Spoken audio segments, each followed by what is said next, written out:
6 o'clock meeting to order. Let's start with a roll call. Sure. Miss Wells, Here. Mr. Patches. I didn't hear you, but I saw the mouth move. That was a yes. Mr. Mushak, Here. Mr. Rowena, Here. Miss Langalis, Here. Mr. Cantor, Here. Miss Tabashnik, Here.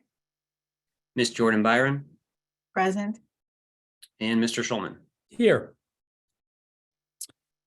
Okay, our first order of business is 2023 -03 SA Board of Education, 157 Perry Avenue, District 5, Block 43, Lot 6, special appropriation request in the amount of $425,000 for the Silvermine Elementary School improvement project. And Alan, are you going to present that? No, this is on Bill Hodel. Oh, okay. Yes, Mr. Odell, please. Yes, good evening, and thank you. So this project to replace the drive and the parking and all of the areas around it at Silvermine had come up a number of years ago. There's been some serious near almost hits and near misses with the comings and goings in the morning and the afternoon up at Silvermine. And for those of you who are familiar with it, it is quite congested, especially during those times. So back in 2020, the Board of Ed put in for a capital improvement for it and received approval for $1.58 million. As a result from many setbacks, including COVID, some design issues, some state health department delays, we weren't able to put this out to bid until this past fall. Bids came back and they were over the approved amount, and that's why we are here today. What we looked at is we are approximately $244,000 over the base, and we are looking to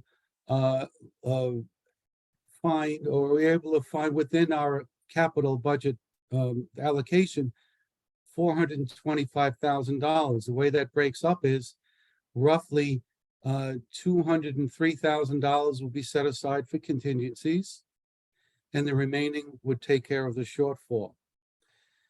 We have a short time to do this project. We can only do it when the school is closed. We have already closed Silvermine for this coming summer, and we want to start this project with proper approvals the day after graduation and open it up in mid to late August. So there's a lot of the community and whatnot who are depending on this, and we were able to reposition funds within the capital account to make up for the shortfall. And that's why we're here today. Thank you. Commissioners, questions of Mr. Hodel?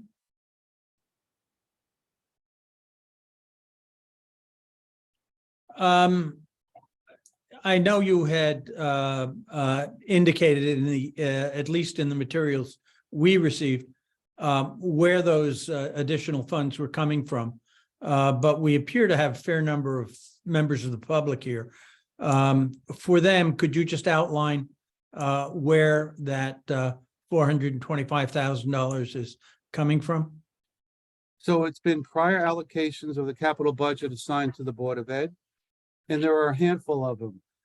Some of them involved small amounts, and some of them involve larger amounts. They stem from district paving and concrete, so we're consolidating that, which is roughly half of the ask here, and this is in line with that. So that was an easy one, and the rest of them, facilities master plan, a media center that was previously planned at Kendall, asbestos abatement program, Common Core standards, curriculum materials and textbooks, and energy conservation. So between all of these, we were able to find the amount for the shortfall. Thank you very much. Again, any questions regarding this matter? Brian, could you just remind me, what's the principle with 824s again? We're just voting on that it aligns with the POCD, is that right? Essentially, yep.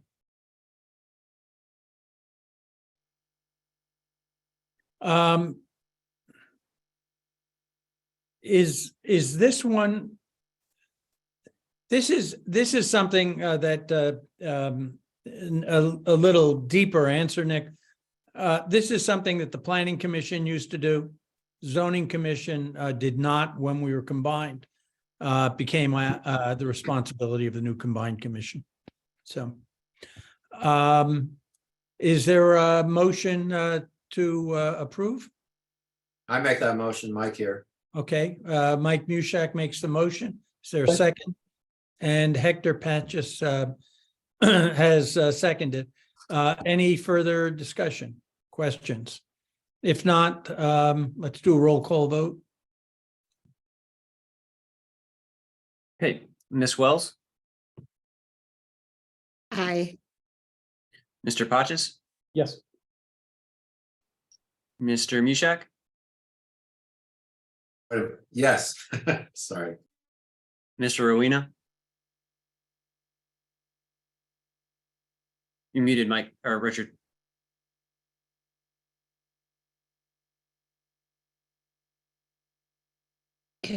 Sorry. Abstain. Ms. Langelis, Yes. Mr. Cantor, Yes. Ms. Tabashnik, Yes. Ms. Jordan Byron, Yes.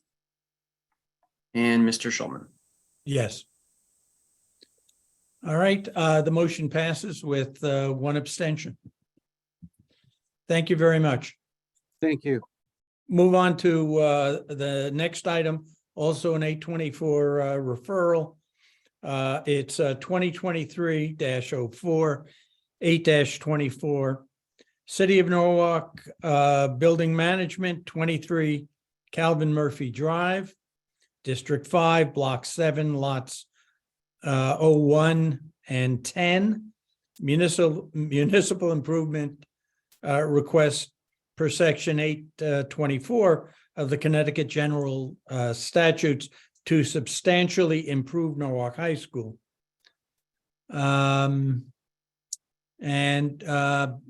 Attorney Blank, you representing the high school in this? Yes, Chairman. And if it's, and I guess I can defer to you, but this is, the special permit application is on for a public hearing this evening, later on your agenda. I would request, if you're willing to do it, that we move this agenda to be heard with that, so you can hear about the project as a whole and act on both after hearing it. Unless you want to hear from Alan now on the 8-24 and then hear some of the same stuff again on the special permit. Well, the 824 is fairly simple and straightforward. I think I just as soon deal with them as separate items. Okay, that's fine. Alan, can you just give a quick on the 8-24? Oh, yeah. Good evening. I'm Alan Lowe on behalf of the City of Norwalk, managing school construction projects. A couple of years, well, more than a couple of years ago, probably about 4 years ago, the city applied to the state for a reimbursement grant to replace Norwalk High School. The city received an 80% reimbursement for a new high school. The existing high school is built in 1972. It's 50 years old, and through the years, it's a concrete constructed building. There's a lot of limitation in terms of updating the building and improvements and meeting education requirements and needs. So I would say about 2006 or so, we spent $42 million doing renovation, and most of you probably don't even notice any improvement the improvement that's made. So it's been about 16 years now, and I think when you do mechanical improvement, there's another wave of improvement is going to come down the road soon. So with that, the city applied for reimbursement grant. The state approved it. The total amount is actually $239 million for a new building. For the last 2 years or so, we've been working the design, And we have looked at option of renovating existing building piece in a phase construction. What that means is build a new portion, demolish the old portion, build a new portion, demolish the old portion. And that method is very, very time consuming. It's going to take 5 years. Also, there's substantial interruption in the education process. So instead of that, we came with option B, which is build a new school on the football field. We would not interfere with the school education piece, but we will have all the sports offsite. We will not be reducing the sports activity. They only be offsite to Nathan Hale, Brian McMahon, West Rock, and potential Cranberry where we finish the softball field. So there's a strategy behind it to continue to provide sports activity at various locations. I think that we are going to have a full presentation as part of the public hearing process for the special permit. But at this point, I think I want to stop here because I can go on for another 20 minutes. So. Okay, Alan, just one question. You mentioned that this is 80% reimbursement by the state. That's not typical. No, it's not. What is the typical reimbursement rate from the state? Traditionally, 22%. So when you compare to a 20% reimbursement rate at to an 80% reimbursement, that's roughly, let's say, 60% of $200 plus million. So the city is getting out of this project, getting another $120 million to do this project. So it's substantial. I mean, that was one of the decision point because the city common council look at this project, the existing building is 50-year-old building. At some point, we got to do something to the building. So this is an opportunity that this is about 2 years ago, there was opportunity that offered to the city. So like a better word, we couldn't refuse it because it's at some point in the future, we are going to be going down that road about building a new building. So we want to capture this opportunity. Thank you. Any other questions before we act on this matter? Okay, if not, can I have a motion to approve the 824?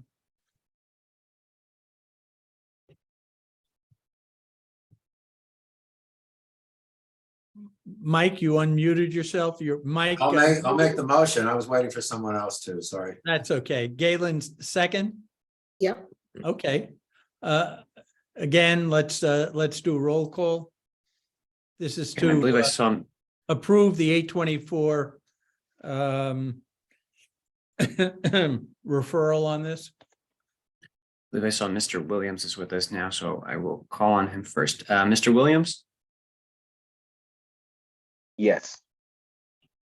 Ms. Wells, Yes. Mr. Pachis, Yes. Mr. Mishak, Yes. Mr. Rowena, Yes. Ms. Langalis, Yes. Mr. Cantor, Yes. Ms. Tabashnik, Same. Ms. Jordan Byron, Yes. and Mr. Schulman. Yes. Next, we're going to go to a series of public hearings, but before we do, I wanted to welcome back Tammy Langalis, and and Darius Williams back to the commission, having been reappointed, and welcome Anna Tabachnik, a new member of the commission. Pleasure to have you all here. On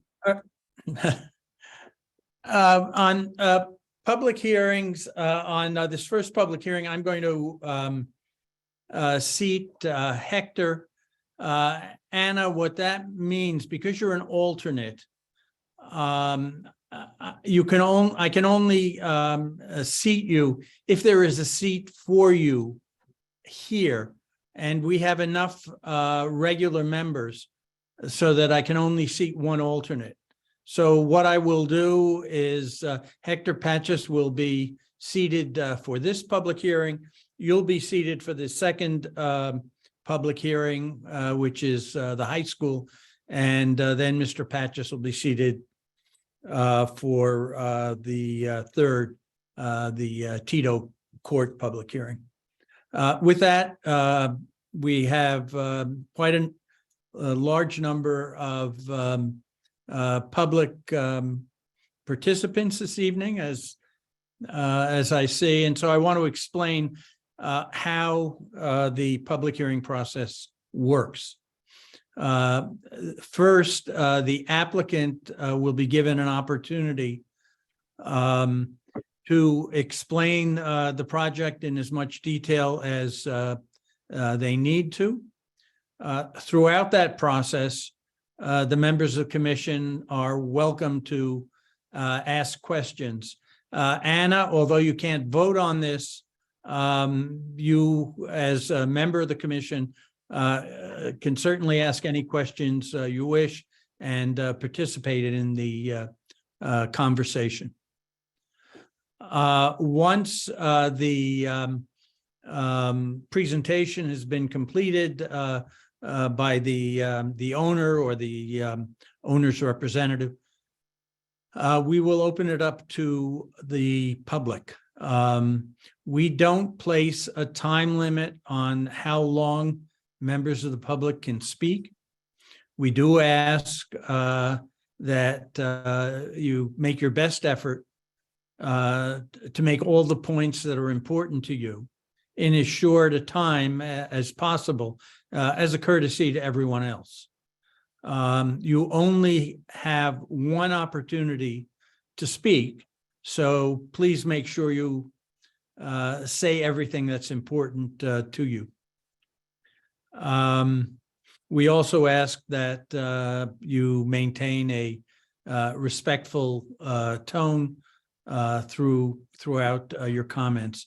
Now, your comments are, you can certainly ask questions, but this is not a two-way discussion. Once all of the members of the public have spoken, during which there'll be no response from either the commission members or the applicant will then be given an opportunity to respond to what they've heard, including answering questions and making additional comments. Again, when the applicant speaks a second time, the members of the commission are free to ask any questions that occur to them.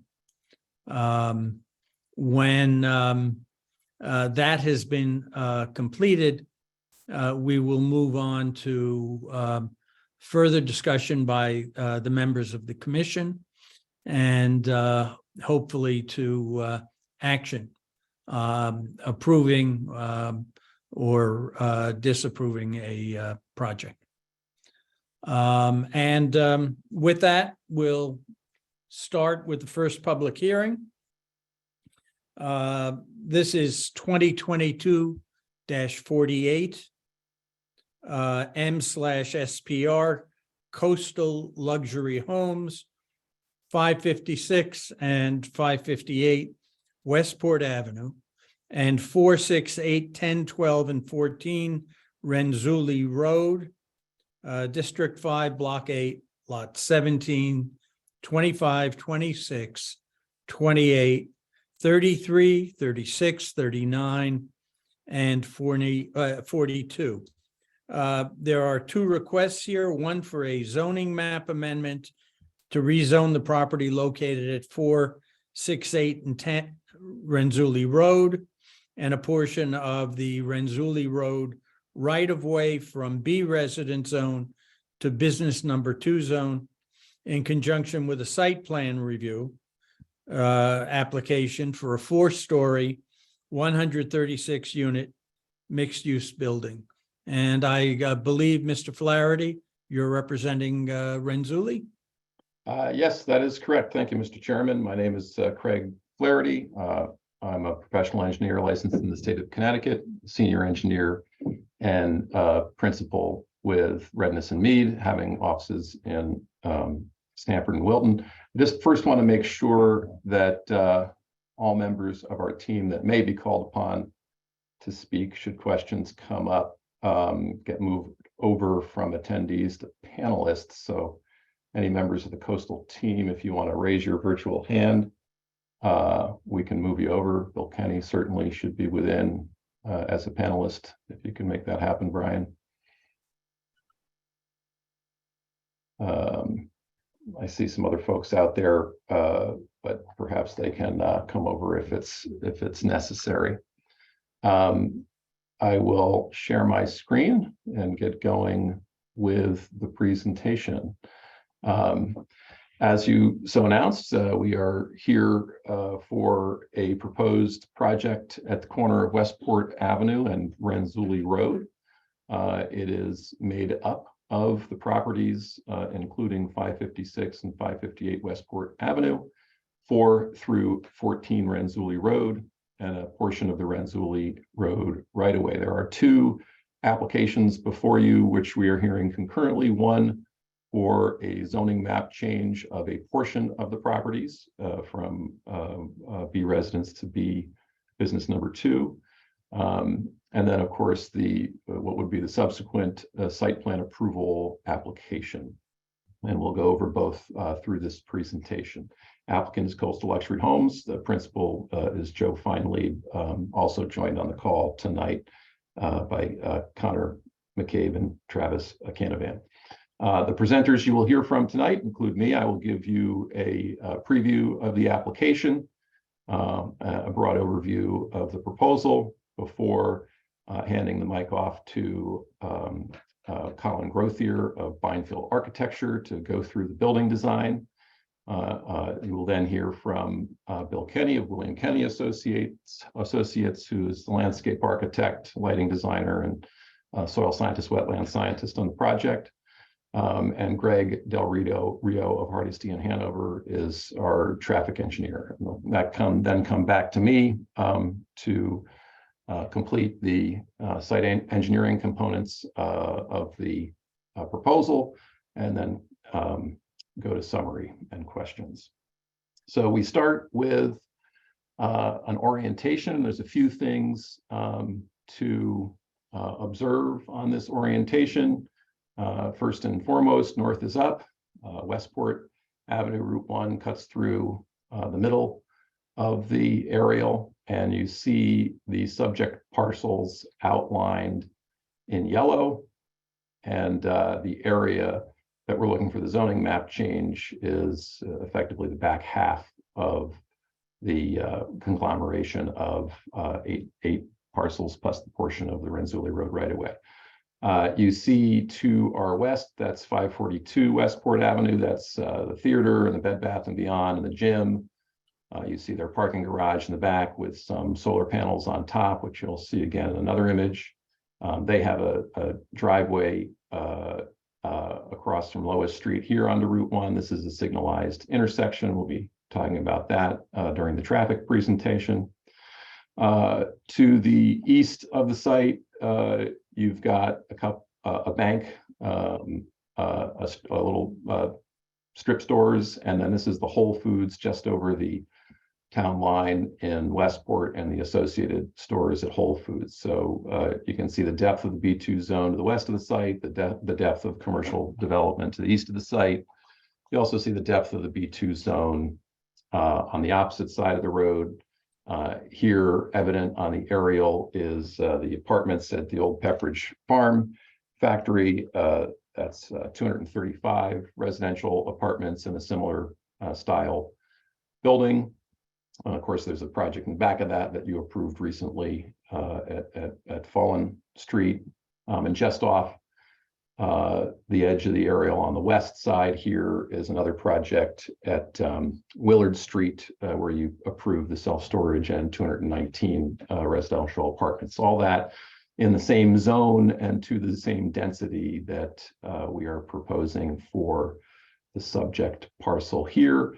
And of course, cutting north-south across the aerial in this dashed line is the boundary between the city of Norwalk and Westport. You can see a small portion of our property is in fact in Westport, but as you'll note, we are not doing any work to any piece of that property. In fact, there's a kind of wooded wetland in this area of the site that we will be protecting and enhancing pursuant to our wetland approval. So this is what you see from Westport Avenue. The red outline generally indicates where the frontage of the project is. Again, to the right now, because we're looking south. The right now, that's 542 Westport Ave. That's where the Bed Bath & Beyond is. That's the parking garage with the solar panels on top. To the left, this is a set of strip stores. You can just barely make out the building that houses the Whole Foods to the left. This is an existing dry cleaner still in operation. There's a drive-through here onto the first floor, some parking in front. This most recently was used as a liquor store. It is now vacant and has been vacant for some time. And you can see parking and asphalt on 3 sides of that 1-story structure. The other thing very evident as you look at the site from this perspective is there are currently 4 curb cuts associated with the properties involved. So this is Renzulli Road, slightly offset from the street across the way. There are 2 curb cuts on the what was the liquor store property and the curb cut over here on the dry cleaner property. So a total of 4 curb cuts across the front of the site. In general, we are here to turn this into this. This is a rendering of the front of the proposed building. You'll hear more about the architectural design and landscape design as we go through the presentation tonight. There's a 4-foot shoulder in Route 1. There'll be a 5-foot grass shelf, a 5-foot concrete sidewalk, a 10-foot landscape strip with shade trees and hedgerow and room for ground covers and perennials. There'll be a single row of parking and a glass storefront presented to the street, and what will present again as a 3-story building, although given the pitch of the site, there's 4 stories on the back side. So the glass storefront, we've included a gracious 15-foot wide streetscape space in front of that retail area, which houses additional trees and plantings, room for some outdoor seating, and to bring pedestrians into the site along the storefronts.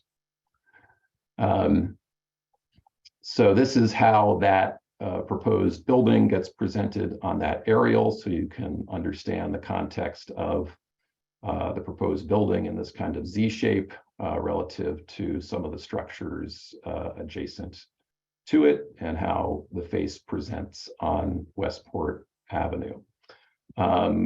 Let's see, go back briefly to the existing conditions aerial. Renzulli Road is a private road and it is gated and signed to prevent access by the public. It is maintained entirely by the Renzulli Road Association. Currently, it has access points at Westport Avenue and Kings Highway. Normally, the gate on the Westport Avenue side is shut, and one on the Kings Highway side is open. We have been working closely with the Renzulli Road Association. They have provided a support letter for the application, actually a couple of them in different regards. But when we get to the proposed site plan, you'll notice that we are, at the request of the Renzulli Road Association, building a cul-de-sac here at the bottom of the site. So now Renzulli Road will be a dead end, just a residential street with 10 houses, single-family houses remaining on that dead end residential street. And our project is used as a tool really to buffer them from the more intense uses along Westport Avenue. And you can see the open space we're leaving in the back portion of the site as I described that wooded wetland, and the buffers will be indicated a little more clearly on the proposed landscape plan, which is the plan you are looking at currently. So again, here is the building, presents as 3 stories in the front, but ultimately is 4 stories. There'll be 136 apartments in the building with about 6,800 square feet of street level commercial and retail space just in the portion presenting to Westport Avenue. We've been able to keep the building at least 100 feet away from that southerly property boundary. The closest parking space at least 200 feet away from that southerly property boundary. Here you see that cul-de-sac for Renzulli Road. And you'll see the buffer plantings, which Bill Kenny will describe in more detail to you. But you also see the care we've taken in the front of the building. We originally had 2 curb cuts the last time you saw this in September. But one of the requests from Transportation, Mobility, and Parking of the City of Norwalk was to reduce that down to a single curb cut, which we have agreed to do. And that curb cut be located at the easterly edge of the site. That was important to them to keep the curb cut here away from the left turn lane that approaches 542 West Ave, because if that left turn lane ever queued traffic back, it might conflict with the vehicles attempting to use a curb cut in this location. So this was seen to be a more efficient and safer operation and location for the curb cut. So that leaves us effectively taking 4 curb cuts down to 1 and really significantly improving the pedestrian experience through this zone and significantly improving how it looks and feels as you're driving down the road. Again, you see that section that we talked about with the buffering for the city sidewalk and the generous pedestrian area inside of the site to approach the street front. Most of the parking ends up under the building, which is of course a credit for stormwater quality because you don't have rain falling on a lot of parking areas and you don't have that water running off the site needing to be mitigated. So that's an improvement. So just to be very specific on the numbers, this is a chart of the zoning statistics, what's required and allowed in the business number 2 zone, and what's proposed on site. You can have basically a 1/4 acre lot in the business number 2 zone. We have a 5 acre lot, 5.2 acres actually. I think that's incorrect on 5.24. 137 units are allowed at maximum density. We are proposing 136. This is the unit breakdown.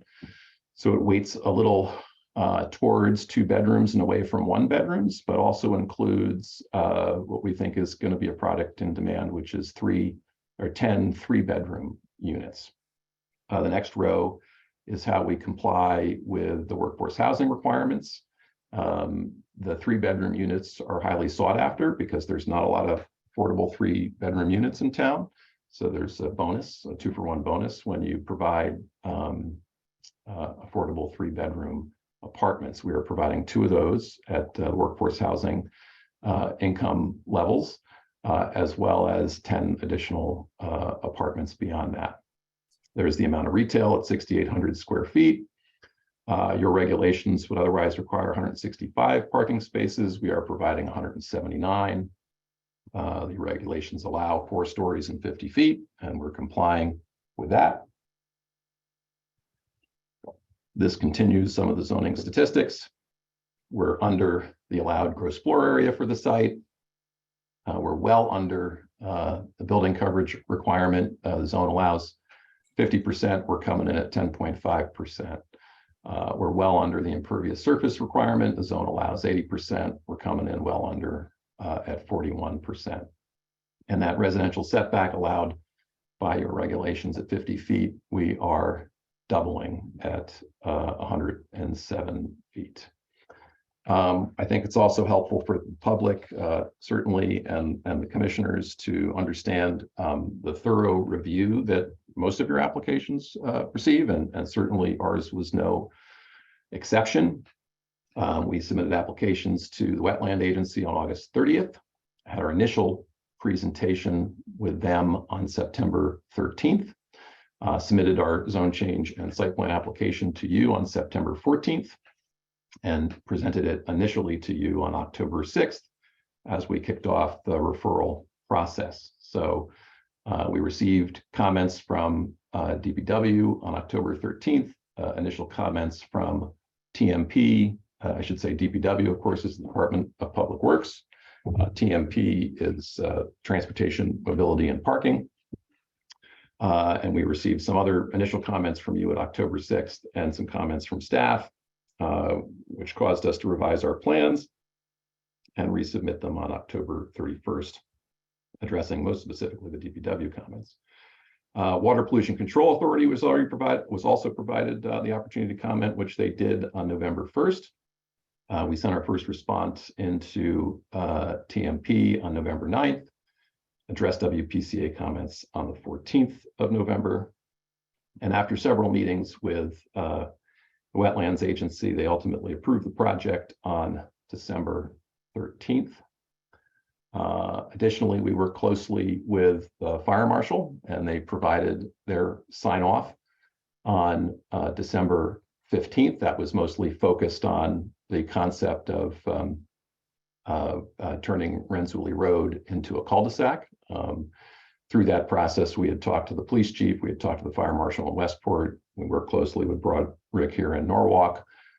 He reviewed it with the chief, asked for additional information from the Renzulli Road Association, and ultimately blessed the project to move forward. Neighbor notice went out for this hearing on December 19th, and of course it was published in the Hour twice after that. I should also say, we of course notified Westport of the applications, received comment from them, had some dialogue with them. And the wetland hearing also required a neighbor mailing and appeared in the paper before the wetland hearing. We received conditional approval comments from Norwalk TMP on December 27th. We're comfortable and believe we have fully responded to 8 of those 9 comments. There's one open comment that you'll hear a little bit more about when Greg Del Rio presents the traffic portion of the presentation tonight. We initially opened this public hearing on January 4th and then immediately continued it to tonight. So we could make sure we had these final approvals in hand from the Department of Public Works and Water Pollution Control Authority. So that is the broad project overview and how we got to where we are tonight. And with that, I will kick it to Craig, Colin. Yes, before sir. you move it, Yes, can you sir. go back to the drawing of the completed project? Yeah.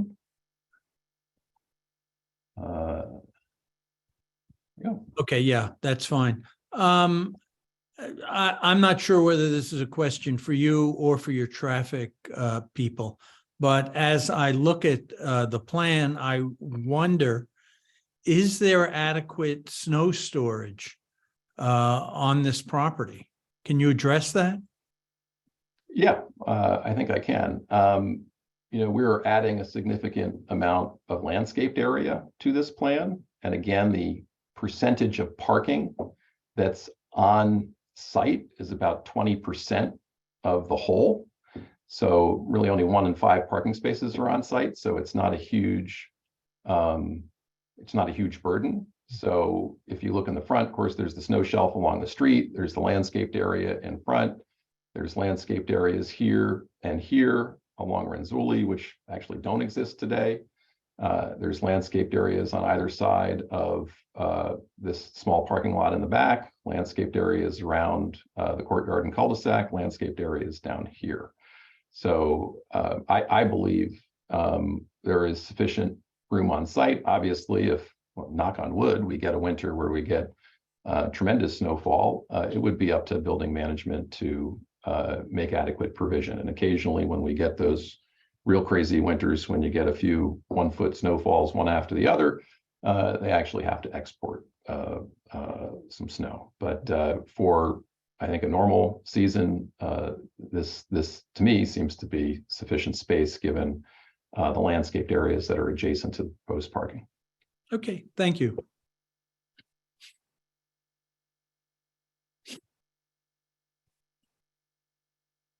All set, Lou?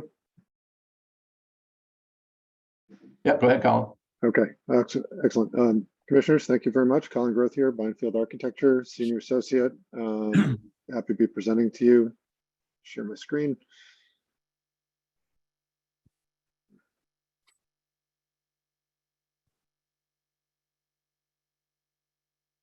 So as Craig mentioned, the architecture hasn't really changed from the last time you saw it. The concept along the post road is really to create these floating boxes over the retail level, which is mostly glass, with the punctuated by these columns that come down and define the boxes, and then the boxes, at least along the post road, float a little bit within those columns or appear to float and create this interplay between the clear story of glass below, which is the retail, and the residential component up above.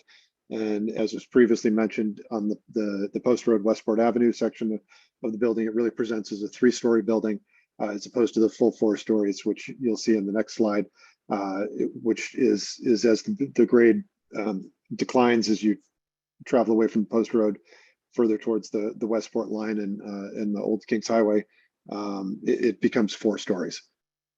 So to look at that cross section that Craig talked about, zoom in here a little bit so that you can start to see the numbers that we're talking about.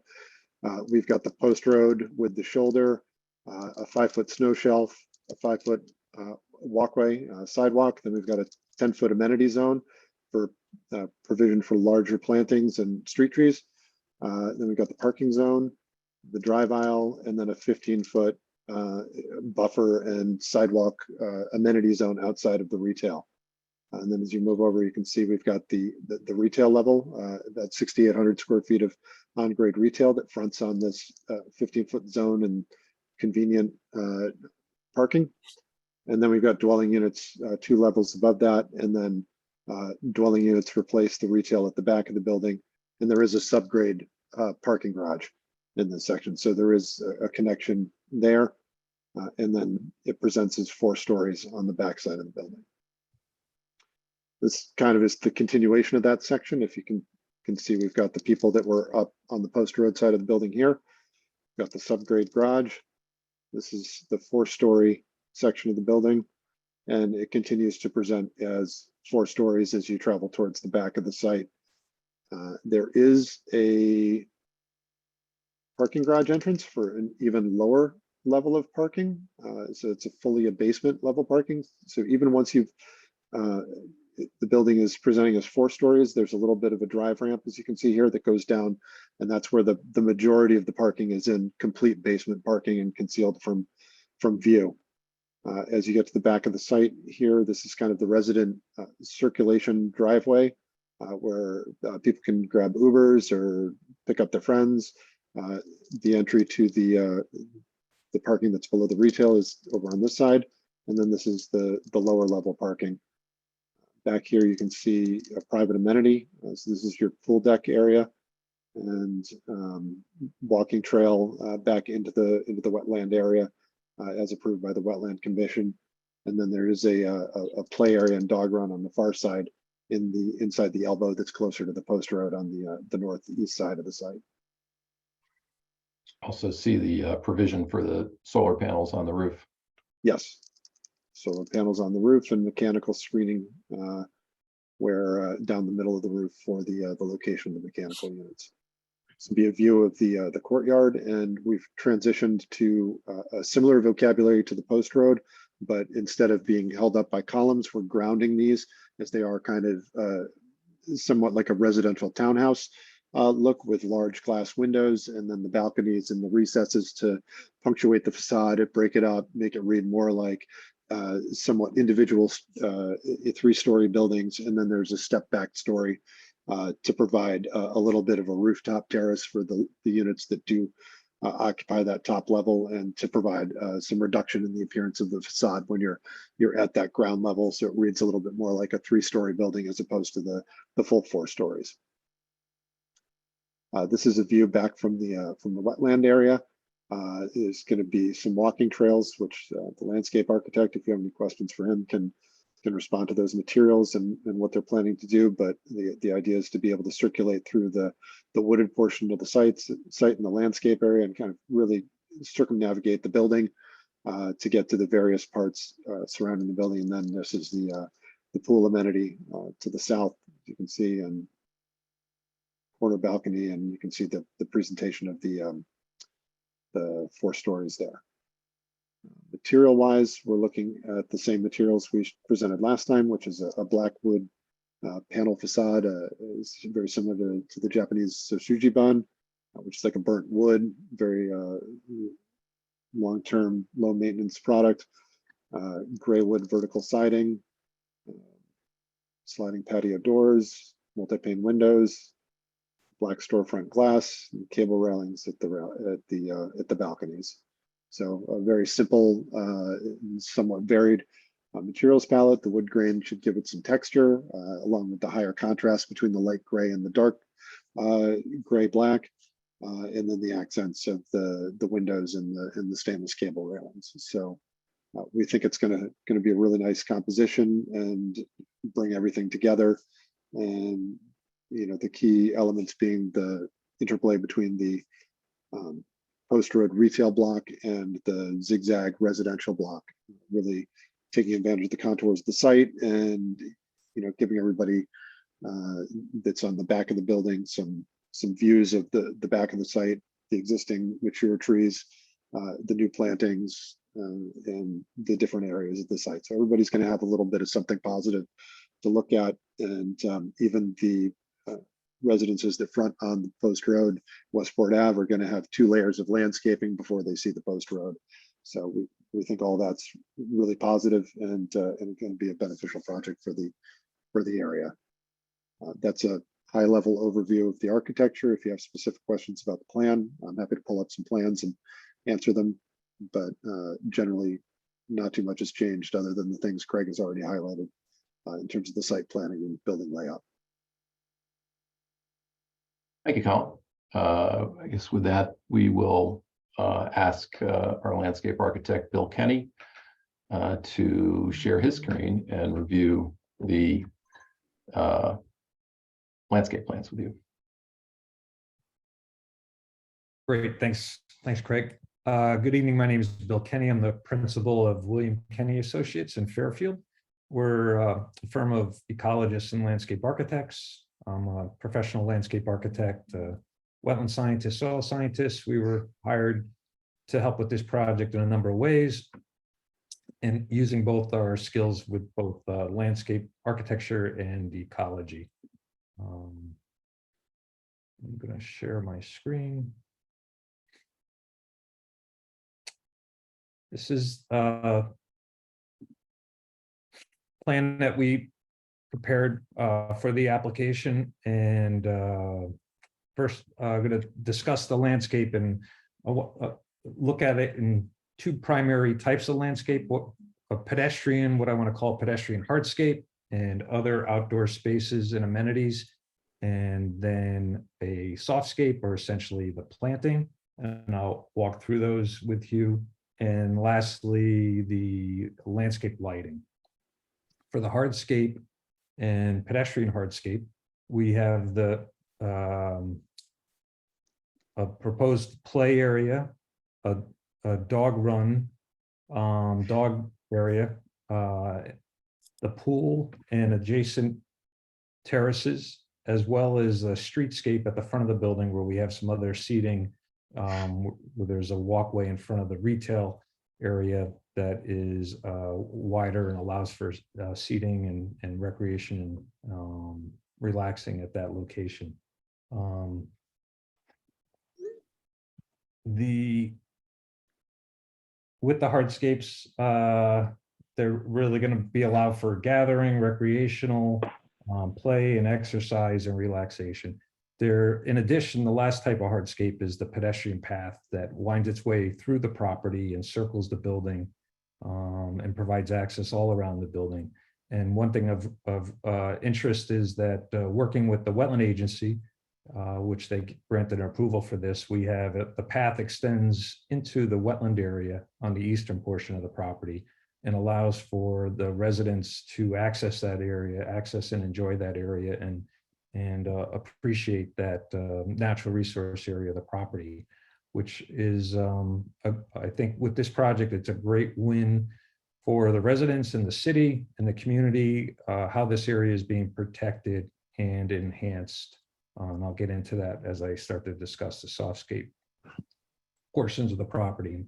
In the softscape, really, there's 5 major types of softscape. We have again, the streetscape, and there's 2 layers of streetscape with this project. You have the initial layer right up against Westport Avenue, and that includes ground cover, shrub plantings and tree plantings. And it also includes a snow shelf area for snow to be stacked as it's plowed along Westport Avenue. And then immediately against the building, another layer of planting with trees and ground covers. And the majority of the planting, just want to step back and talk overall, the majority of the planting that's proposed are native plants that are native to the Northeast. And there's a wide variety of trees, shrubs, and native ground covers. Very little lawn area proposed. That wherever we had an opportunity, the majority of the planting is something other than lawn, and the majority of that are native species. Next, there is planting associated with the drives and with the parking. And this planting, as well as other planting on the property, has been done in accordance with your standards for site plan review and your zoning regulations. That would be section 118-145.c, and particularly the item 3, landscaping and screening. So the parking, we have added trees in adjacent to the parking and the drives to help shade the impervious surfaces and help to regulate the microclimate in those areas. And the next type of planting, so we have streetscape, we have planting around the drives and parking, and then we have planting that is around the building and around the different hardscape areas. And this planting helps to define these spaces, the play area, the dog run, the pool and patios, helps to define, refine, and beautify these spaces. And so those plantings all around the building and those other hardscapes. Next, we have a tremendous amount of screening that's proposed along much of the perimeter of the property. Starting up in the northwest corner, there is screening now where Renzulli Drive comes out to Westport Avenue. We're going to have some screening parallel with Westport Avenue and then parallel with the western property line there from about Westport Avenue back to the face of the building. So it provides some nice screening there. That would block views down the driveway that comes down into the property. Next, as you move down the eastern property line, we have another row of evergreen trees to provide screening. And all this screening does consist of evergreen trees. And then we have even more significant screening proposed along the northern boundary in the central and eastern portion of the site and along the southern property line. And you'll see that we've staggered the trees in these areas. We have more room, and we've taken advantage of that space to do staggered and double rows of plantings that extend along that northern property line. And then again, the southern property line. And the planting in the southern boundary was developed with close discussions with the neighbors. It includes a privacy fence, and the privacy fence, rather than running right on the property line, it's set back from the property line about 10 feet so that it runs through the middle of the evergreen tree screening that's proposed. So you have a significant buffer, vegetated buffer there, both vegetated, non-vegetated buffer to provide privacy for both the residents of this project as well as the neighbors to the south. Lastly, we have a fair amount of plantings that are focused on environmental improvements. And working closely with the wetland agency, we developed a habitat management plan for the eastern portion of the property where the wetlands are and the two small streams.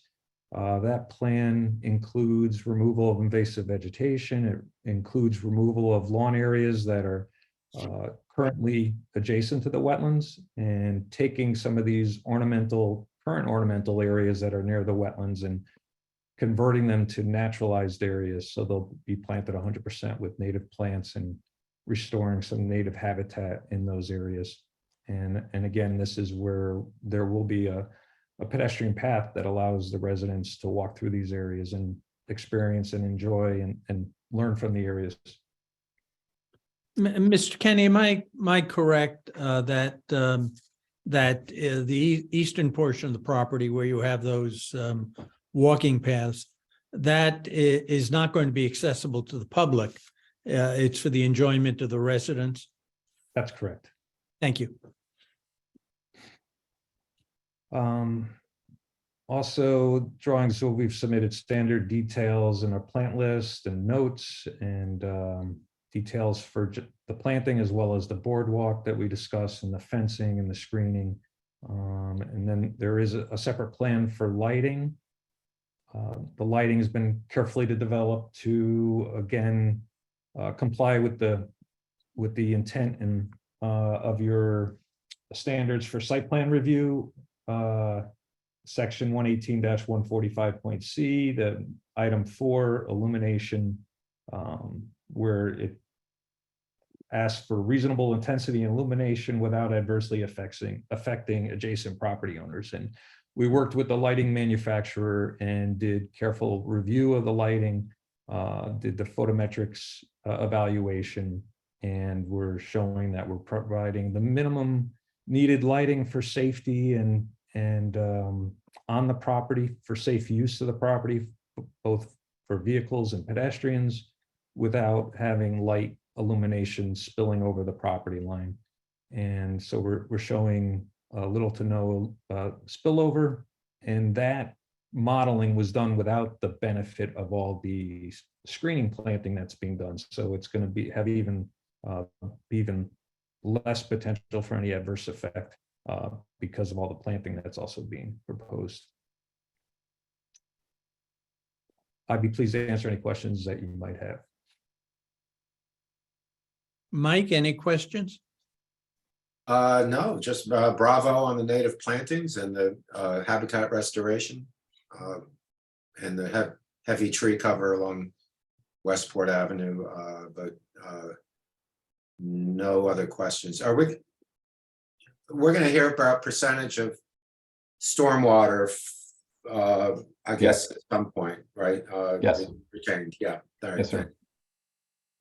We're getting close to that, but first I'm going to ask Greg Del Rio to run through his traffic analysis and conclusions and where we stand at this point.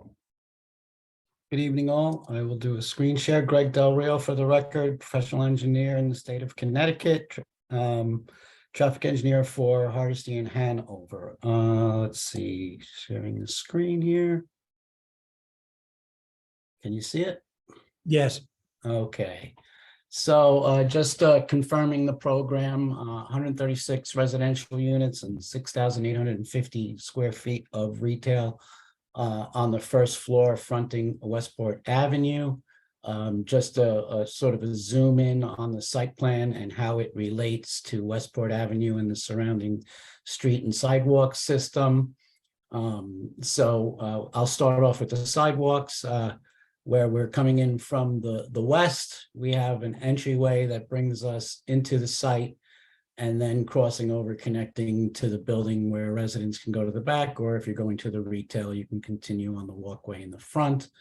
Similarly, coming from the east, you can enter the site and cross, and you'll notice that both of these entryways do not crisscross or bring you across the parking area or across the one access driveway.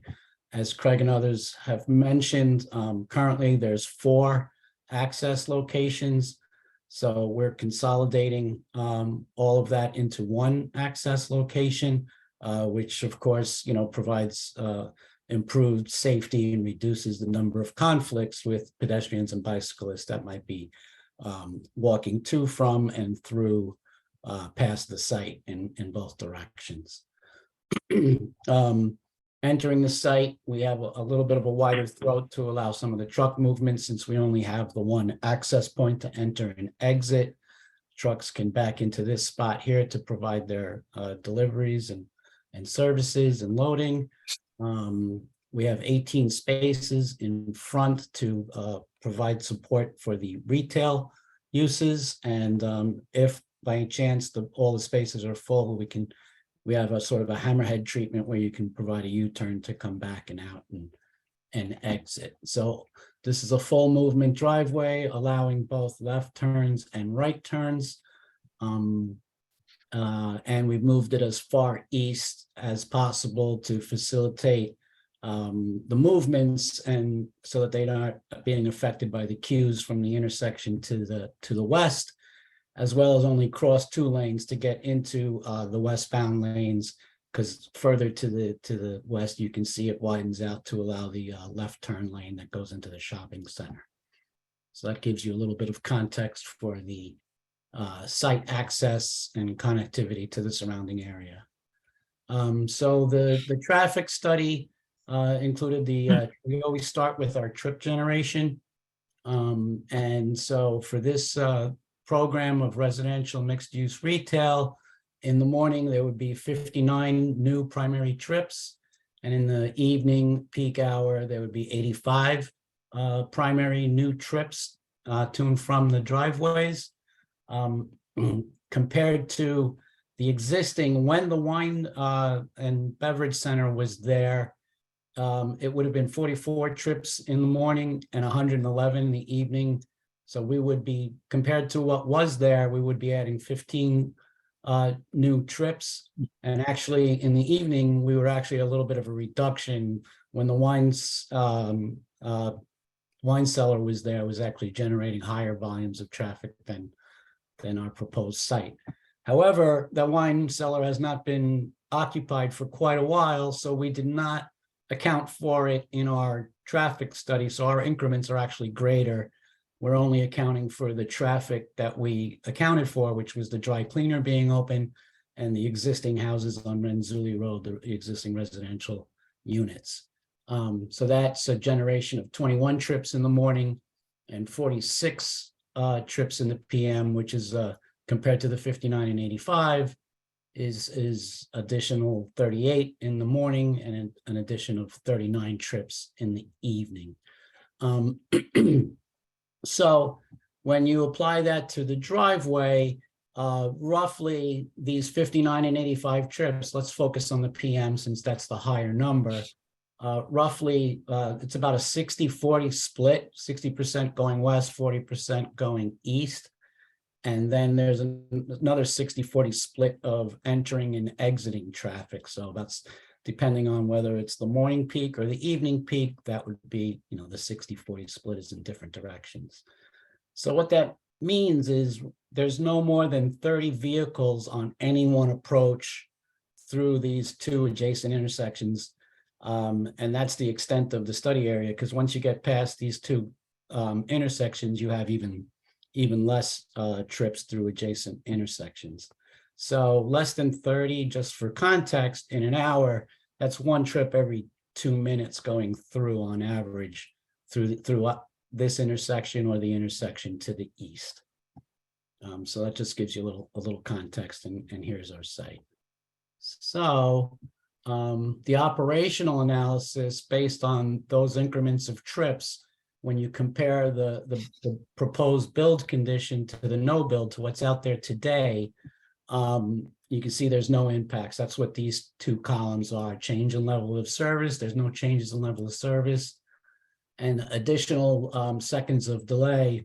The volumes are so small that it's not even a second of additional delay. For example, here on the westbound through movement at the intersection that's directly to the west of us, Lois Street and Strawberry Hill Shopping Center. And in the PM, it's even a little bit less. There is a slight increase exiting our driveway, but that's on our property, not on the streets. And this is more due to the consolidation of the 4 driveways into one than it is the additional traffic. But even with that, in the morning, it's adding a little more than a second of average delay. And in the PM, it's adding about 3 seconds of average delay. And it does go from a level of service D to an E. However, it's only 3 seconds. It was on the cusp of being an E to begin with. And that's trying to find the gaps going across Westport Avenue. So that's the level of service, and there's really no impacts, as you can see, to any of the adjacent intersections and traffic operations. So it maintains the efficient flow that's out there today. Recent intersection improvements were done in I think it was March 2021. We just got feedback from Connecticut DOT. I was asking when these improvements were made. It was part of Connecticut DOT's ADA transition plan, which followed the resurfacing of Route 1. And as part of that project, so this intersection that you're looking at is directly to the west of us.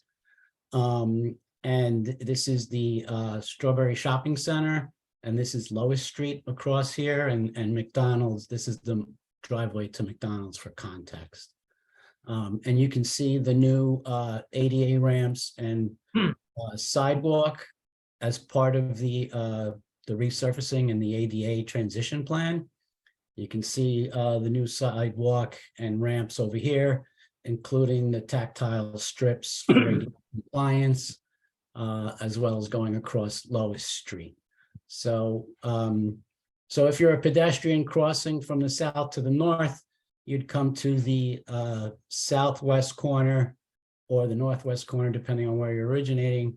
And there are push buttons at these 2 locations to basically what the push buttons do is lengthen the time of the green for this Lois Street to allow enough time for the pedestrians to cross the street safely.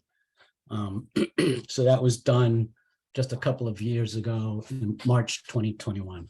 Those improvements were made as part of a Connecticut DOT project. So we looked at the pedestrian movements, and this just highlights some of the Lois Street, Strawberry Hill intersection that we were just looking at. These are the turning movements in the AM peak, and these are the turning movements in the PM peak. Again, for context, we're adding no more than 30 new trips to either this 453 or this 445 or the 857 and the 560. I highlighted in the squares are the pedestrian crossings. So it was both, it happened to be 7 in the morning, and we also counted 7 in the evening. During both of those peak hours, no pedestrians were counted or observed using the eastern leg of the intersection, which is where there is no crosswalk. So just sort of highlighting that people are being compliant to what the traffic controls are out there today. They are using the crosswalk, and for the most part, they're not using the uncontrolled and unstriped part of the intersection.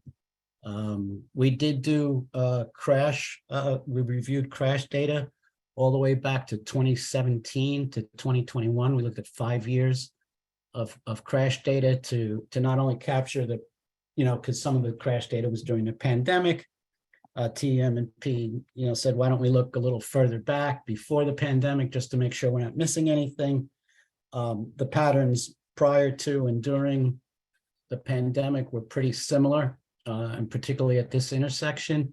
There were 0 crashes involving pedestrians or bikes. There was a slight, there was a 50% of the crashes were right angle.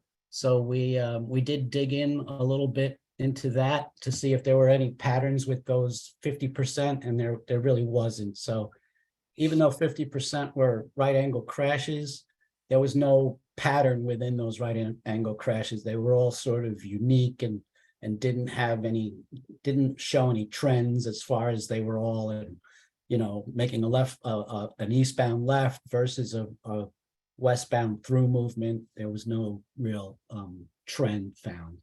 And again, none of the crashes involved pedestrians or bicyclists. So we went through 2 rounds of comments with transportation, mobility, and parking. And the second round, which was December 22nd, 2022, and there's substantive review memo. We had 3 comments. I think there were 9 comments overall, but 3 were related to traffic. One of them was to provide the 1 driveway to the east. Our original site plan had 2 driveways. So as you have seen in our presentation, we complied with that, and we've made the 1 driveway to the east. The second comment had to do with the review of crash data, which I just summarized in the last slide. And we provided all the crash data, and we looked at the details of the crash patterns. And then the third comment had to do with pedestrian improvements at Lois Street intersection, which was, again, the intersection I was focusing in the last 2 slides, and I'm showing here again. This is from TM&P directly, showing the requests. So this last bullet is now expanded here to sort of itemize some of the improvements that they've identified. So I'll just go through one at a time. Add crosswalks across the easterly and southerly legs. There's currently like a sidewalk type treatment, but not crosswalk per se, going across the southern where the entrance to the shopping center is. Greg, sorry to interrupt, just so I understand, these are, I know the improvements that TMP has suggested and you guys are gonna be implementing? Well, I'll get to that sort of summary after I go through the improvements. Okay. Is that okay? Yeah. Yeah, totally. Okay. So, yeah, but I'm gonna get to that. Upgrade all curb ramps on the northeasterly and southeasterly corners to include ADA pads with truncated domes. That's the tactile strips that are being shown here. Currently, there's a ramp at this location, but it's a little bit offset and does not have the tactile strips. There is no ramp here because there is no crossing, so you wouldn't want to put a ramp there. But if you put the crosswalk there, then you'd put the ADA ramps with the tactile strips. Provide countdown pedestrian signal heads. While there are push buttons to cross this crossing here today, there is no pedestrian heads and there's no pedestrian countdown. So you're basically crossing with the green signal and don't have any other feedback for pedestrians. Install advisory guide, pedestrian push buttons. Again, that's the push buttons that activate the pedestrian crossings. Updated intersection traffic signal phasing and timing plans to reflect the improvements. So, basically, if you put in these push buttons and these new crosswalks, we would have to relook at the timing to make sure that that's coordinated. And so that's not a physical thing, that's an operational thing within the traffic controller itself.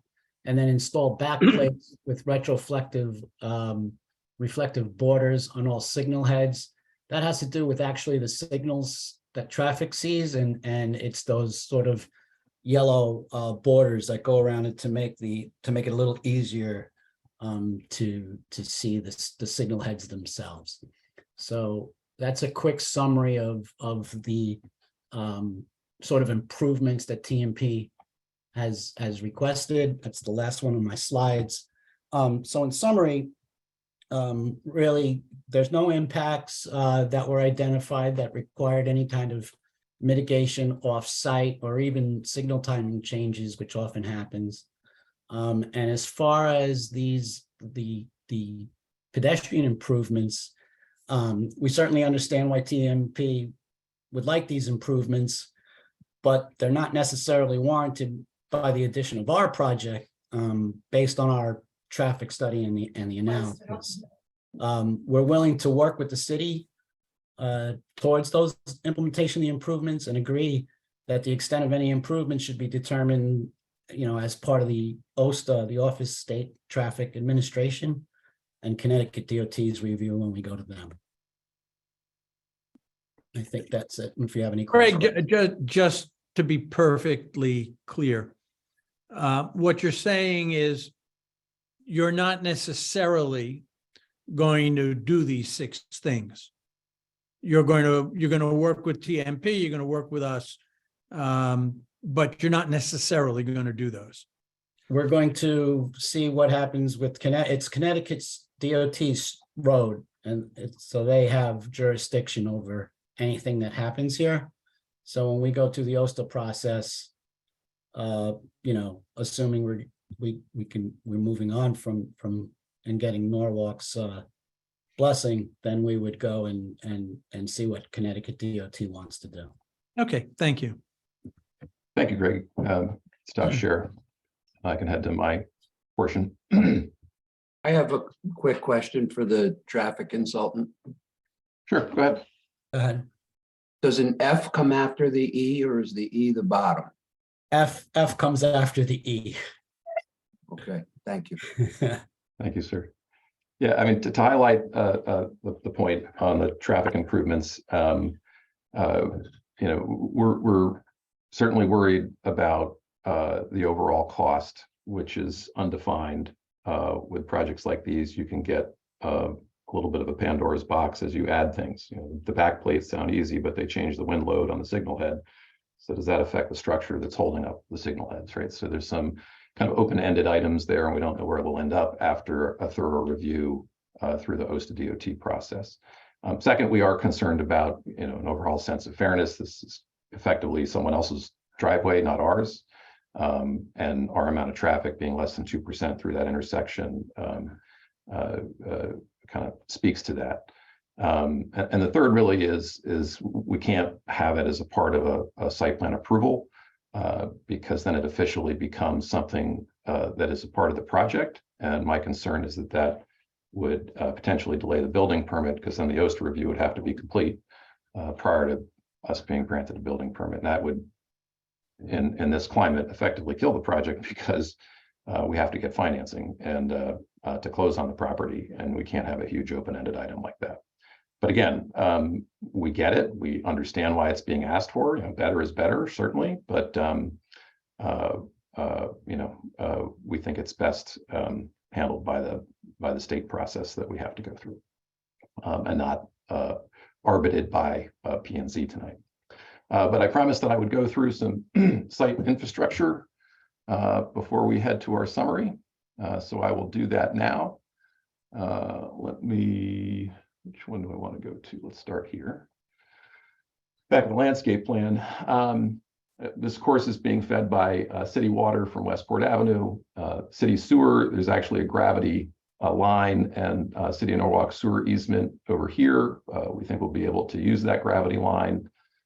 We've agreed through our review process with the Water Pollution Control Authority and DPW to reline a pipe in Westport Avenue in order to be certain that they have adequate capacity. In fact, WPCA's requirement is that after our project, pipes need to have at least 25% remaining capacity. And by virtue of lining that pipe, we will have that.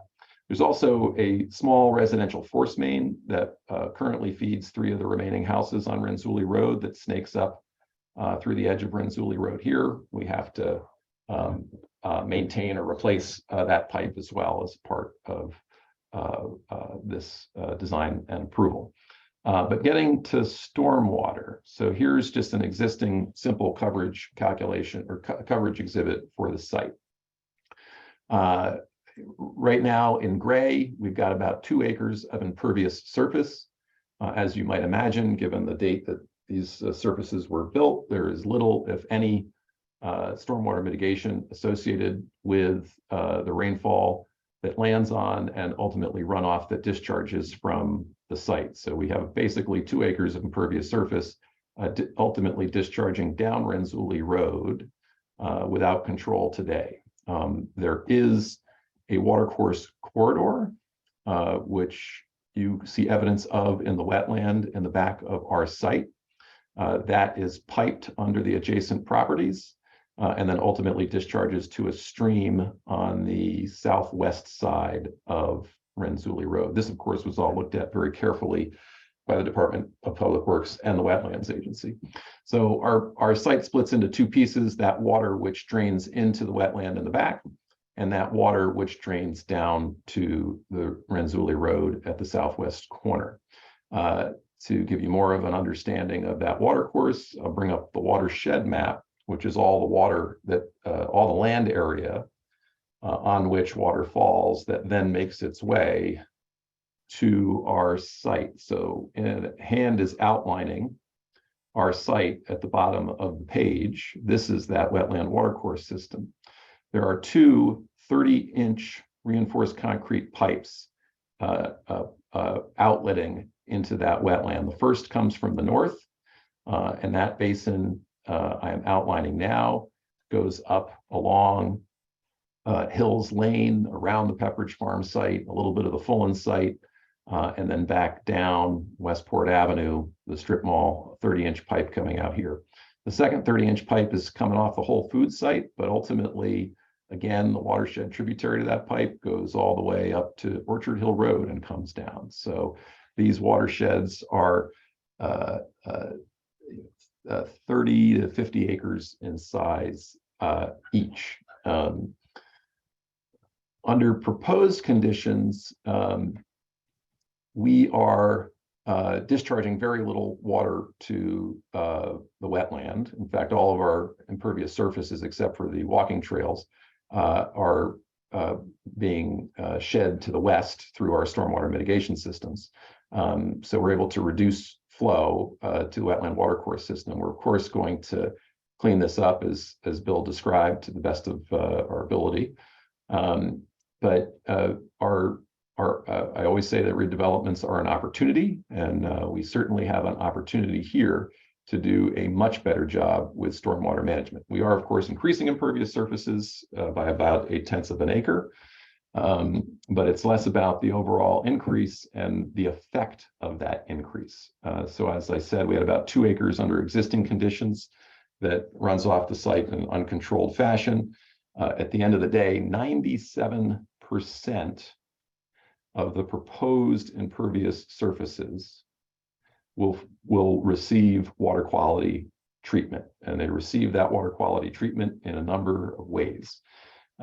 We have some fairly large underground infiltration systems proposed. They're in this light blue or cyan color that you can see through on the landscape plan. So the one north of the building consists of 240 feet of 4-foot galleries collecting water from the roof areas and other impervious surfaces.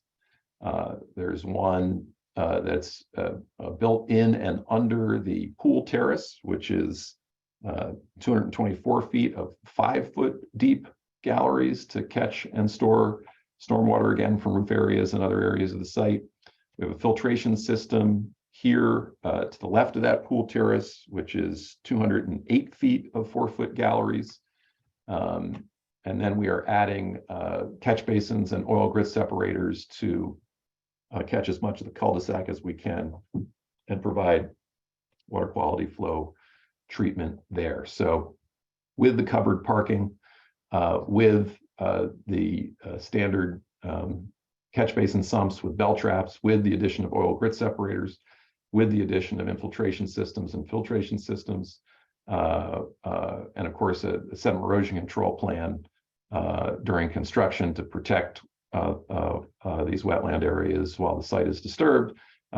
We're having a significantly positive impact on how stormwater runoff is discharged from the site. And of course, DPW has approved that. That covers utilities. So generally, when you're considering, there are 2 applications again before you that you are considering. You have the zone change application for, go back to that map for a sec. You have the zone change applications for the 4 properties to the rear of the site, plus a portion of the Renzulli Road right-of-way. The standard for review for a zone change or a map amendment is, is that map amendment consistent with the plan of conservation and development? We certainly assert through our application that it has, and cite a number of sections in the POCD, but the draft resolution that may be presented to you tonight for consideration has a number of quotes from the POCD supporting the finding that we are consistent with it. Expand workforce housing options is a goal. Promoting diverse housing types is a goal. Specifically in mixed-use clusters on major corridors, encouraging redevelopment in mixed-use clusters, including housing of suburban-style commercial land uses along major corridors, such as Route 1, is a goal. So those are all of the planning goals that we believe we are consistent with, but we also need to protect residential neighborhoods. You've seen how we've worked with Renzulli Road Association. They will be left with a quiet 10-home dead end, a significant landscape buffer. And you've heard about how we've sensitively designed both the position of the building, the landscaping, and the lighting to protect the neighboring properties and really provide a significant buffer between the single-family zones to the south and east and the activity of Westport Avenue. So the standards for review on your site plan review application fall effectively in 6 categories: stable traffic flow, off-street parking and loading, landscaping and screening, illumination, utilities, and impacts on adjacent properties as it is related to those first 5 items, the traffic and parking and landscaping and lighting and utilities. So you've heard each professional present tonight how we have met the standards of review in section 118-1451C. And we hope that you'll focus on those in your consideration of the draft resolutions before you tonight. With that, I'll leave it to either further commissioner questions or if so ready, you can go to the public. Lou, I have 2 questions if I can jump in. Sure, go ahead, Nick. The first question is, I know you guys are planning on putting solar on the roof. What percentage of the building you think utility you'll get out of that? Oh, Craig, you're on Craig, mute. yeah. I don't think we've done those calculations yet to be able to share with you. And then the next question I had is, obviously you guys are putting retail in the front, and as you drive by that area, there's a lot of retail, or even next door, that's been vacant for a while. Why do you guys feel confident, you're going to rent out that space versus just sitting there? I think what we've tended to see on buildings like this coming up in Norwalk is that these small format retail spaces, the small format retail spaces can end up actually being a part of the amenity to the building residents. We usually like to fill these with service-oriented small format things that the users of the building would enjoy having there. And we find that retailers might prefer to be there because they've got at least some built-in traffic to start with right on site. So we don't think we're adding to the vacancies. We think when we add, beautiful space attached to 136 apartments and potential customers, we believe it'll be successful. And it's not large format, it's not big box. These are focused on small format service-oriented spaces. Thank you. Other questions before we open it to the public? All right, if not, we'll open it to the public. Brian will explain how you can access this hearing. But before he does, I want to remind people that please provide your name and your address when you come online. For members of the public, if you'd like to speak regarding this application, you can use the raise your hand tool. It's at the bottom of your screen. You click that once. If you're dialed in on a phone, you'd hit *9. With that, I see Diane Marcella's hand. Good evening, Chairman Schulman and commissioners, as well as staff and applicant. For the record, my name is Diane Lauricella. I live at 21 Little Fox Lane in West Norwalk. I wasn't planning to speak initially, but I had a chance to listen to the detailed presentation, and I wanted to highly recommend this application because of the details and the care given. Many years ago in another life, in the early 90s, I did an environmental site assessment of part of this site. And this is a major improvement, not only to the streetscape, it provides housing. We need to provide more housing units, but also, as was just spoken about, smaller service amenities on the first floor. And I like that combination. There's seems to be a lot of care given to planting native plants, which is something that you often hear me talk about, and a very careful improvement of stormwater management. Of course, the original site is very old, and in those days, they didn't look at stormwater management in the same way that we have to now because of climate change. The only question I have for commissioners that you would want to be concerned about, but especially of the applicants, because of my background with environmental site assessments, is the replacing. Of course, they're going to be demolishing the dry cleaners. That dry cleaner has been there a very long time, and most older dry cleaning units eventually have some sort of leakage into the groundwater, into the ground. And I'm assuming that there was an environmental site assessment done, either at least a phase 1, if not a phase 2, and maybe a phase 3. So I guess I'd just like to put out on the table what is the environmental site assessment results of the dry cleaners, and how many months will it take to remediate that site? If the applicant says they have no need to do any remediation, I doubt they would be able to say that, because the site was used as a dry cleaners, and I've done site assessments on dry cleaners that have been there for decades.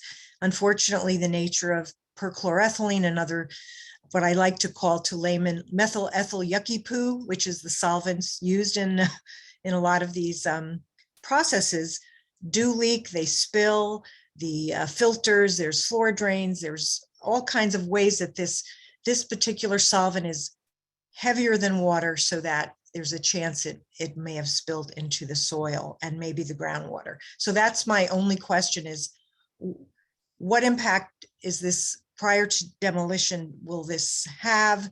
Of course, any developer doesn't want any delays, and I'm just stating this. I'm sure that all the people that I saw, Craig and Colin, they do good work. So I'm sure they've already looked into this.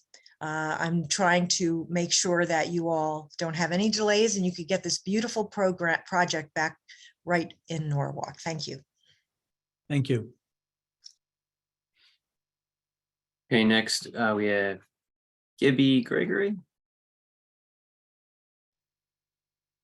Hi, good evening, Chairman and Commissioners.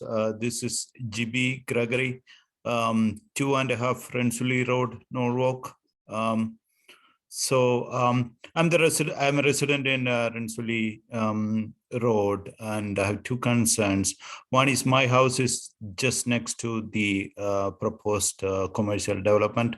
So instead of residential neighborhood on the right side for me, and 100 feet almost buffer to the commercial area. Right now I have less than 6 feet, I believe. So my master bedroom and my living room is less than 6 feet from this buffer zone. So I had land basically landscape architect saying that there is a 10 feet. I'm not very clear on that. That was one thing. And the trees which are going to be planted on the border of the property, I'm concerned about nature on the trees and whether, since there is only a 6 feet or less property barrier, I mean, whether it will come into my house and whether that's going to be a problem. That's one thing. And the second is the sewer line from my house running up to the Westport Road right now. I don't know how exactly it is done and whether that is going to be having any effect. So these are two of my concerns. Thank you. If anyone else would like to speak, you can use the raise your hand tool, or you can hit *9 if you're dialed in on a phone.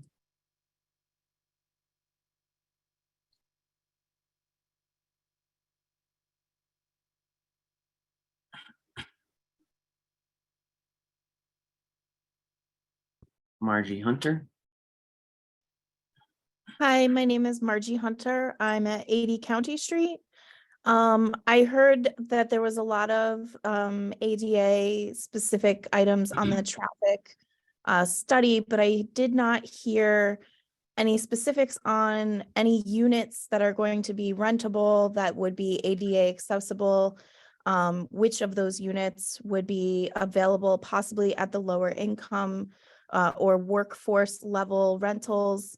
And if those storefront areas would also be have proper accessibility to handicap parking. Thank you. And anybody else, use the raise your hand tool to the bottom of your screen. You click that once. Dialed in on a phone, you would hit *9.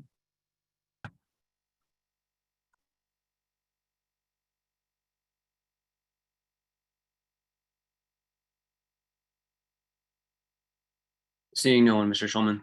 Okay, then we will close out the public comment period and turn it back to Mr. Flaherty for response and final comments. Thank you, sir. So I will respond. Ms. Loricella is absolutely correct. Dry cleaners are, of concern when you're doing an environmental assessment of the property. Our licensed environmental professional is Triton Environmental. They have been involved from the very beginning of when the applicant started looking at the property about a year ago. There are some areas of concern that we will need to remediate. That, of course, is under the jurisdiction and oversight of the Connecticut Department of Energy and Environmental Protection, and we will have to follow all of their requirements as we make sure the site is fully remediated. They are carefully testing the site. They found no red flags to obstruct the project and its presence on the site, but certainly there will be some work to do, some groundwater testing to do, reporting to the state over a long period of time. On the question of the sewer for Mr. Gregory's property, as I said, there is an existing 2-inch sewer force main that comes up Renzulli Road, discharges into the sewer in Westport Avenue. We are aware of it. We know that it has to be at minimum maintained through the result of this project. It may end up getting replaced or significant portions of it replaced. But that was a requirement of WPCA's review and approval that we make sure that main stays intact. I'm gonna ask Bill to get up in a second and just review again specifically with the types and heights and fences of the significant buffer that we are leaving along that southerly property boundary. Again, we've met and or exceeded the requirements for buffers in your regulations. A 30-foot soft buffer of landscaping at a minimum, a 50-foot setback to the building at a minimum, and we've exceeded both of those. As I previously said, we have a 100-foot setback to the building, a 200-foot setback to the closest parking space, and a robust buffer that Bill will explain. I'll then ask Colin to briefly review the code requirements for accessible buildings and units. But please know and understand that this will be meet all the current requirements of the ADA regs and the International Building Code. Storefronts will be accessible. The routes from the sidewalks in the street to those storefronts will be accessible. All of our entrances into the building and out of the building will be accessible, and a certain portion of the buildings will be either accessible, of the apartments will be either accessible or convertible. So with that, I would ask Bill if you want to get on and share your screen again and just run through that landscape buffer on the southerly property boundary. Sure. This is Bill Kenny, and I'll share my screen. And Mr. Gregory lives just south of the property in this area, just to east of the proposed cul-de-sac and immediately south of the proposed pool area. And in that area, we do have this double layer of evergreen trees that are proposed, as well as the privacy fence, 6-foot high privacy fence, opaque fence. And the trees are substantial in this area. We have spruce trees on the south side of the fence that are going to be installed at a height of 10 to 12 feet. And then just north of the fence, we have American holly trees, and they are being planted at 6 to 8 feet in height. So the width of that buffer planting is going to be over 20 feet as these plants mature over time. And it's a substantial planting, and these spruce trees will grow over many, many years. They'll grow 30 feet or higher in size, and so provide a substantial barrier. And then you'll have the privacy fence that's lower, and again, the holly trees beyond that. Thank you, Bill. Colin, do you want to touch on the ADA requirements for a building such as this?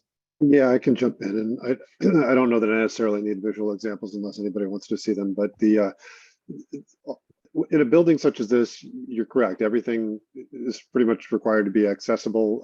I think you covered the storefronts in the site pretty well. The accessible parking is supposed to be proximate and related to the accessible entrances. So that's supposed to be a very short route within the building. All of the common spaces are required to be accessible from the get-go. As far as the apartment units, in a building this size, there is kind of blanket, everything is accessible to some degree, meaning adaptable. So as opposed to like a hotel where you're booking a room and the unit's hotel unit actually has to be accessible with like a capital A, where the grab bars and the shower and everything are pre-installed. For someone in buildings like this, it's adaptable so that if a resident comes in who does have a disability, they can be converted. So then there's two levels within that, a type A and a type B. The type A is a little bit more restrictive, more designed for a wheelchair user. So we have additional requirements such as maneuvering clearances at doors, and some additional requirements at certain fixtures within the unit, side-by-side laundry and removable cabinets below the kitchen sink, and providing a work surface with a removable cabinet for a forward approach for someone in a wheelchair. Those requirements aren't part of the type B requirement, which is more of an all life stages category. So someone who might just be aging, but still very mobile, may need just a little bit of assistance, but doesn't need the aid of a wheelchair. So all of the units have some level of adaptable accessibility. The requirement for the type A units, which is the more stringent, that's 10%. And then typically with the workforce units, we're required to, as with the type A units, we're required to kind of disperse those across broad category of units. So we try to get a little bit of everything within those categories. So the 10% for 136 units is going to be about 13 to 14 units. We're going to break that 13 to 14 units up among the different classes of units. So some studios are going to be type A, some one bedrooms are going to be type A, some 2 bedrooms, some 3 bedrooms. And we usually try to mix that on the 10% ratio so that you get 10% of each. But it doesn't always work out mathematically, but that's the general where we start. And then if we have to make adjustments, we do that and provide a reasonable solution. And then from there, we mix the workforce units over that and try to disperse that relatively equally among the different classes of units as well. So it's a bunch of different pieces that we try to come up with a plan and present that and in a rational way that meets the codes. Thank you, Kyle. Another unique part of the site design relative to compliance that was actually improved due to staff comment was, from the primary residential entrance here at that lower level, you have all of the residential amenity spaces immediately there. You can effectively roll in that front door. Here's our accessible space in the front, roll out to the exterior amenity spaces, the play area, the dog run, and this entire pathway and boardwalk surround, and then up and into either the pool area or the elevated terrace, and then back into the building is all an accessible route. So it's been kind of fully filtered into the site plan. And the last thing I would say to Mr. Gregory, if he's still observing, as we have shown since the very beginning, we will continue to dialogue with our neighbors. And if there are, minor revisions to the types of plantings or the position of the fence near his house, I'm sure that we would be willing to consider those as the process moves forward. With that, I think we've made a fulsome presentation, and you've heard how we have met your standards of review for both the zoning map change and map amendment, as well as the site plan review. We have had an opportunity to review the draft resolutions prepared by staff, and we have no, at least based on the last versions we saw, we have no comment or objection to the conditions as drafted. Okay, are there any further questions from commission members? I have a question. Yes, sir. Sure. Your presentation on the timeline indicates that the DPW has signed off on this, so I'm not even sure, whether this question is relevant, but I have to ask. Do you have, my understanding of a forced main is a macerator with a pump, and is a 2-inch line servicing all 10 houses on Renzulli Road? And that goes out to a sewer main on Westport Avenue? I can address that. So currently there are only 3 homes. Well, I think currently there are either 4 or 5 homes that use that force main today, and it's actually called a low pressure force main. And these are built much more frequently in the last 20 years than before that, because it's less expensive to extend sewers using low pressure force mains. Each property has their own macerator pump. It's an E1 system. It's a proprietary manufacturer, very commonly used. Pumps or parts and pumps are easy to get. Maintenance is easy to get, and they pump a low rate against any head, almost any head, or very high head. So they're very good at pumping at a low rate and pushing against any pressure that they're pushing against, and that's how they're designed. So we're actually going down to 3, which is more than satisfactory. We have made some representations to the folks that live in Norwalk on Renzulli Road, the folks that live in Westport on Renzulli Road, that we can extend, leave a connection for future use for other properties that might want to jump on it. And we will go through those engineering calculations with WPC and DPW to make sure everything works accordingly. Thank you. Any other questions before we close out the public hearing? All right, if not, we'll close the public hearing and we'll move on to action. Brian, I assume that the map change needs to come first because the project can't go forward without the map change. Exactly. Correct? Yep. Okay. Correct. All right.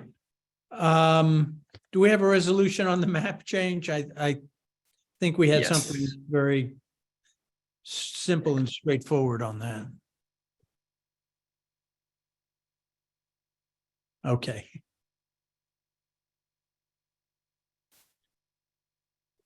Is there a motion to approve the map change? I'll move that. I'll make the motion. Richard moves, Tammy, second, is that acceptable? Okay, so it's been moved and seconded. Any discussion? I would just like to say that, Mr. Flaherty was kind enough to break down our considerations into 6 major groups. And I think that, between staff and the departments that we have in the city and the presentations that were made, I'm satisfied that all of those have been met. But the most important one to me, and has always been on all the applications, is the compatibility with the neighborhood. And I think they've done a fantastic design. So that's going to be a yes for me. Okay. My only complaint is that, as always with Mr. Flaherty, his presentations are too complete.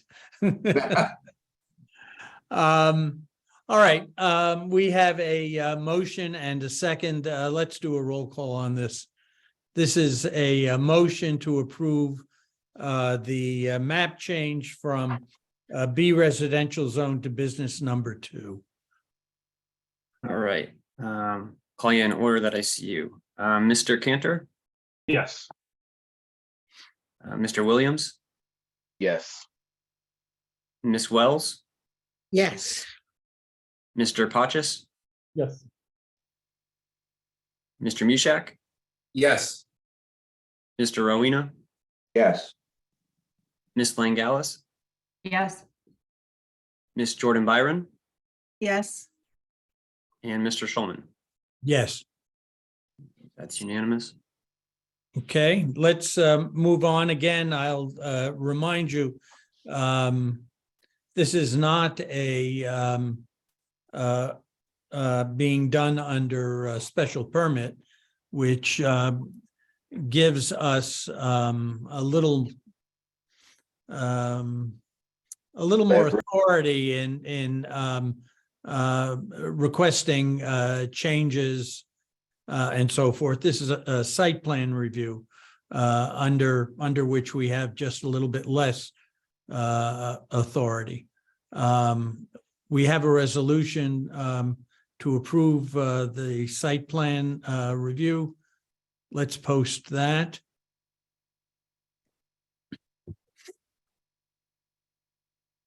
All right, let's read through that before I call for action.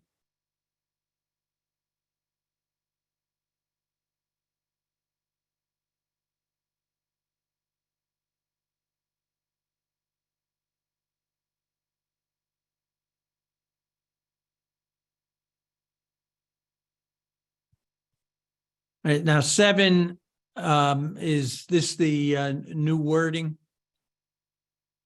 Right. So this is where we're kind of, the applicant and TMP were sort of butting heads a little bit on offsite improvements.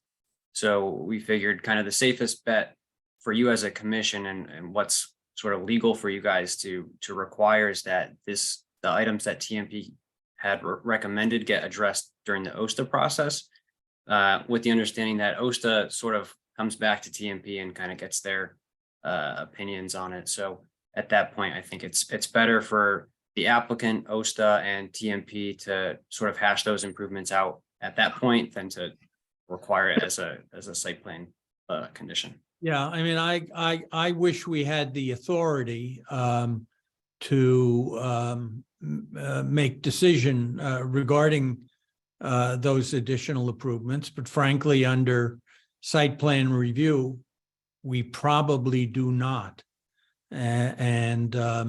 So this would appear to me to be a reasonable compromise. I have a comment, Mike here, Yeah, go ahead, Mike. on that issue on number 7.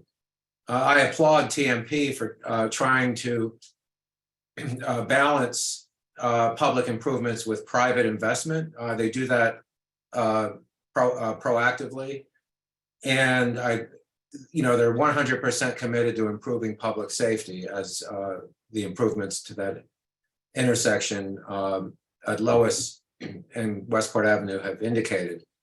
I'm astounded that the state 2 years ago only did the 2 crosswalks and not all 4, which would have been a lot easier to do all at the same time. So who knows why they made that decision to sort of skimp on public safety at such an important intersection that they felt needed improvements on one side or one half of it, but not the other half. But let's not get into that. But I do think that the state just didn't go far enough.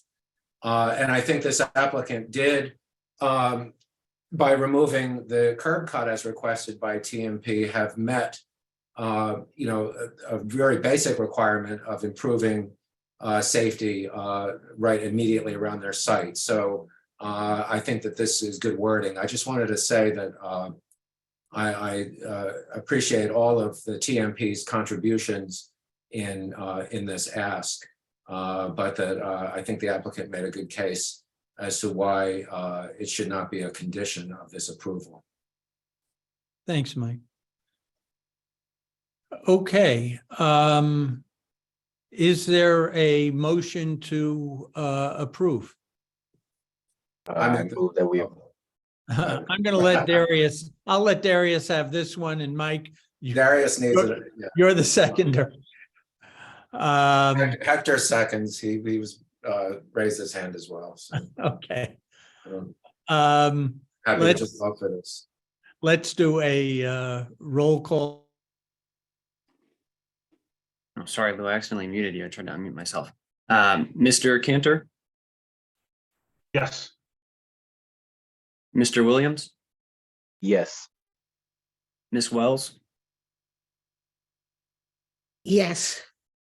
Mr. Pachis, Yes. Mr. Mishak, An enthusiastic yes. Mr. Rowena, Yes. Ms. Langalis, Yes. Ms. Jordan Byron, Yes. and Mr. Schulman. Yes. That's unanimous as well. Okay. Thank you for your time and service. Thank you. Okay, for this next hearing, Anna will be seated, and Mr. Pachis, although he can fully participate otherwise, will not be able to vote on this matter.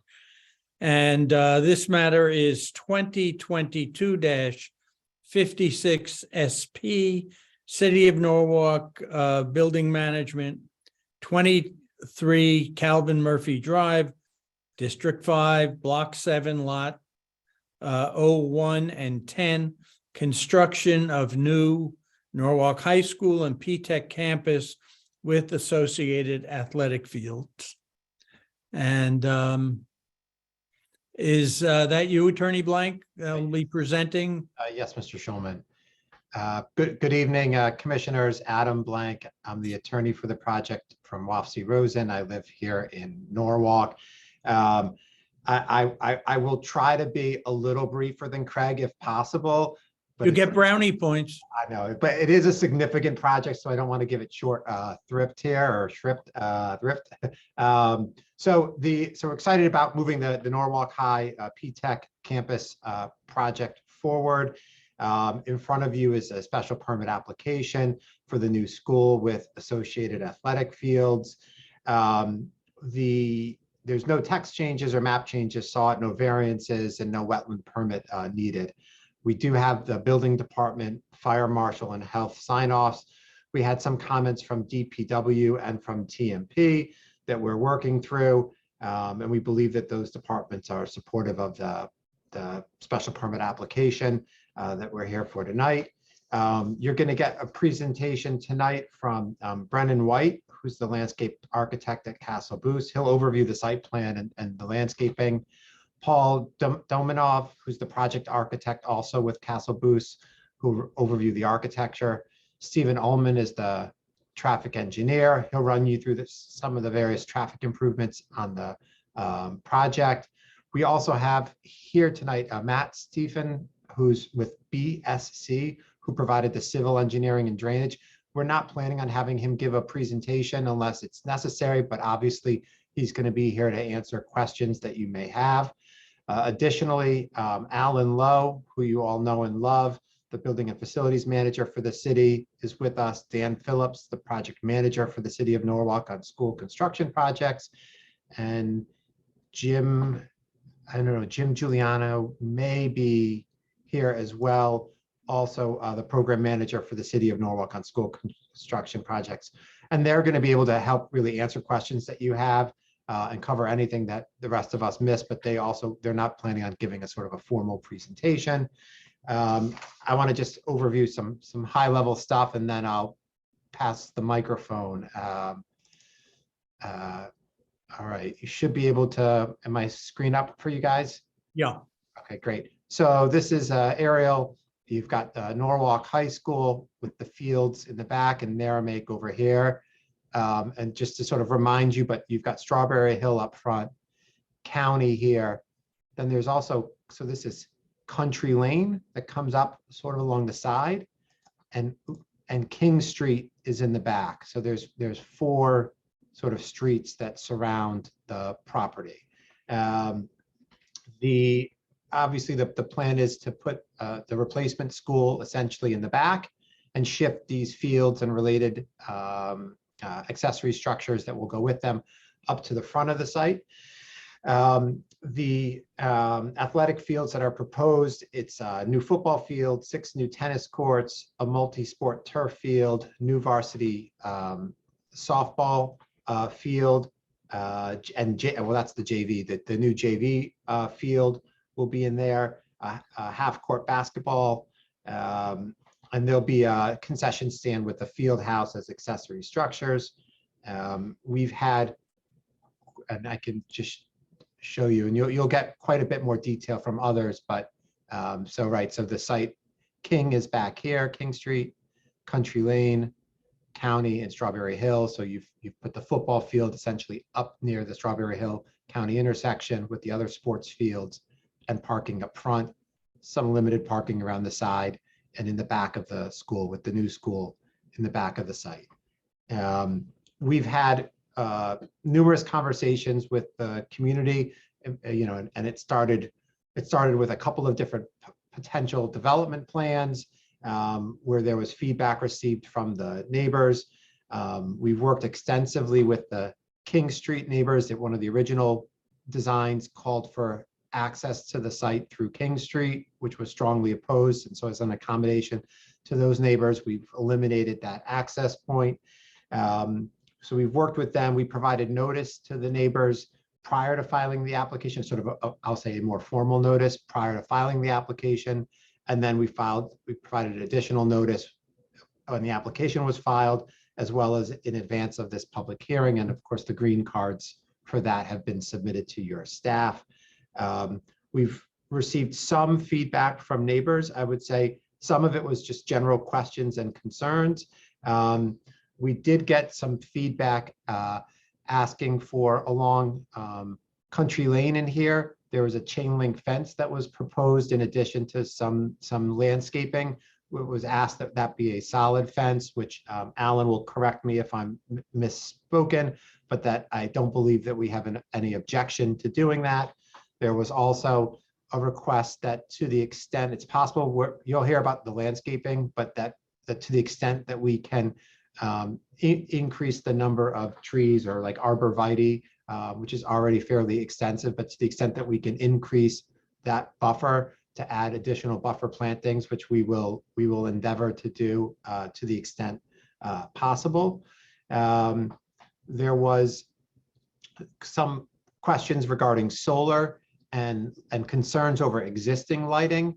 I'll point out in the proposed resolution you have in front of you, one of the conditions is in addition to putting a rooftop solar in, which we're doing, to explore the feasibility of installing ground-mounted solar panel array. And if likely Commissioner Cantor or others have questions about that, Alan can answer that in due time. And another condition on here was that follow-up photometric study after the installation of the athletic fields be put in to verify light levels are acceptable, which we think will satisfy some of the concerns raised from the neighbors. The average height is really only 38 feet. There are a few points where it is higher, but the average height for the new buildings can only be 38 feet. The traffic, just generally speaking, you've got an existing high school with 1,800 to 2,000 students that accesses Strawberry Hill and County.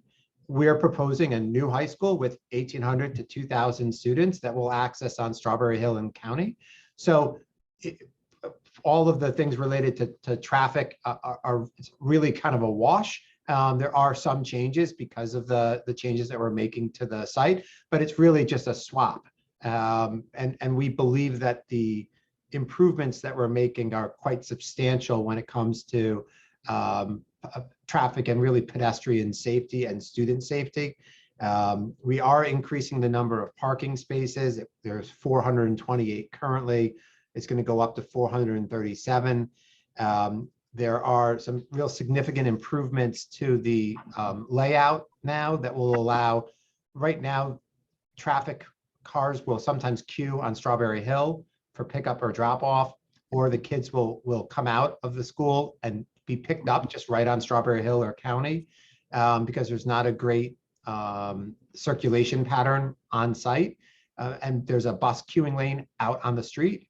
We're moving all of that into the site with the new plan, which you'll hear more about, but generally speaking, we're moving the circulation on site instead of off site to prevent backups on Strawberry Hill and County. We're adding sidewalks and quite a bit of pedestrian improvement. So you'll hear about and we've also added 2 entrance and exit drives instead of 1, which is what's currently there to try to spread the traffic. So I think those are some of the significant improvements that we're making with respect to traffic and parking and pedestrian safety. But again, you'll hear a little bit more on that from our traffic engineer. You do have a detailed landscaping plan, which will be gone over, but that really does place a heavy emphasis on screening along Country Lane and King Street for our residential neighbors, which we will increase from what's currently existing. There'll also be some street trees proposed along Strawberry Hill and County. You have a drainage report that we don't intend to go into much detail on, but the gist of it is that the stormwater discharge will be reduced from existing conditions for 2-year through 100-year storms, and through temporary control of sediment and erosion during construction and catch basins, plus hydrodynamic separators. Post-construction storm quality water will also be improved, and this will all meet or exceed all city and state requirements for stormwater management, drainage, sizing, and stormwater quality. With that sort of general overview, Unless you have immediate questions for me, I'd like to turn it over to Brennan White to give a little bit more on the site plan. Thanks, Adam. I think Adam pretty much covered everything. Great job. Just can everybody, hopefully everybody can see my screen. Hopefully there's no computer issues here. Just to reorient you on the existing conditions, just rotated to match up with the site plan. As Adam mentioned, we're taking the school and constructing it within the existing track location, trying to take advantage of that level ground. Also, eventually going to construct the track and field down at the lower portion of the site within the generally the existing softball field between Strawberry and County Street. Just to touch on some of the existing traffic conditions, observed out there, which Steve may also touch on. The queuing essentially happens through this area, and there's a lot of conflicting traffic and crossing within these parking areas off to the side. So definitely the proposed plan is going to be night and day improvement from what exists today. As I mentioned, there's one access drive, entrance and exit. We're going to have two connections. We're going to have County Street. It's the main entrance drive and connection to Strawberry. Currently, there's a kind of a secondary one-way exit onto Strawberry Hill Ave today. It's gated, so it's not always used. I think it's used at the end of the day, opened up. In general, the pedestrian circulation is also going to be drastically improved throughout, complete accessibility through the entire site. We are dealing with a site that's got significant grade change from the corner of Strawberry Hill Ave all the way up to the athletic field. There's probably over 30 feet of grade change. So we've really done a great job in locating the building and tucking it into the site and just making everything work so that the schools are so important that everything be accessible. So everything does work. It was a challenge, but we've made it work. And then also trying to get the fields back, making drastic improvements on the existing fields. Really flip the proposed right now. As Adam mentioned, the new school will be constructed within the track area. It's approximately 330,000 square foot building. Portions of it. There's a 4-story high school wing right here, 3-story P-Tech wing right in this general area.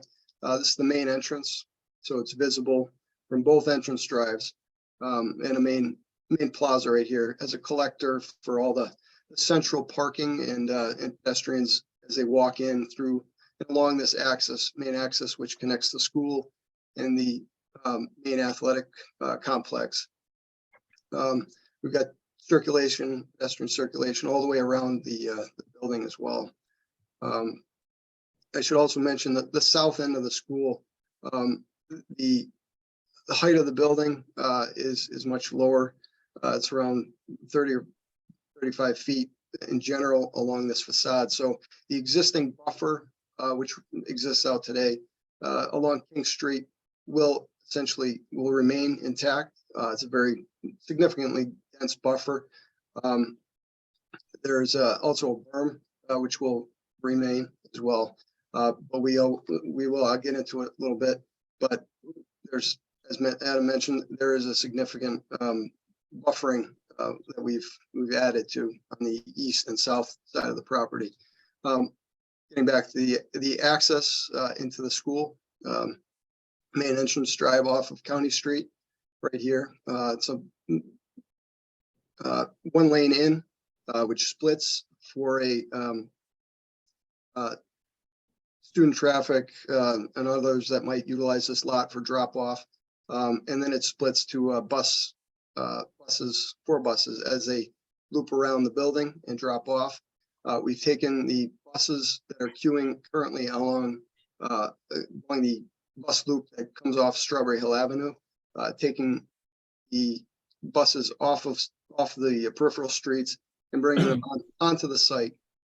So we no longer have buses queuing along Strawberry Hill Ave, waiting to get into the bus lane, pick students up.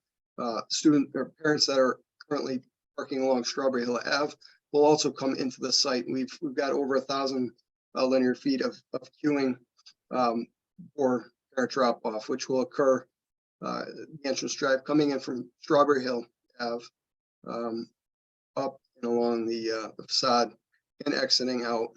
There's a right and left turn lane, which is proposed. Essentially, the width of the drive may be slightly wider, but we do have a right and a left turn exit and a single entrance in. Obviously, emergency vehicles, we've got full access throughout, all the way around the building. How does that length of queuing compare to what exists today? Yeah, I think there's currently only around 800 or so linear feet. I think we're at 1,100 or so. Almost 30%. Yeah, That's so what and currently, when observing the pickup, actually, no cars actually backed up County Street. There was a significant number of vehicles that came into the site, and and they actually parked to wait to pick the students up. So, we anticipate an actual split between, some people may come in on County Street and park in the lot and pick students up. And then there's also the option of the actual, parent drop off, which could occur coming in from Strawberry Hill Ave. So I think the kind of diffuse the amount of, or the concentration in one particular entrance. And that's going to be a change though, right? The Strawberry Hill entrance is going to, because today everything's through the County Street. Everything's concentrated right on County Street. Right now we're saying in the new model, the parent and bus drop off will be coming through Strawberry Hill. Is that right? Correct. But there will also be the option for parents to come in and park in this lot. Okay, so you're not that stuck going one way or the other. It's not stuck going one way or the other. It'll help, allow options for parents to choose which one works better for them. Certainly, just to touch on, picking up and dropping off, one of the discussions with the neighbors on King Street is, that we didn't want to have this as an entrance point, which was discussed at one point, or even a connection to the site, because it might encourage people to drop off along this street, which is, I think the improvements that we've made in the 2 points of access to the site and circulation within is a drastic improvement, and it's an improvement as well along King Street. There's a significant amount of parking kind of focused in one area near the main entrance, whereas today it's distributed throughout. It's more centralized for the fields themselves and for the building. Just to touch on, this is the main entrance, so everyone's pretty much collected. There's a steel picket fence that kind of runs along here, but there's a main access point. So all the pedestrians kind of walk along this corridor at this controlled crosswalk point into the main entrance and into the core of the school, which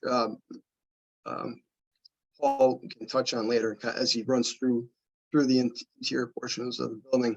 But the bus drop off actually loops around the school, as I mentioned, brings all the buses off the peripheral streets. They can queue along this western edge here, sidewalks, 8-foot wide sidewalks, allow the students to walk in kind of through this entry plaza area and into that same core. So everybody's collected, comes to this central portion of the school. There's a number of outdoor spaces around the school too, might as well just talk about it right now.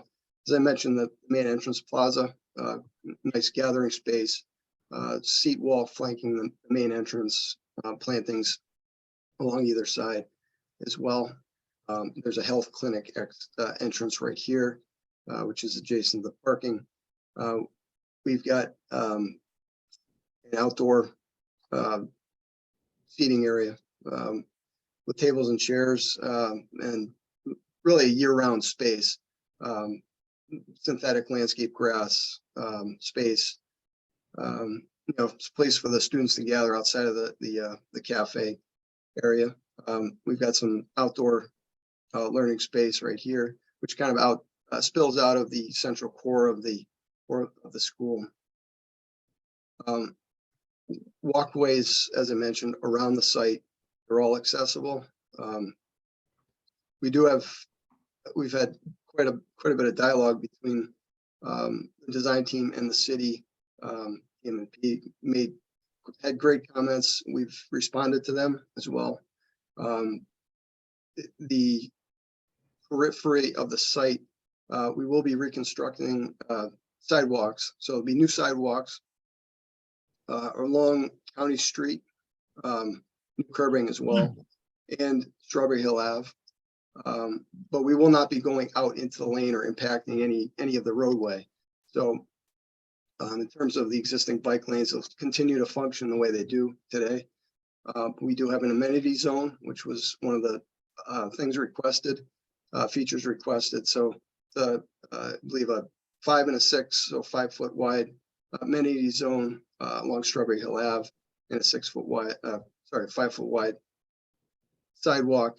We've got it was a 5 and 5 along County Street as well.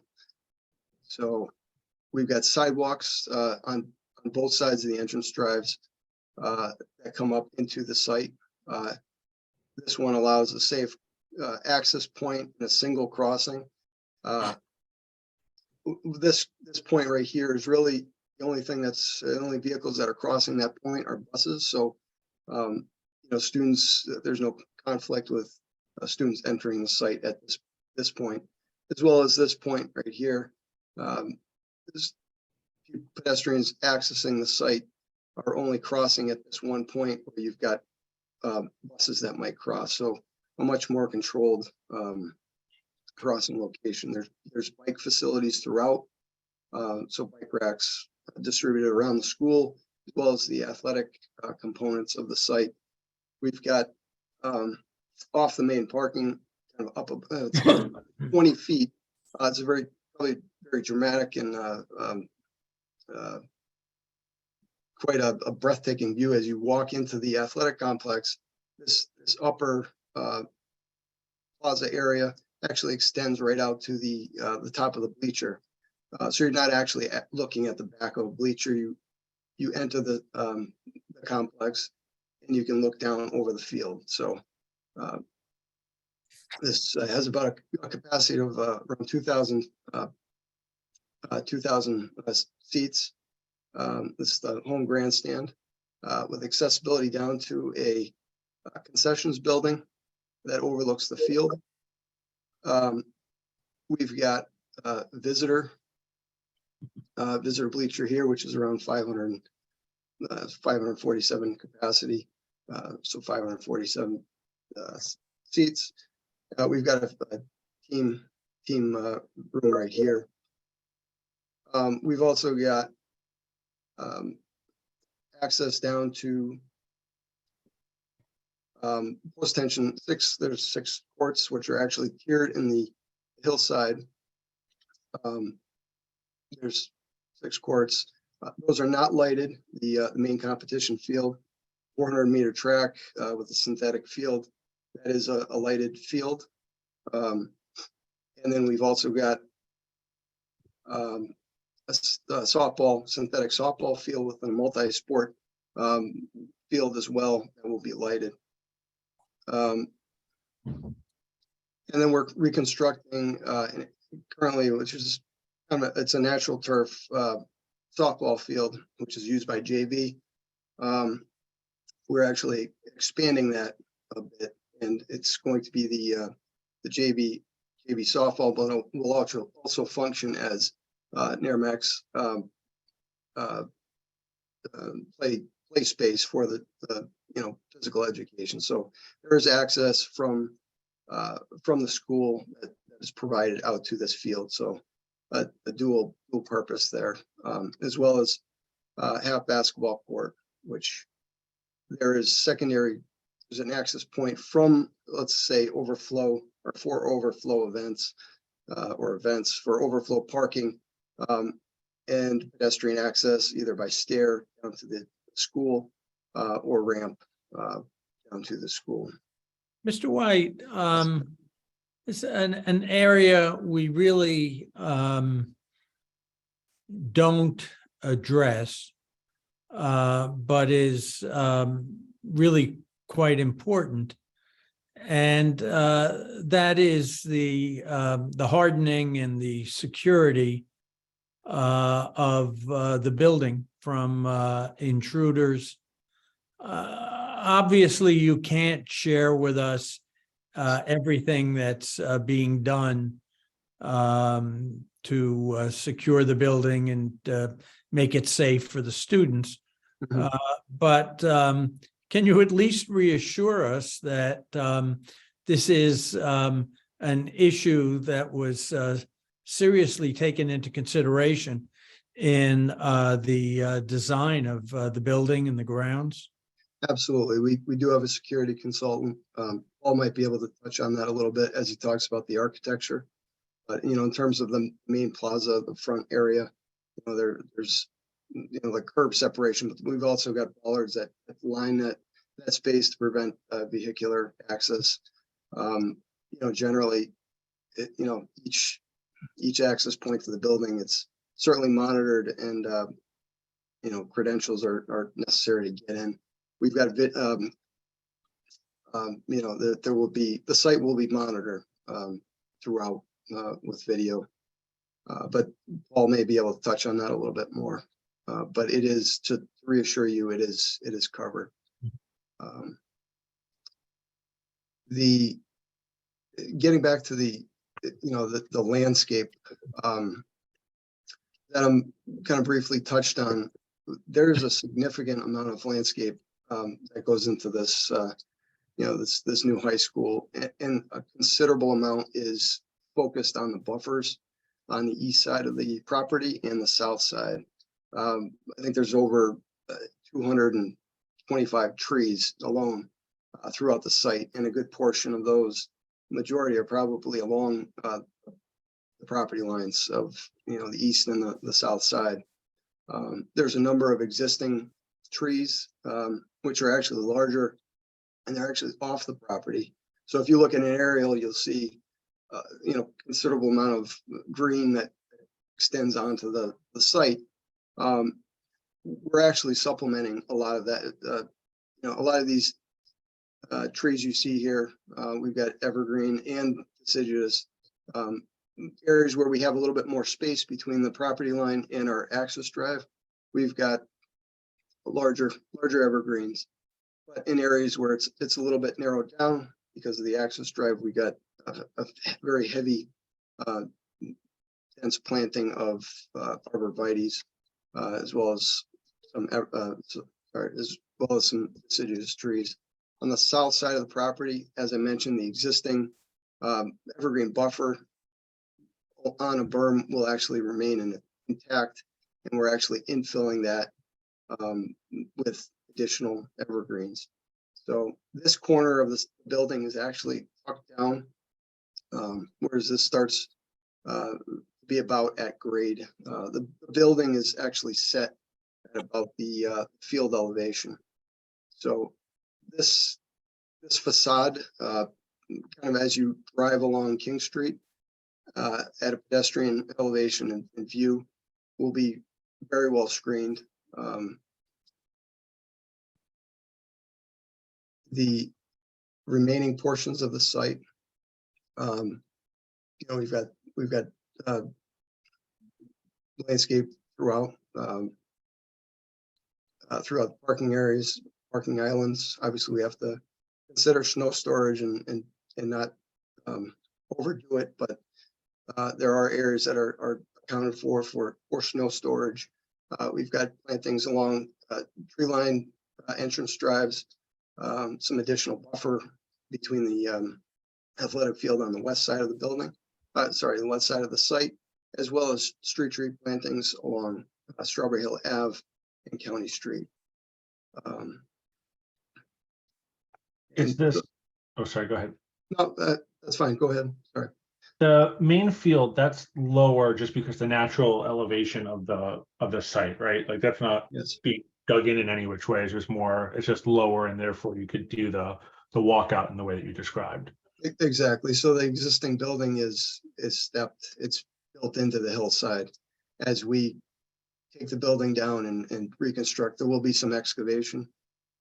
Establish a consistent pitch, so each side, you can kind of see the grades on either side here, be about 2.5 to 1 slope. So, potentially people could sit on that slope and view the game as well. But okay, that's cool.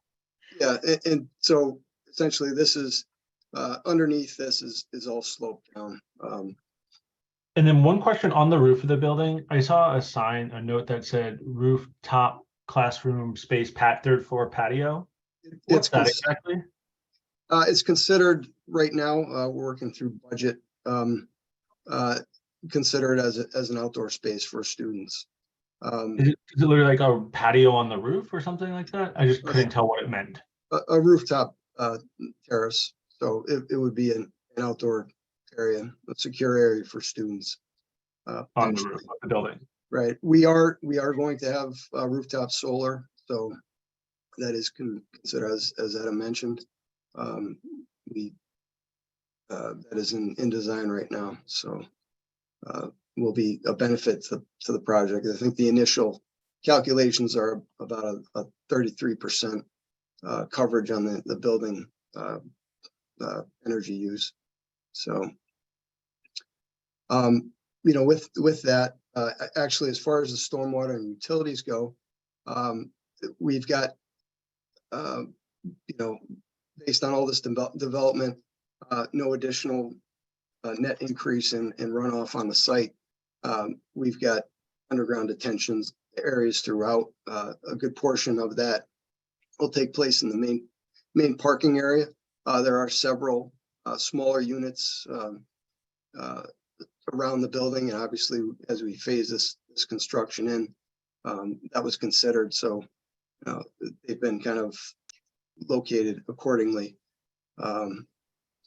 Majority of the utilities come in off of County Street, and then will come up the entrance drive and enter the building right in this area. So I have a question, Mike here. Sure.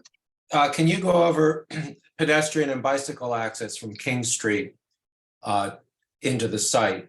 Because obviously we're trying to always encourage that with safe routes to school and to reduce car traffic in and out of the schools. But I don't see any direct access, but would you be coming in to that natural turf softball field where the walks are shown? Brandon, Exactly. sorry, Mike. Yep, This go is ahead. Alan. Let me respond to that. Again, I think that we brought this up earlier today. About a year ago, we met with our neighbors from King Street. They are very concerned about parents dropping off and picking up kids on King Street and creates a situation. There's a very specific, we always ask to talk to our neighbors and be respectful of their wishes. They were very specific about they don't want any driveway entrances or exits along King Street, not even pedestrian access, because they feel that once you put a pedestrian access there, people are going to stop and drop the kids off.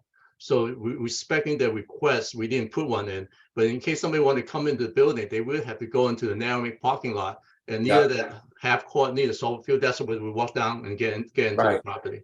Okay. Yeah. All right. Thanks.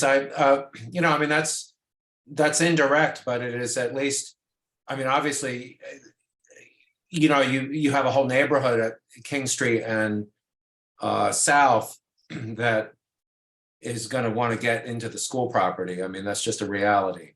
And I understand the neighbors' concerns. We know what happens when there's drop off for schools. It can turn into chaos, obviously. Yeah. I think one of the biggest problems we have in all high school now is that it's a one-way loop system. So Yeah. once the parent comes in, it's very hard to get out. You got to wait for all the traffic. I think by improving the traffic pattern with two entrance points and a major parking lot, that we can put the teachers parking closer to the building. So the parent can come in and get out much easier. So by doing this, I think a secondary benefit is that people doesn't mind coming into the property to drop the kids, and then that reduces the desire to park on the side street to drop the kids off. So Right. I think what this project design, the layout, the parking does help the situation. But at the same time, it's we can't control the parents, but I think we're making a big effort here to provide efficiency in terms of circulation so that we minimize the need to drop off kids on the sidewalk. Well, I guess if you wanted a full control, you could put a fence in along King Street. No, there will be a fence there. We do have, there There will be a is. fence. we do. Oh, oh, I see. Yep, we have a fence along here, Got it. Oh, so Right. you've solved that problem, right? as well as the east side of the property. But the fence doesn't continue up the Merrimack parking lot. No, it so does not. No, Somebody could, okay, as long as you're not cutting it off completely, because it would be a shame for a child walking to school or riding a bike to have to go all the way around, Sure. to Strawberry Hill and to go in, right? You see what I'm saying there? Understood. Yeah, thanks. and just as fencing goes, we've got an additional fence here, along this property line. And it goes along King Street. As Adam mentioned, there's consideration for, additional screening in terms of fencing. But the athletic field, there's a complete enclosure around that for safety purposes and just controlling access to the events. And Brennan, unless the commissioners have more drainage questions for you, Yep. maybe we turn it over to Paul. Absolutely. Okay. Yep. So I can just snap a few images of the building first before we get to the floor plans. This is really a shot of the main entrance, kind of coming up the entrance drive from County Street. See the main entrance right here, entrance plaza, kind of the outdoor space that I mentioned before. Another view kind of on that main pedestrian corridor, connection between the field and the building, main plaza right here, and parking. You can see how everyone would kind of converge at that point and access the main entrance. Excuse me, I have a question. I Sure. can't help but notice in that graphic that there are no solar panels over the parking. And that's an enormous missed opportunity. Yeah, that could be discussed in a moment. Alan, maybe if you want to Yeah, address and Commissioner Wells, that is on the proposed conditions. One of the conditions is to explore putting solar over the parking. And I think Alan can speak to, I mean, it's not as simple as putting solar on the roof. Alan, do you want to talk about what's been done so far? Sure. We are right now, we are looking for the first option we look at, just basically 3 options in front of us. The first one is that we have a solar system for the roof, rooftop system. It provides about 33% of the total energy electrical consumption for the building. We have looked at 2, that's option 1 without any carport. The second option we're looking at is, Brandon, could you go to the site plan? Okay, a larger parking lot. So coming on the north, the second option is provide carport solar for the 3 rows of parking coming down from top, coming down. That adds around I think around like 15% more. So that get up to about 45-48% of total energy consumption. And the third option is including the first row of parking. By adding that, we get to like 62-63% of total energy consumption of the building. So those are 3 scenarios we're looking at. It's really the next thing we need to look at is the financial cost of putting those carport system. So we are evaluating those options. So again, this is the second option, and so but this is just a roof system. This is option 3, which is entire parking lot, and then the option is reduce the first row of solar panel. So we are going to look at the financial pro forma, the feasibility of how much and how little we do. by the time we do this, the plan here is that when we build this new building, it will take us 3 years. We'll start construction potentially end of this year. We'll start doing excavation. It will take us 3 years of construction. Then after, the kids will move into this building, and then we start demolition of existing building. It will take us another 1.5 years. So altogether, it's going to take us 5-6 years to do this. So in terms of financial performance, we have to look at the financial performance of the system to be constructed probably a carport probably about 4.5 years from now. So we have to evaluate all that, and the Common Council is very interested in doing as much carport solar as possible. So we are fully aware of the desire to put carport. We have to look at the financial performance, look at the type of structure you can put up. Because go ahead. I'm sorry. Okay, so it's under serious consideration by the city as we speak. Adam, on that condition though, I think the condition's a little weak, and I plan on making that a little more stronger, given recent regulation and state law that has given more authority to the commission on that. So just we can want to propose that to the commission later on as well on the requirement there versus the fees, just, you know, what's quote unquote feasible. I worry that becomes very loose and non-binding. I don't know, we could look, and I can try to pull it up myself while the presentation's going, at what on 40 Fullen, there was a condition that was similar to that, but I think there was a feasibility, but it was as determined by something. There was a bit of. And the Wegmans went even further though and went just percentage by right. So we can debate that after. Yeah, Nick's right. Let's hold that conversation until the end of the presentation when we put up the action. So why don't you continue with the architectural? Okay. So as I mentioned, this main access point, the main entrance right here, it's the 4-story high school wing, the 3-story tech wing. This is the media center right here, kind of the main central location. This is the bus drop-off area and really the student entrance into that core portion of the building. We've got the auxiliary gym right here, as well as the pool. The pool is actually on the south facade, kind of within this mass. As I mentioned, it's really a lower elevation. It's not, certainly not a high volume. And then Paul, I don't know if Paul's on, he can kind of go through the floor plan here. I might be able to point things out for him. I am here. Thank you. And thank you for having us. I'm actually going to ask Lance to take us through the floor plans.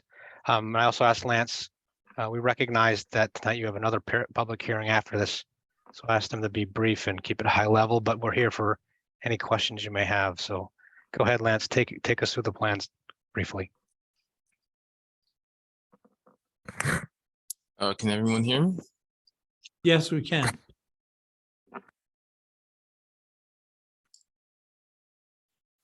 Okay, so overall, this on this main level floor plan, as you saw in elevations, this building is separated into many different stories.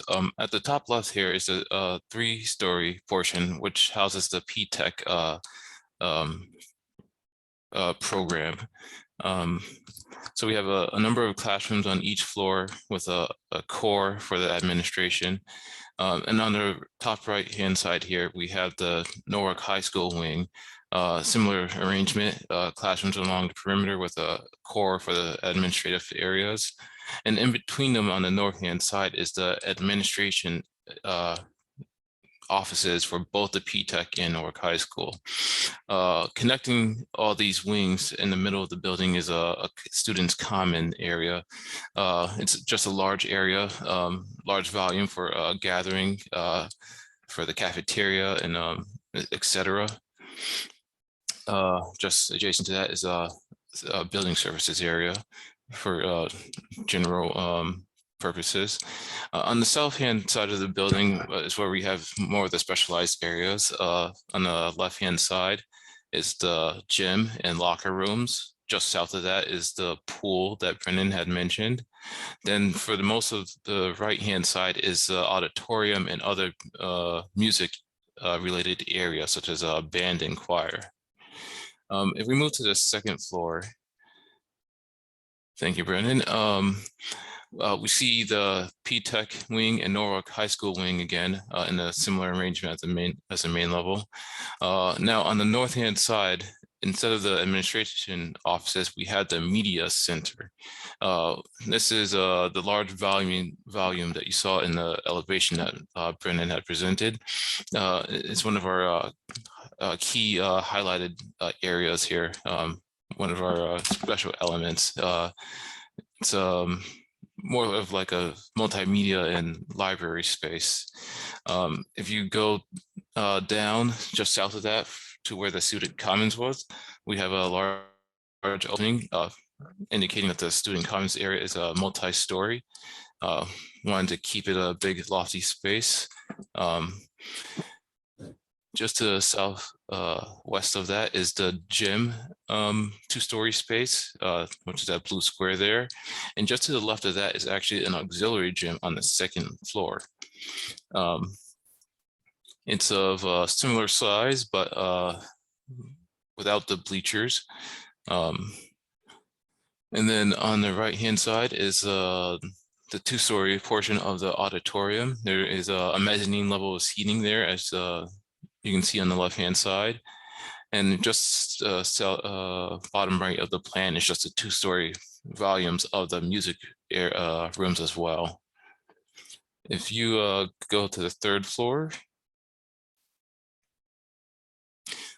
this is where you get the distinction of the P-Tech wing and Newark High School wings.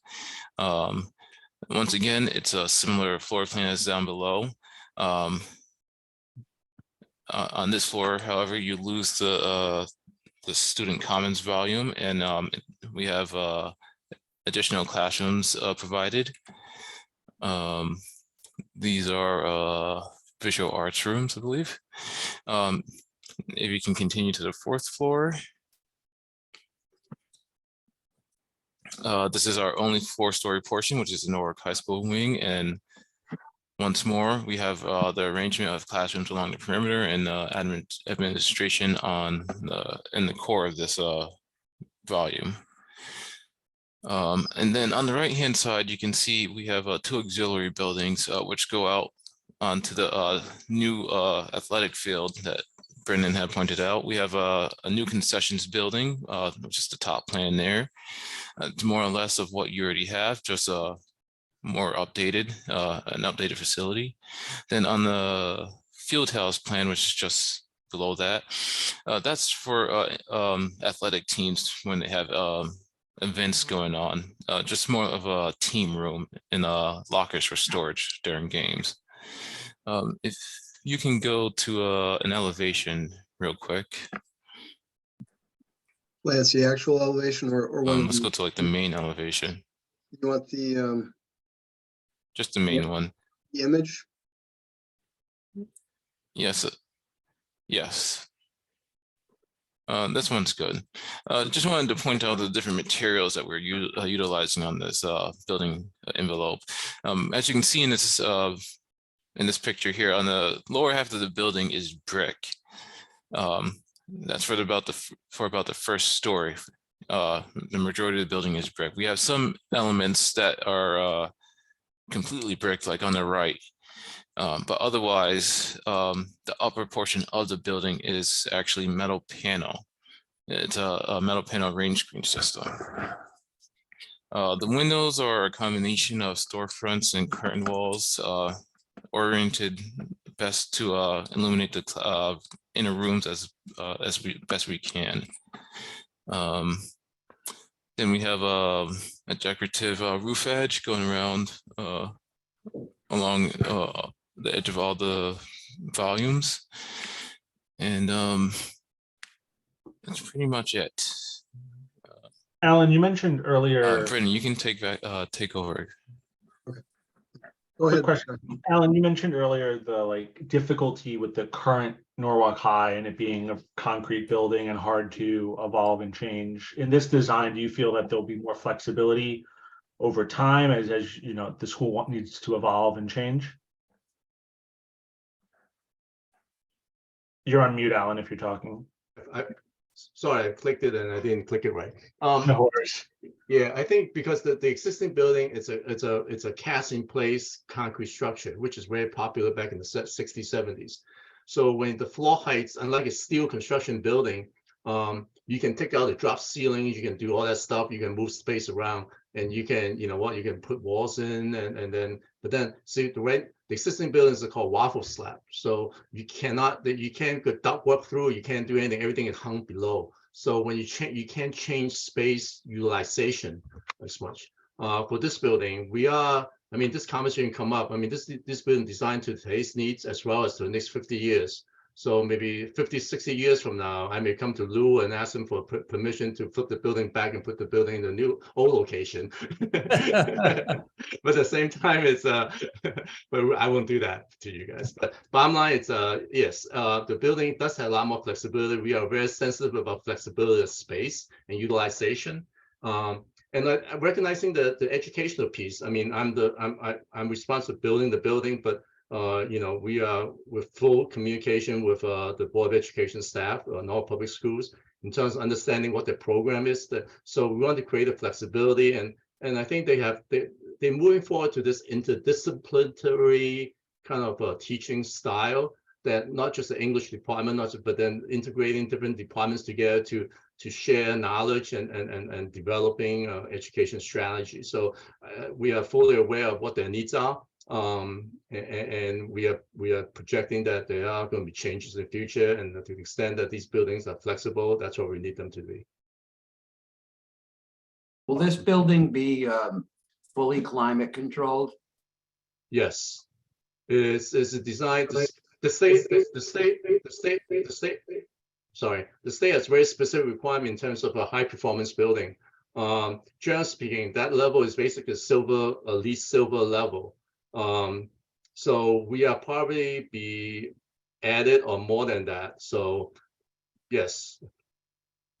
I'm asking because all three of my kids went to the old high school and they all said they suffocated during the Well, one of the problems is that they have existing all high school has some interior classrooms.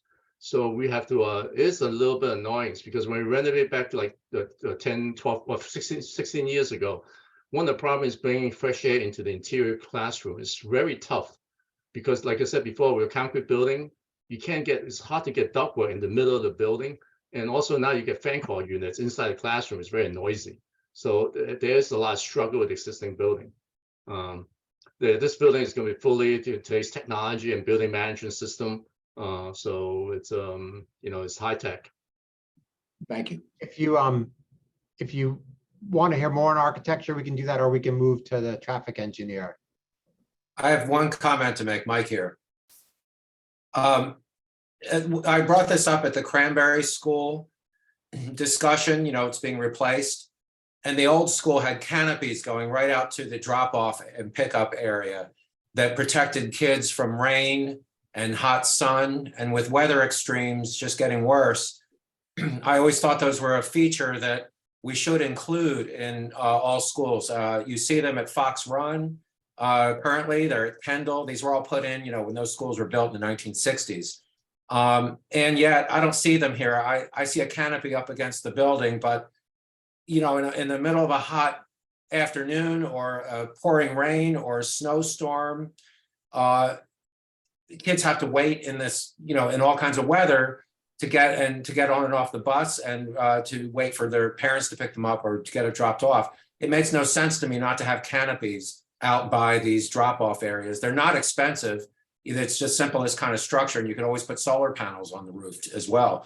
But even this picture that you have up right now, this main spine that connects the pedestrian spine that connects the athletic areas with the school, those should have that should be a covered walkway, except for obviously for the asphalt, for the crosswalks, you wouldn't want to have that.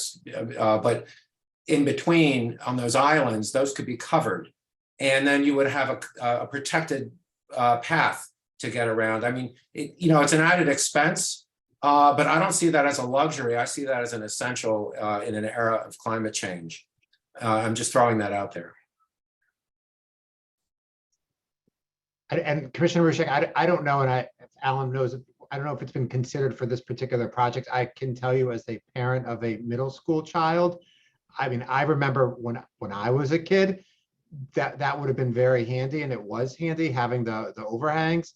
But nowadays, it's a text to and from your kid, out front, I'm here, and they come out. They're not out there waiting, looking for mom and dad to show up. They're inside until they need to come out. Well, okay, there you go, except that, some of them, not everybody is able to do that, I guess. Sure. And there's still the issue of the weather. And people just like to walk under protected areas. And it actually lessens the, what's called the heat island effect of having all these sunny areas exposed to the heat. It just adds to the overall air temperature when these are going. Anyway, I don't need to argue the point, but it seems like such a simple thing somehow got lost in in more modern plans, because they did not exist at Cranberry in the new plan, but they existed in the old plan. It just makes no sense to me, regardless of texting. But anyway, I'll stop. Adam, about how much longer do you estimate the presentation is going to go? Well, I think if you don't need more on architecture, I think Stephen can do 10 minutes on the traffic Or less. or less, and then we can be concluded. Okay, then let me say this now. When you conclude your presentation, but before we open it up to the public, we're going to take a 10-minute break. I apologize to all the people who are waiting to speak, but the commission members have been at this since 5 o'clock this afternoon. If you want our full attention, we're going to need a short break before we move forward. So please go right ahead with the presentation on the traffic and parking.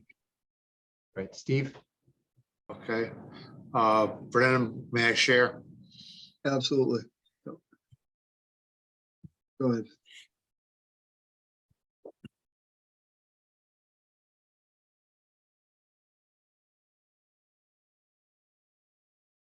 Okay. You should be seeing the existing conditions plan. We do. Okay, very good. My name is Steve Allman. I'm a professional engineer. I'm also a professional traffic operations engineer. I'm employed with Alfred Benish and Company of Glastonbury, Connecticut. We performed the traffic study for the school, along with reviewed and commented and worked on the site circulation plan. You've already been orientated to the school. Main access to the school is Strawberry Hill and County Street, of course. In the vicinity of the site, Strawberry Hill Avenue is classified as a urban collector roadway. It's typically 2 lanes wide in the vicinity of the site.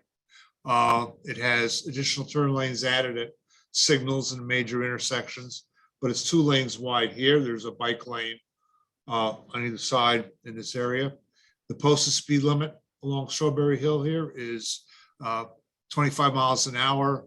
The 85th percentile speeds are 37 miles an hour northbound and 39 miles an hour southbound. County Street is a 2-lane local roadway.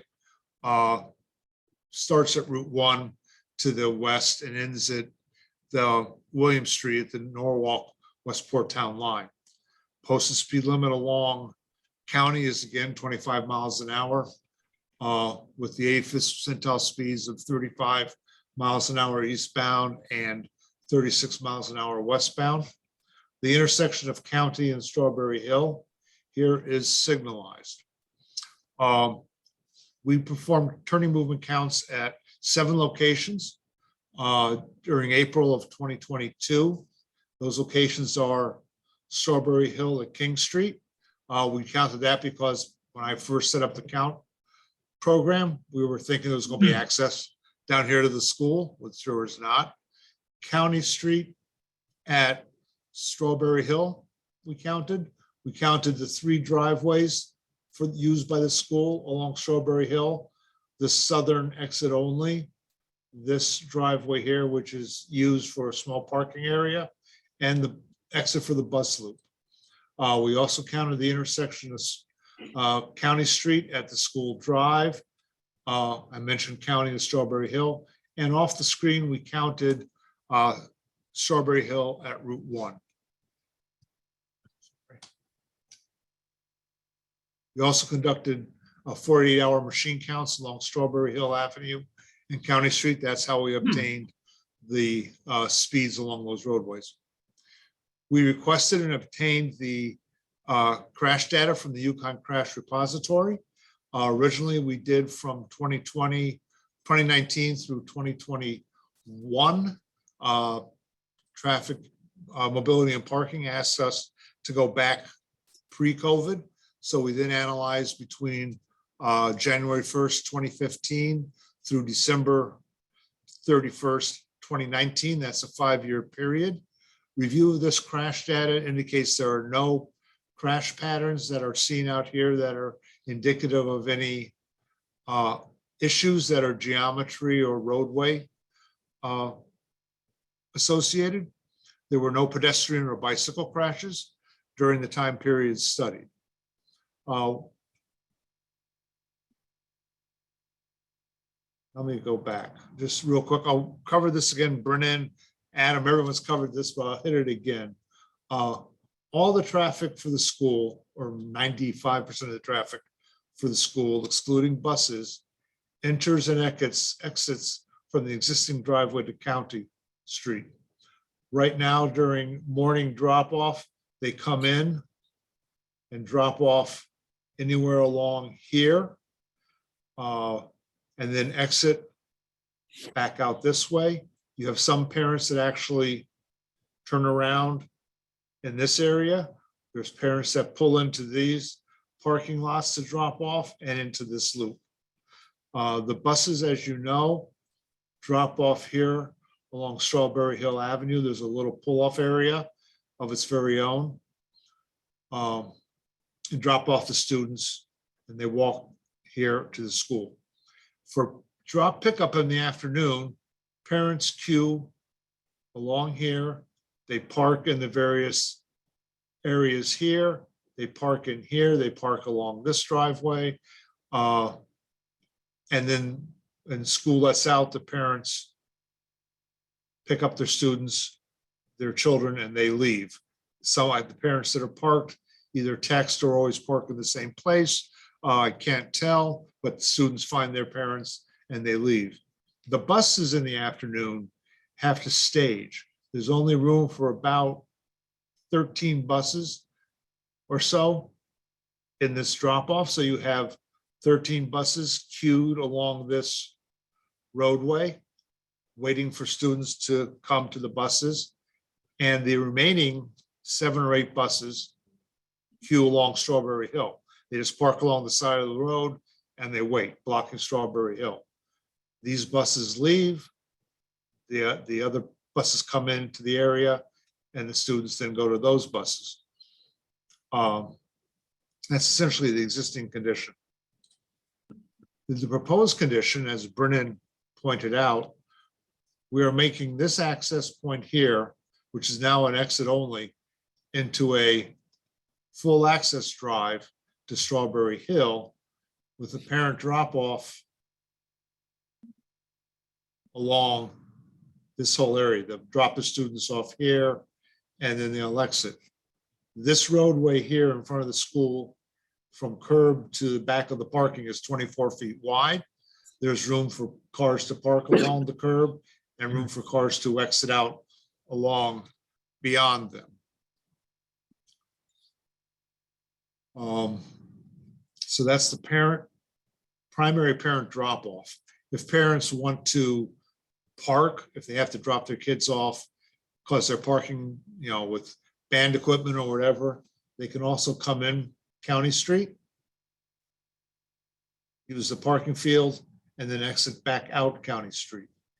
The buses, as Brendan mentioned, will all enter County Street. They will circulate along the east side of the school. Around here, we have room to store approximately 10 buses along this sidewalk to drop students off or pick up, and the remaining buses can remain back here in the loop. They don't have to wait on the roadway. They don't have to stagger their times. They can just come in and they'll be out of the way of all parents and vehicular traffic. They then exit to Strawberry Hill, either turning left or right.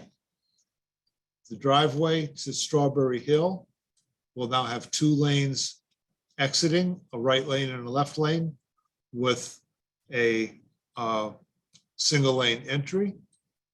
County Street will operate the same way. You'll have a left turn lane and a right turn lane.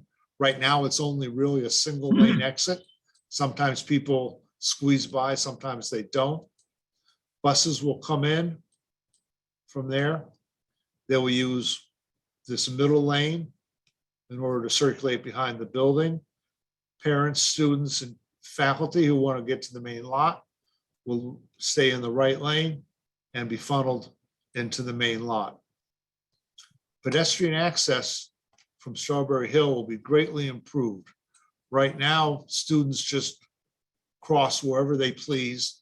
Most of them cross at the existing driveway here, but they just cross Strawberry Hill. We are proposing at the new access point to put in a formal crosswalk here with an RRFB. That's a rapid rectangular flashing beacon. You have them in other places along Strawberry Hill. This will consolidate all the pedestrians, will make the pedestrians more visible when they're crossing to the traffic along Strawberry Hill. And then when they cross, as Brendan pointed out, they're on a sidewalk that goes along the driveway, continues, and then crosses to the school here, where really the only conflicting traffic is with school buses, which we believe are much more cognizant of students crossing the roadway. Sight lines from the driveways. Right now at County Street, we're not relocating County Street. We have 500 feet of sight distance, almost 600 feet, looking towards the west. To the east, it is restricted due to a vertical crest curve down here on County Street to 365 feet.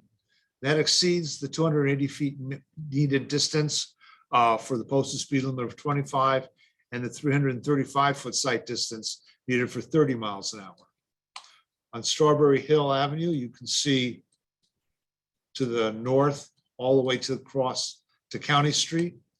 We're going to proposing to do some minor push this driveway out so the driveway and stop bar are pushed out closer to the bike lane. Right now, you have southbound lane, travel lane, a northbound travel lane, the bike lane, and then a shoulder. We're going to push the driveway out so that you don't have that excess shoulder so people can see. Right now, it's restricted due to the slope here and a retaining wall for this private property. In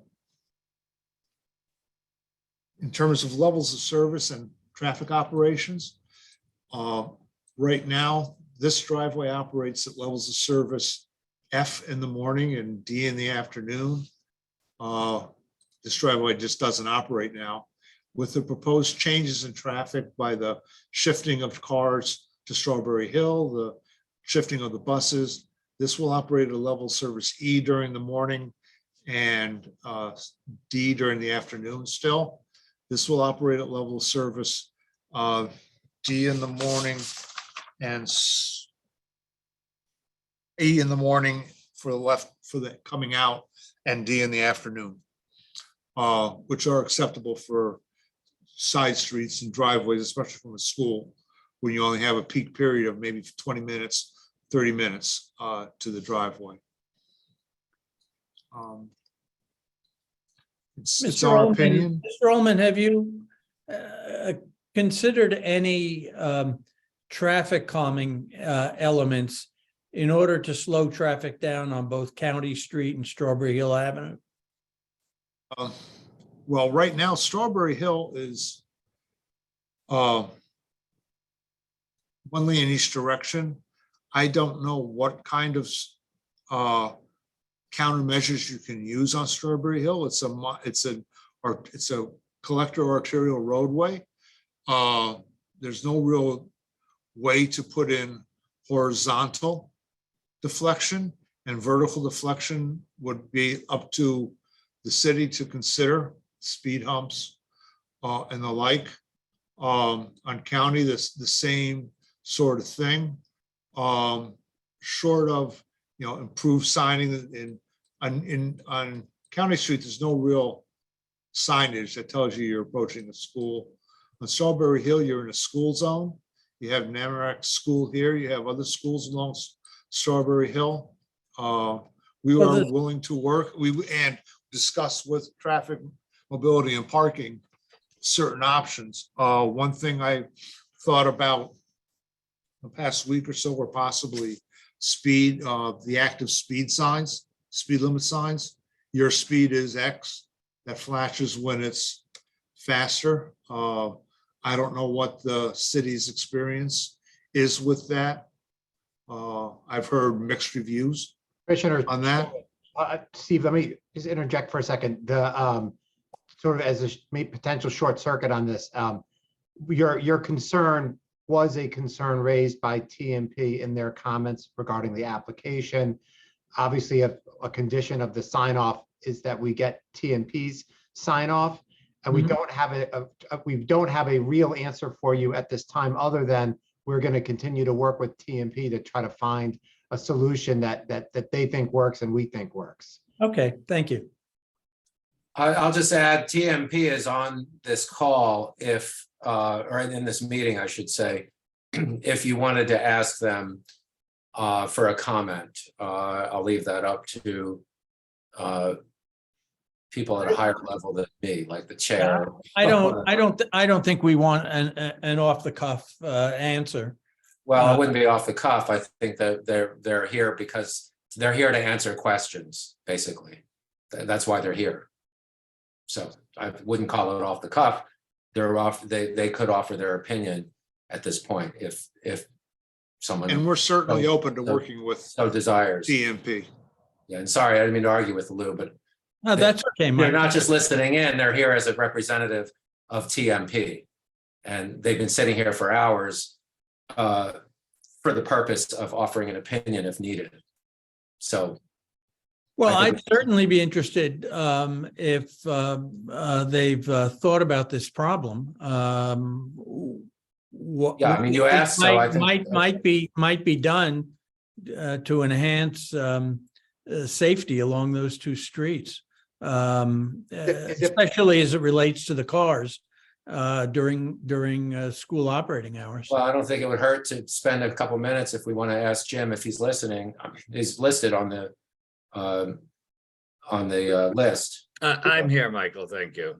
Okay. Do you want to speak to any of these issues? Sure. And Lou, thank you for your time. You and the commission. Thanks for taking this up. I just wanted to join you today, understanding that you were hearing this application. Should you look at the comments from TMP? I think that you will find them consistent with the comments that we review with every development, and that they're full and they're complete and they're, I believe, thorough.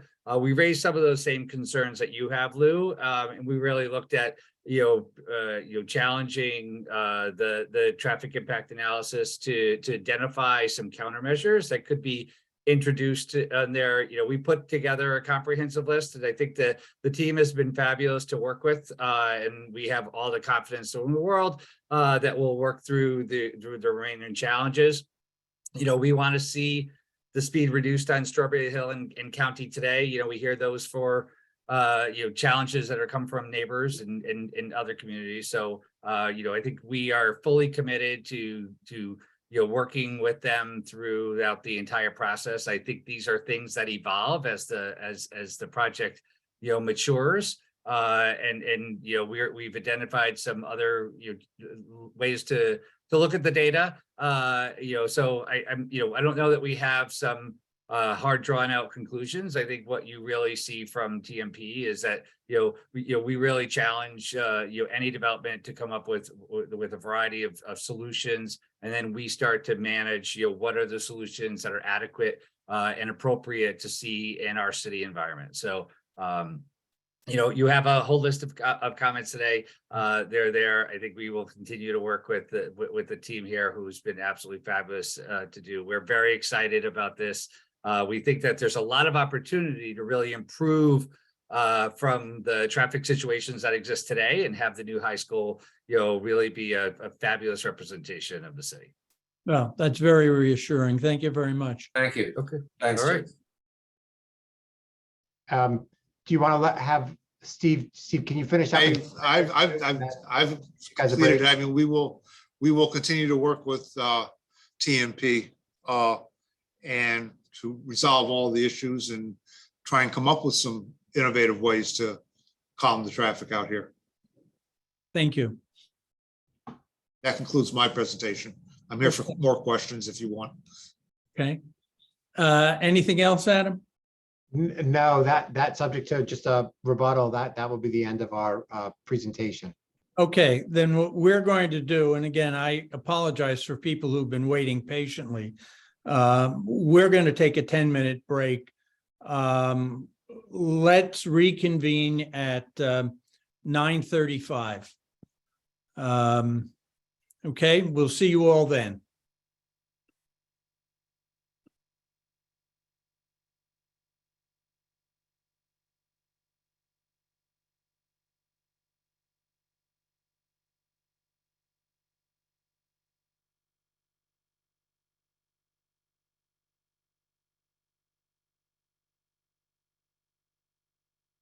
And thank you, Brian, for public hearings, in case people have come on since the end of the last one we held this evening. The Board of Education has made its presentation regarding the new Norwalk High School. We're now going to be opening up this hearing to the public. Let me just quickly go over the rules regarding that. First, let me say that we don't set a limit on how long people, the public, members of the public can speak.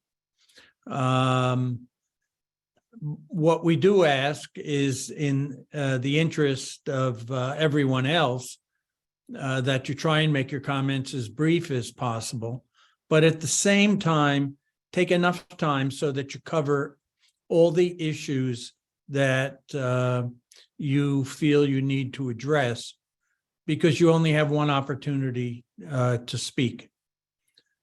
Beyond that, we ask that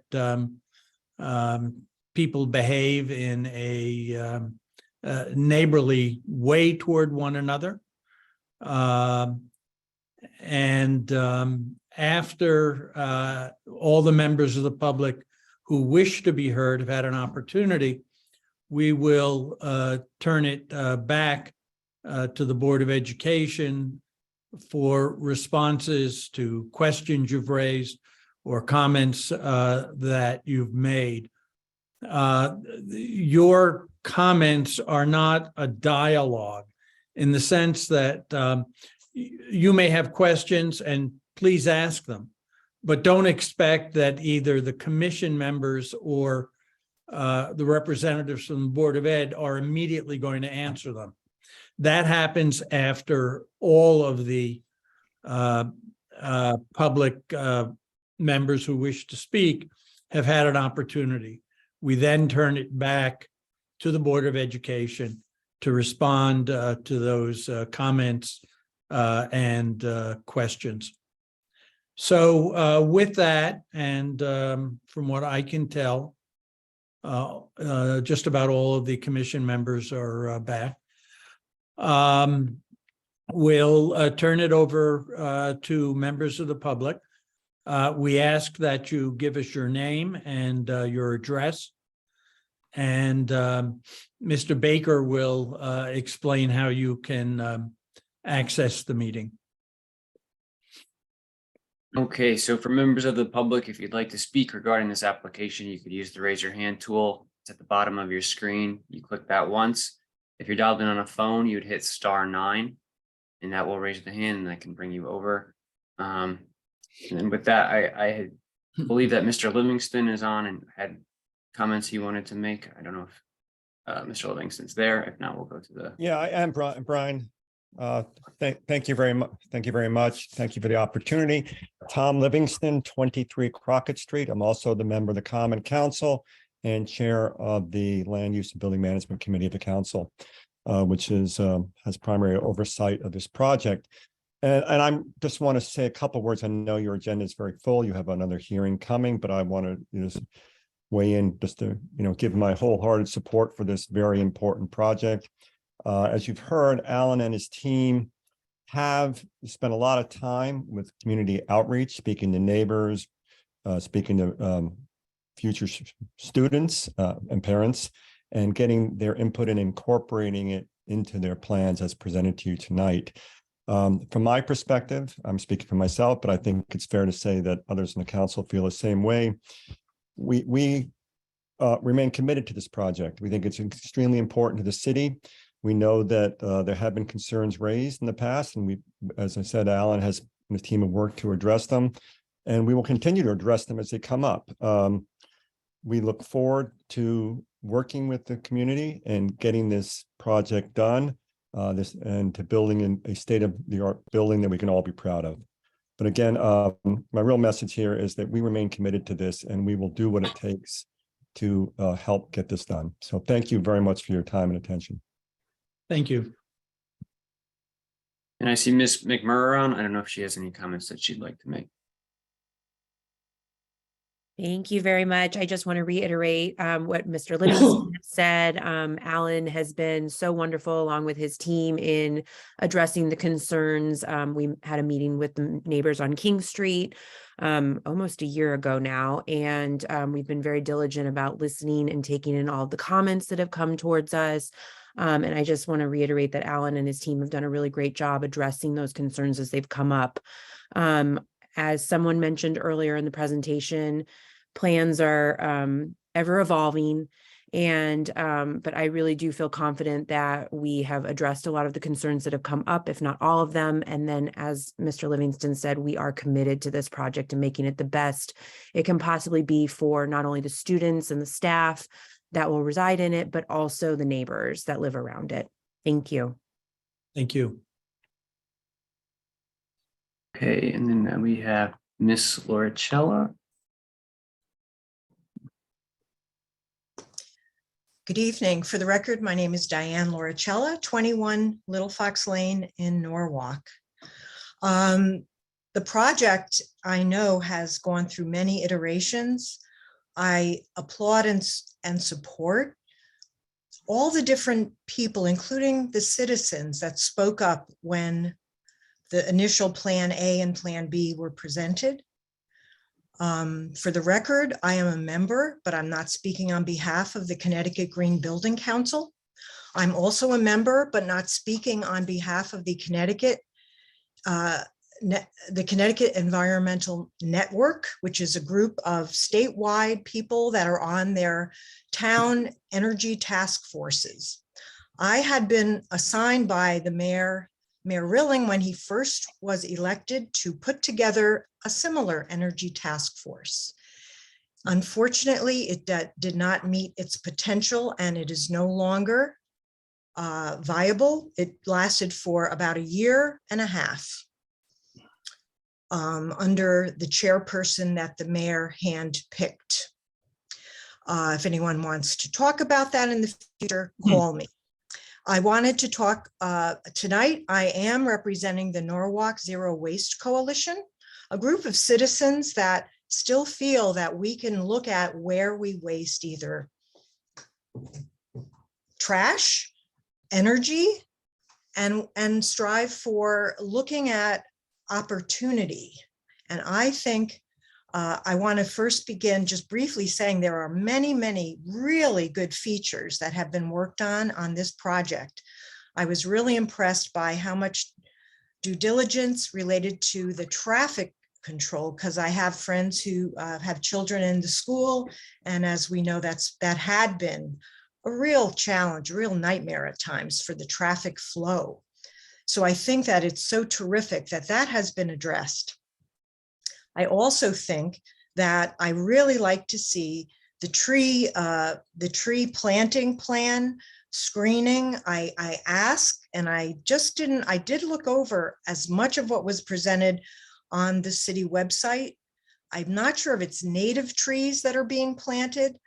Maybe Mr. Mushak can help ensure that we are that the trees that are planted can handle the climate as well as this weather in New England, and make sure they're native plantings so that they last and they don't require as much effort, water, and money for the taxpayers.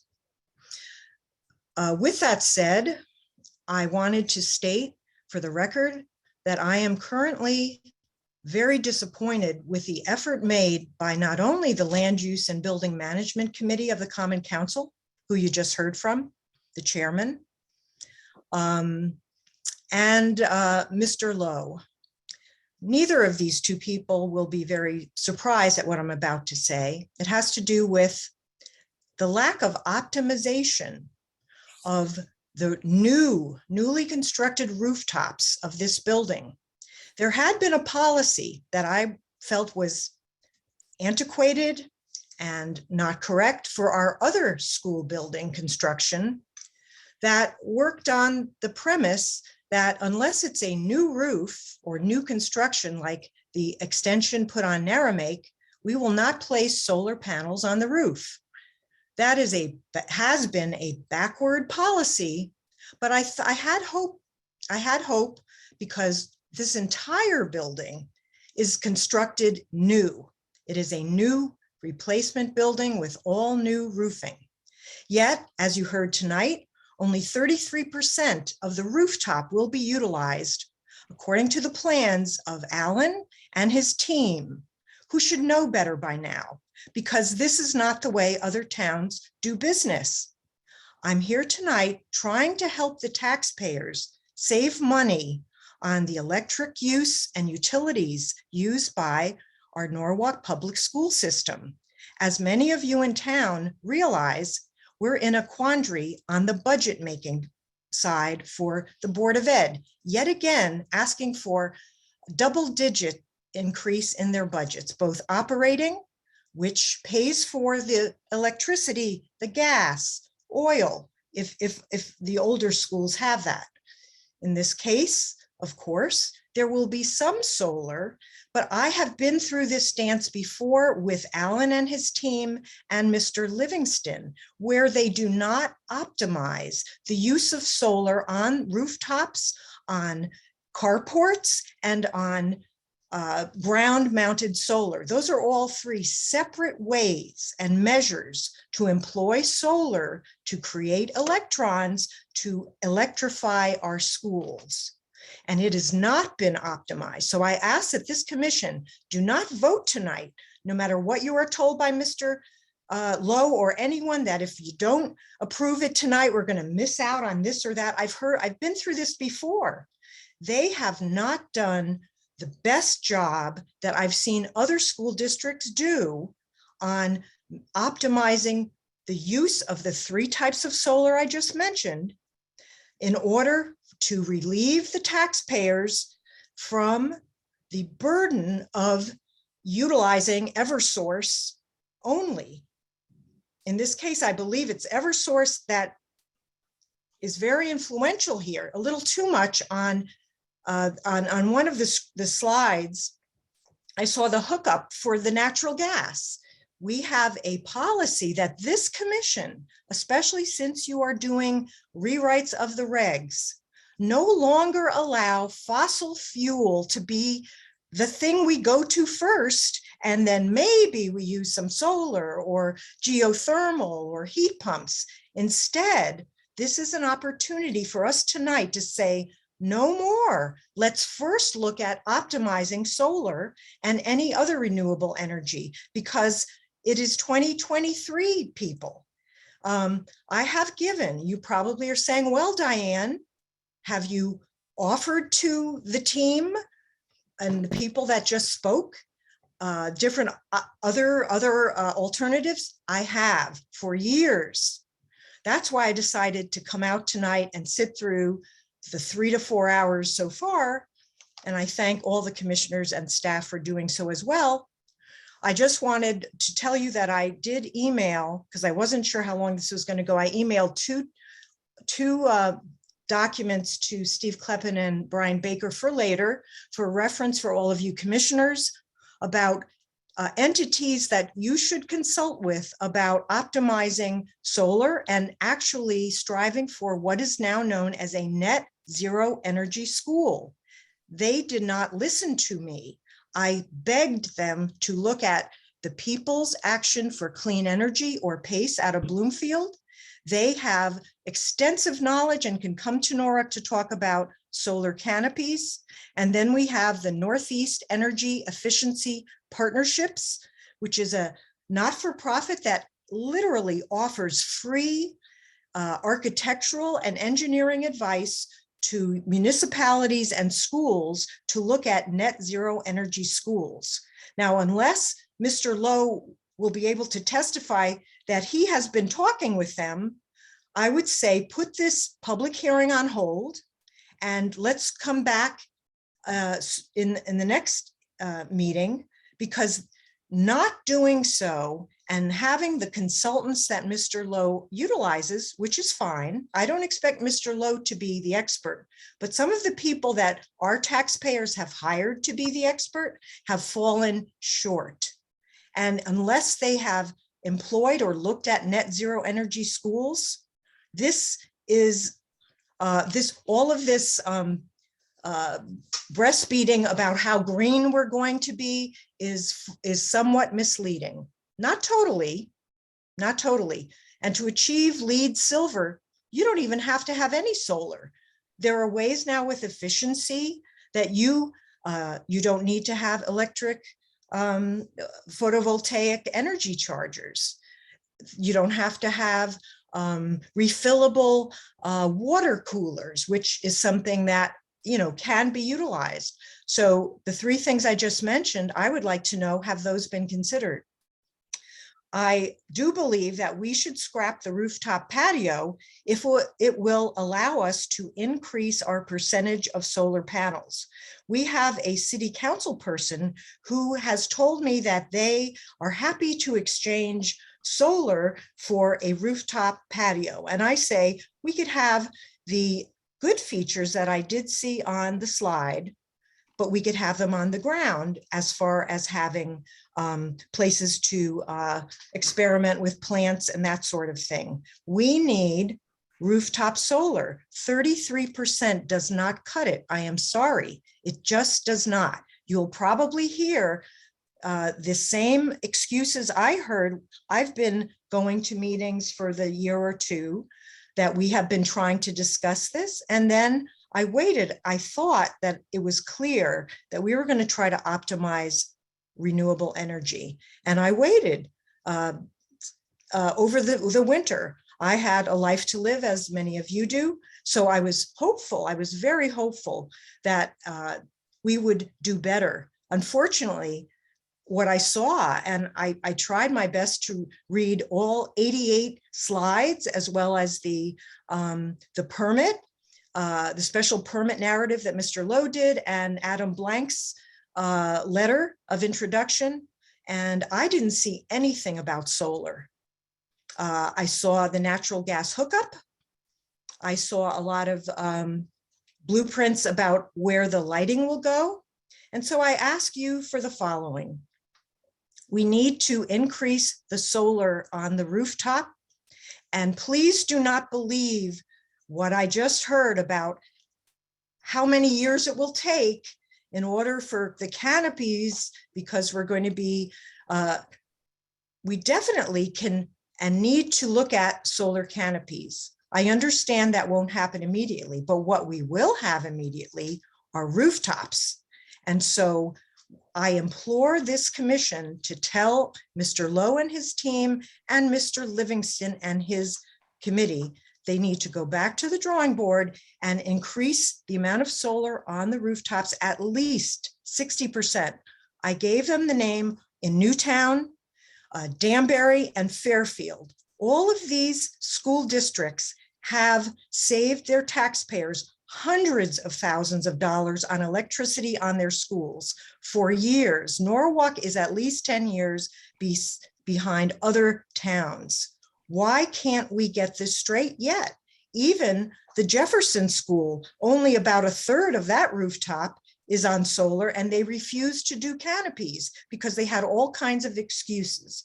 All right, so if we have to wait on the carport rather, let's at least optimize our rooftops. So I think of the 3 different wings that I see of rooftop, let's make sure 2/3 of them are solar. And the rest of them should be white roofs, so they reflect and we don't have to cool off the building underneath as much, or a green roof.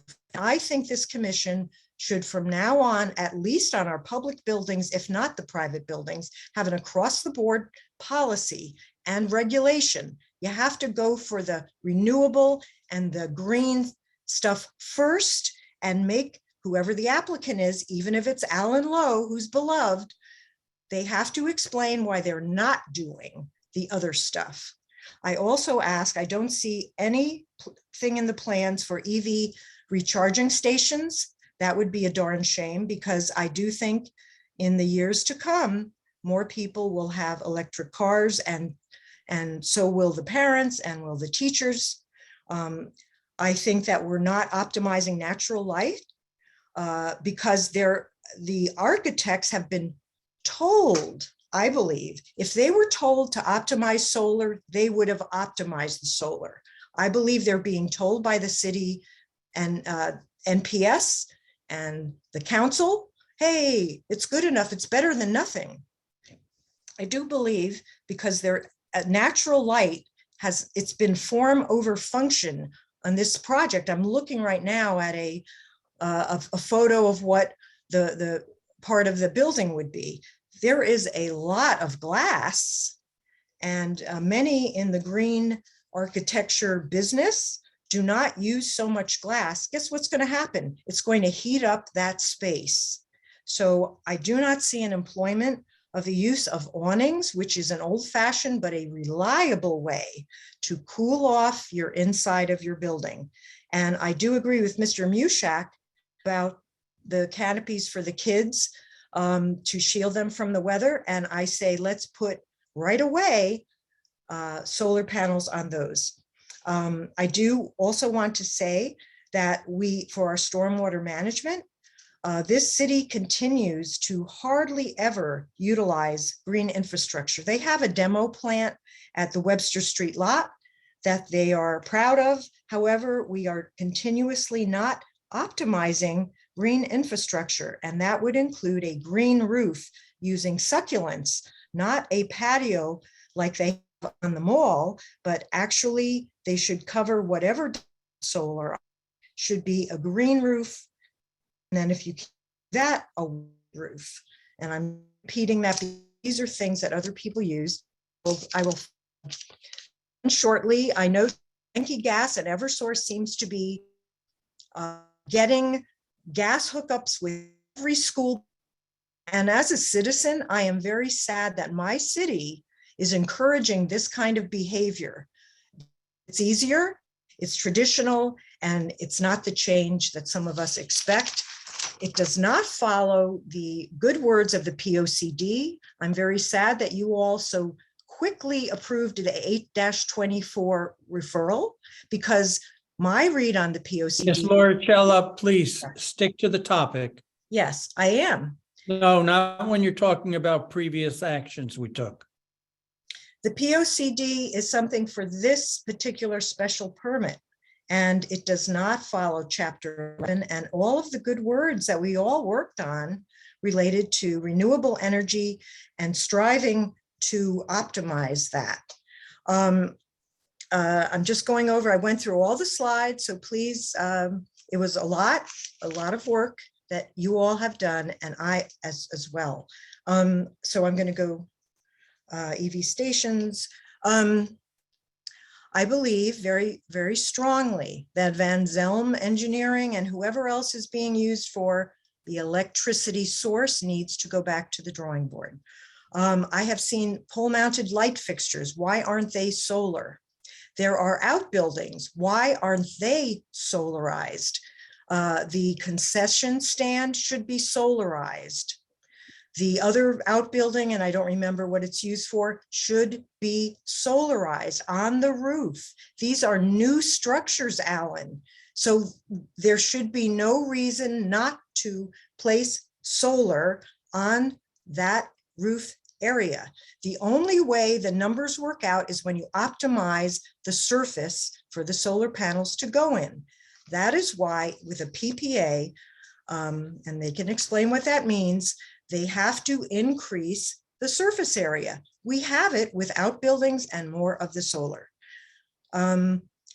Lastly, there is a use, unfortunately, continuing in this project with artificial turf. I ask that this commission, who is going to begin the capital budget plans in the coming weeks, not to allow artificial turf, because there have been not only occupational injuries, but also polluted runoff and off-gassing and high heat that has been noted. And I have asked Mr. Stowers from the Recreation and Parks Department and the health director and the mayor of this fine city and Mr. Livingston and Mr. Lowe, why are we still always using artificial turf as the go-to when natural turf is cooler? And we just have to spend the money on proper drainage and proper maintenance using the best management practices for natural turf. This city, lastly, because of my work with the Norwalk Zero Waste Coalition, all of that old turf that's going to be rolled up and taken out for the footprint of the new high school. And I think that is okay, but that is creating very expensive, very heavy waste. We don't need to increase the $1 million plus it's going to cost us. We're going to have 2 artificial turf fields, according to what I looked at on your plans.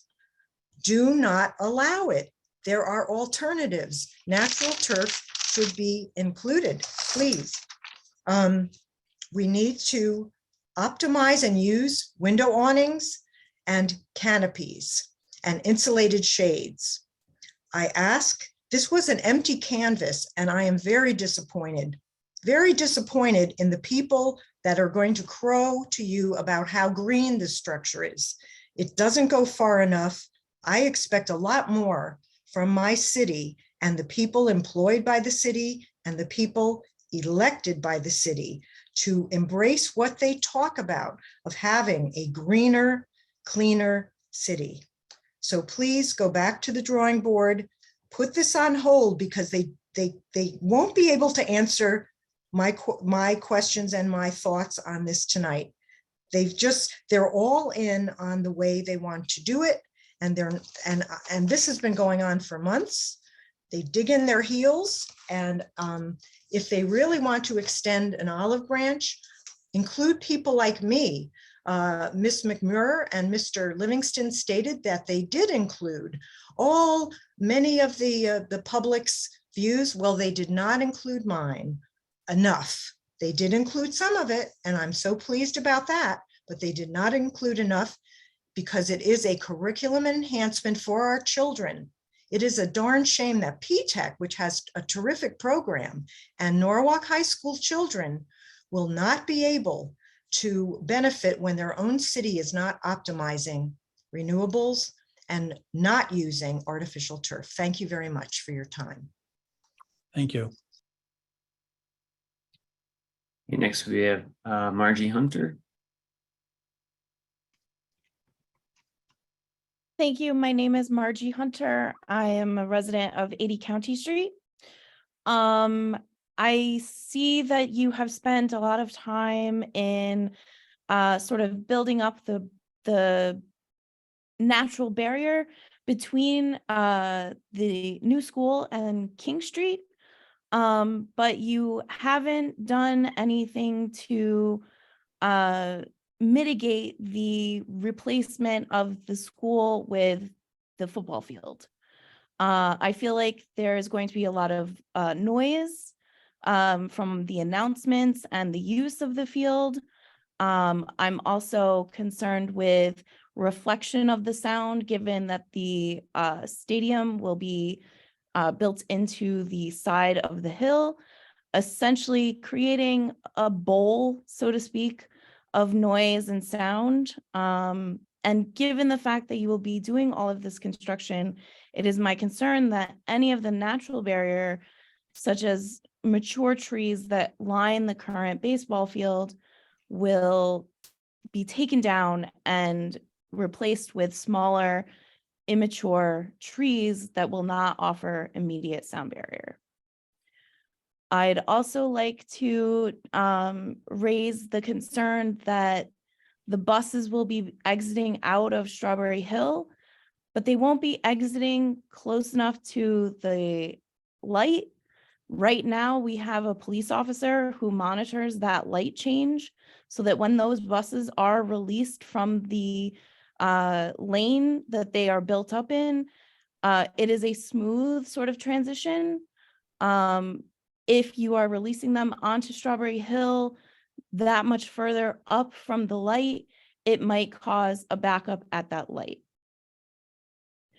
I'd also like to raise concern of, I heard that you have lovely music and theater facilities. I did not hear anything about your visual arts programs. Visual arts programs need larger spaces in order to function, and I'd like to voice an opinion that we need to make sure that we are making sure that there is a well-rounded school included in the plan.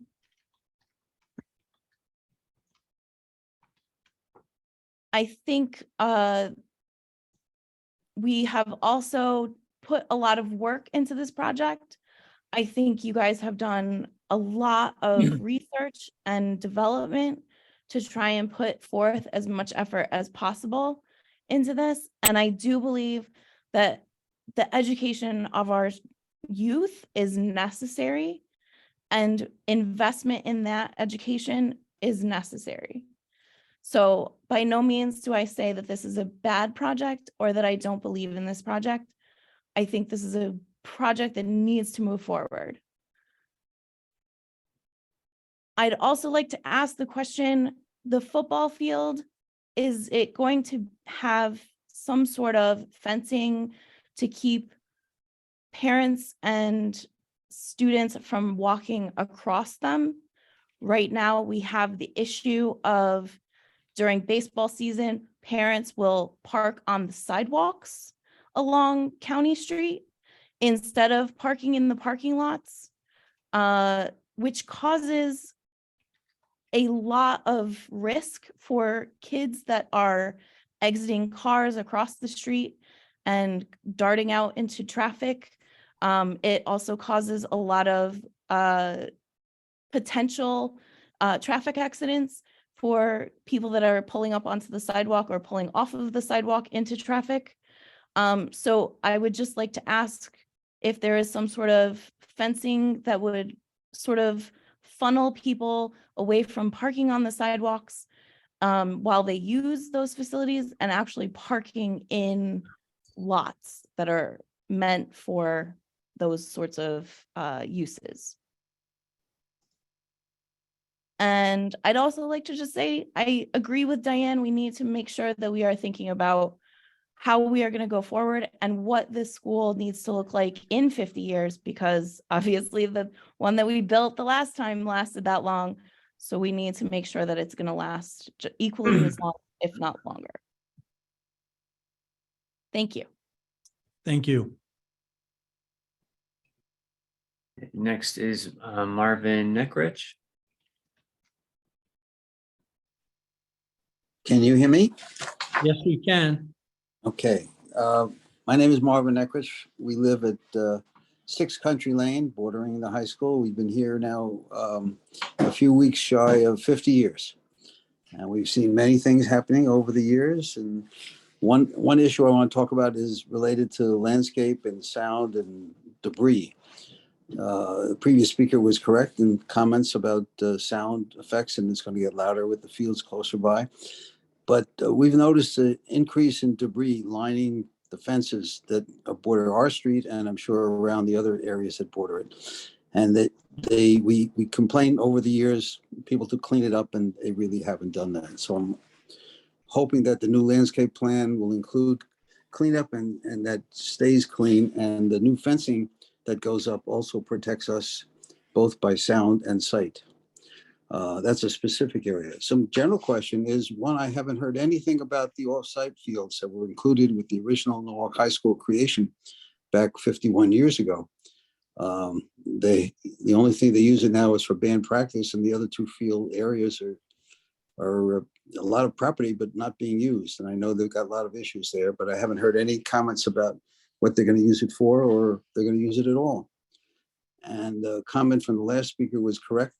The previous school lasted about 50 years, but things nowadays are lasting a lot longer. We got a bridge in New York that's over 100 years old, and tunnels as well. So I hope that the new design does justice to the future. My kids went to the schools here in Norwalk, and I think the school did justice for them. Hopefully the new school will do justice for the future. One question I didn't hear was, what happens when the school population increases? You talked about keeping the capacity about the same as it is now, but if the population increases, you're going to have an overflow you can't accommodate. And I don't think that was planned for, and I think you need to really consider that. Otherwise, the school will be obsolete before 50 years, before 25 years. Anyway, those are my comments for tonight, and I appreciate everyone who's been commenting, and I thank you for your efforts. Thank you. All right, next we have SP Broder. Hello, can you hear me? Yes, we can. Hi, this is Wayne Broder. I live at 51 County Street on the corner of Strawberry Hill. I'm here with Scott Broder. Also, he owns the property. Our concern was with the lighting, with the new football field and everything that's going on over there. Currently, there is an LED sign on the corner that is supposed to be shut off at 8 o'clock at night, and the light will shine into our house.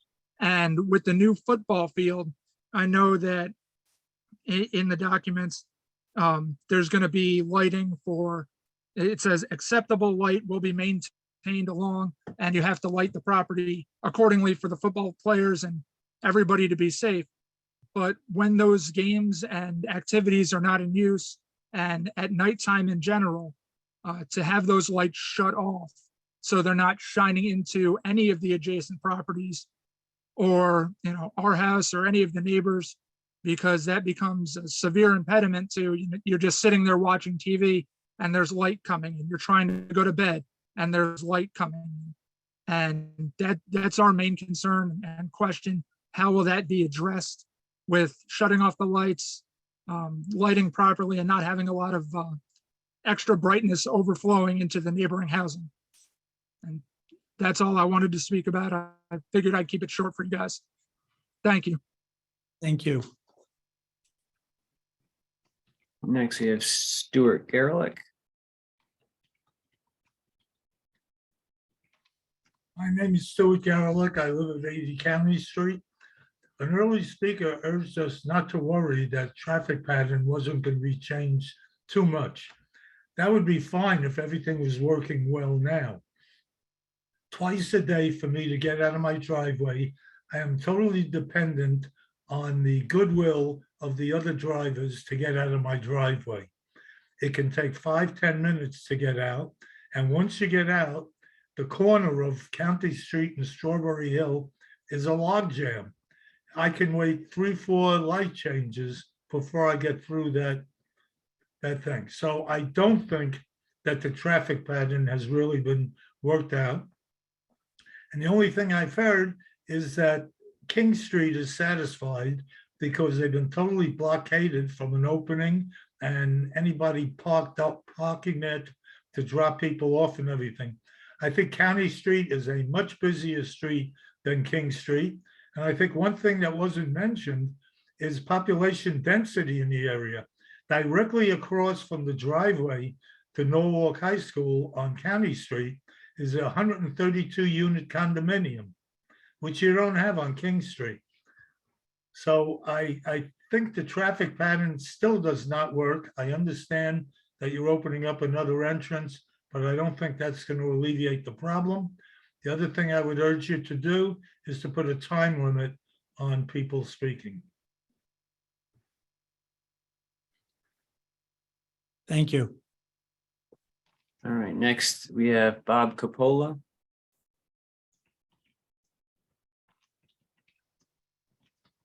Okay, can you hear me? Yes, we can. All right. So just like Stuart said, I'm on 237 Strawberry Hill Avenue. And I don't know what the current traffic plan is, but at dismissal from Norwalk High, it's a nightmare. There's buses parked from County Street on the side entrance, which is great, and cars parked all the way past King Street, all around the neighboring side streets, including in front of my house, which is a service road. People making U-turns, crazy. It is like out of somebody's mind. I don't know about County Street, but on Strawberry Hill, it's a nightmare at dismissal. In the morning, I think it's quick. I don't see a big problem, buses and everything, but it's quick. They're in and out. Dismissal is really a nightmare.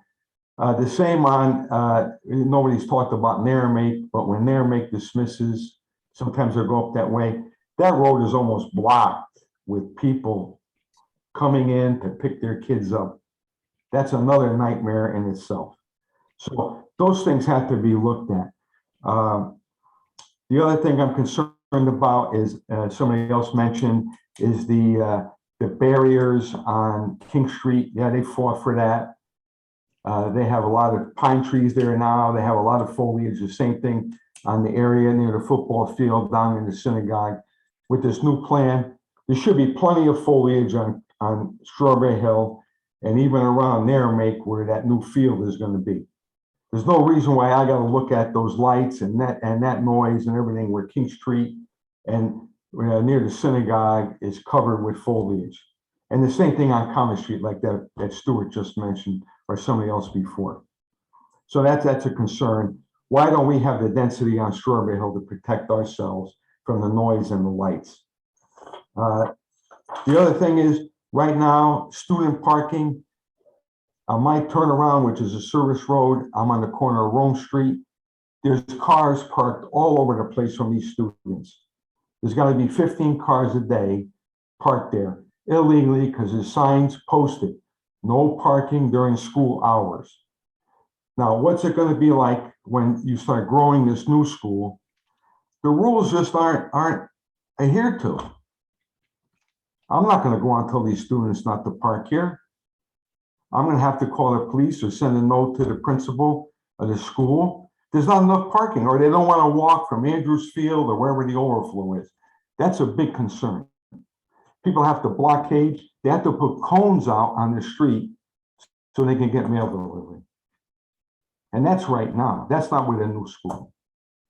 Okay, so the concerns is the traffic pattern at dismissal, the parking is horrendous right now.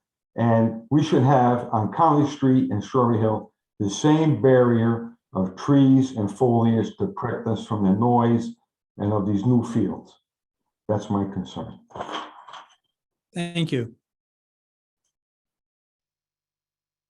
And I see Janine, your hand is raised. Did you want to speak regarding this?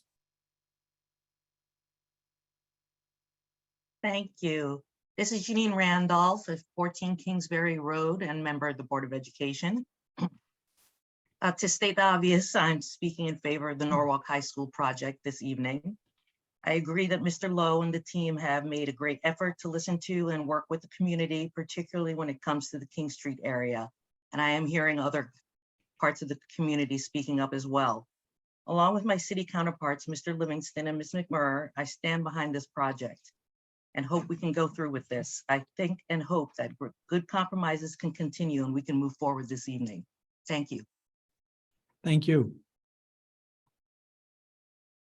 And if anyone else is looking to speak regarding this application, please use the raise your hand tool. It's at the bottom of your screen. And if you're dialed in on a phone, hit *9. Juan Preeker.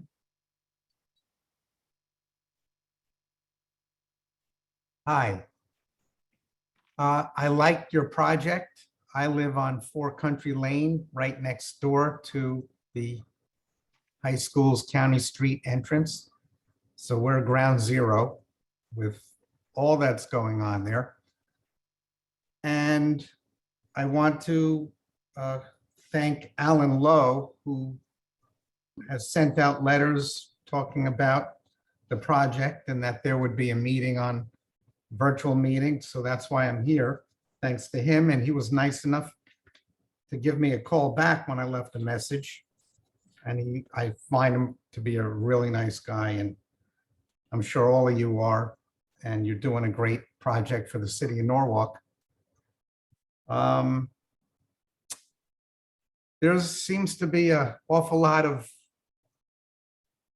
well, a higher concentration of students in the last year, almost double the population. And like I said, we live right here.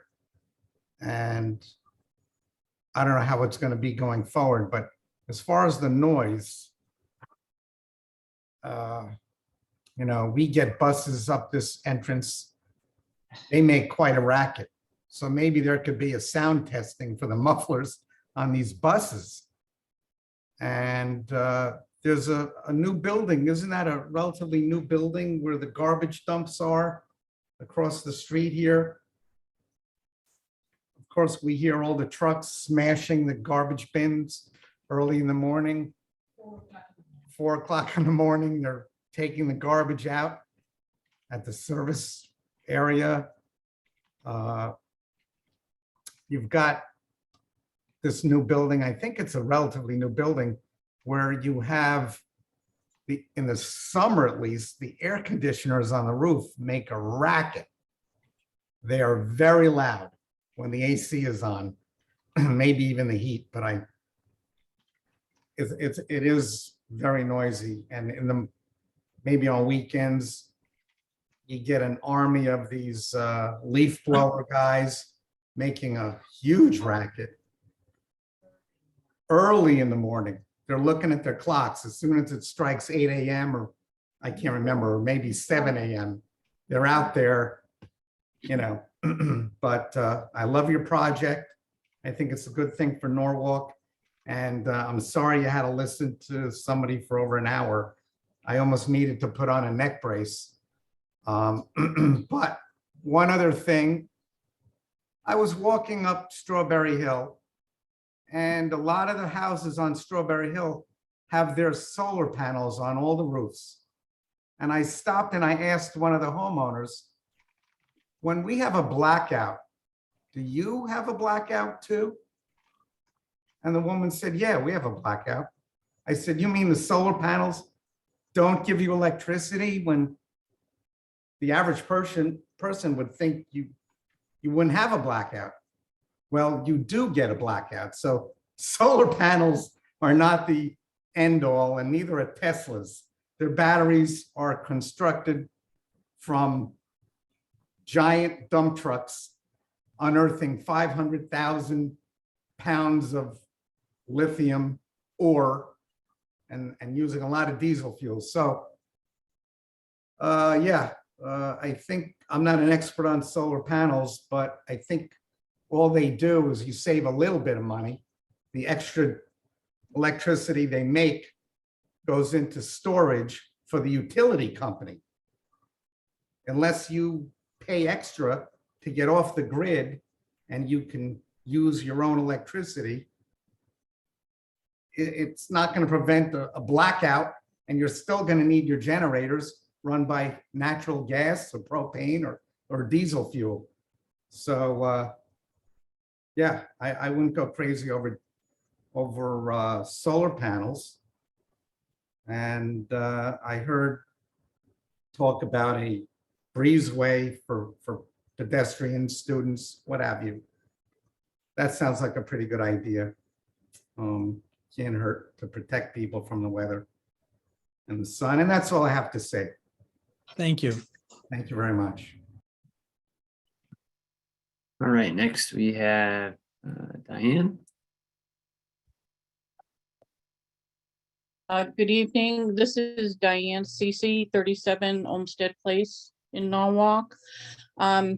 I was actually just observing this meeting tonight while I was working on another project just to listen in. I don't have a dog in this race. I have my hands full with other applications, as you folks know, but after listening to Miss Lauricella, I actually feel compelled now to actually speak to you. And I'll preface this by saying, though I will be brief, thank goodness this commission does not limit the amount of time a resident can express their concerns and comments, questions, and suggestions. And thank you, Mr. Schulman, for that. The public basically gets one bite at the apple, while the applicants normally have months and months to be able to have your ear on this, and then to be able to rebut the public with no opportunity for the public to respond. So we always appreciate the opportunity to be able to express everything that we want you to know. So what I want to say is, after listening to Ms. Lauricella, because I haven't followed this project except to have grave concerns about it from day one, I would just say my first reaction was just wow. I had no idea that a project of this magnitude, that's not a renovation, it's new construction, would have such little regard for the environmental aspect, especially energy that she was pointing out. 30% solar.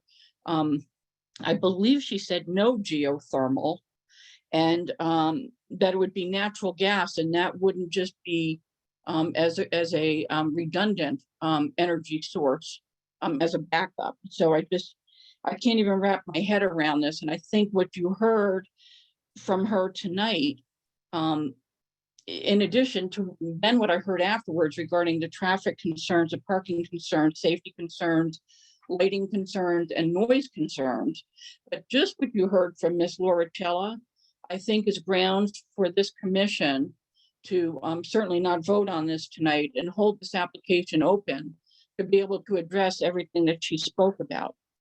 And I urge you to do that. And, part of the reason I'm shocked is I think that probably some of you who are commissioners who remember the project that resulted in the new fire department on Connecticut Avenue.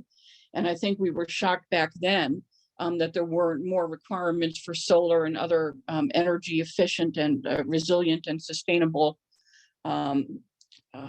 uses there, and thought, well, thank goodness, enough people spoke up about that we're never going to make that mistake again.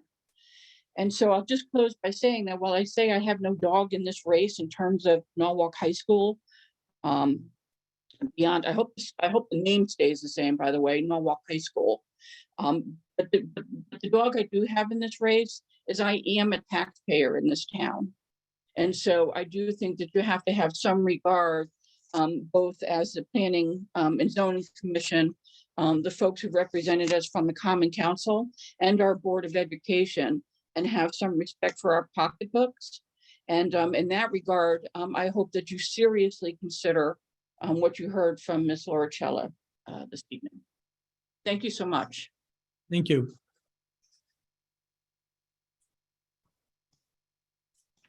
And last call for anyone looking to speak, you could use the raise your hand tool at the bottom of your screen. If you're on a phone, you hit *9. Mr. Capel, I see your hand went up, but I think you already spoke, so usually you only give one chance to speak.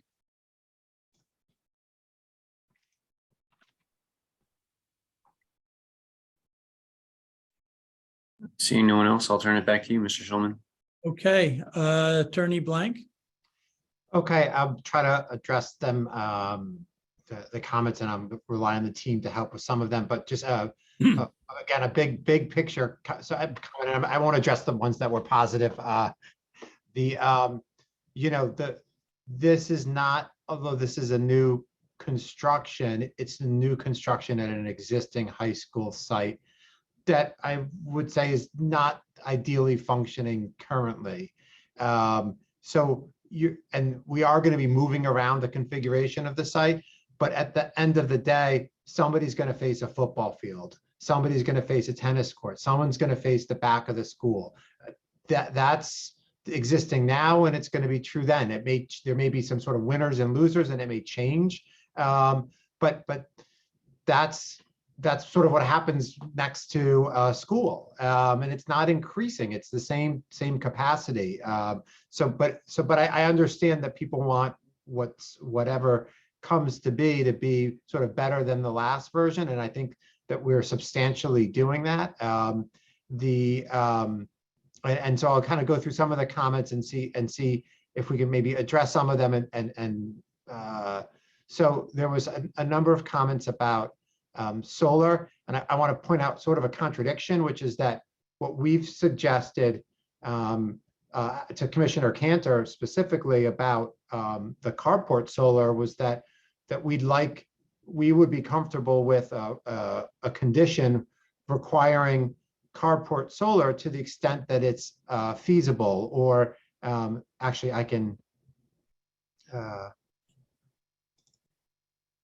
think I can pull up, and I mentioned this before, one of your recent prior approvals, and this dealt with solar on the roof, was that it was going to be installed unless determined to be not feasible as determined by a feasibility report.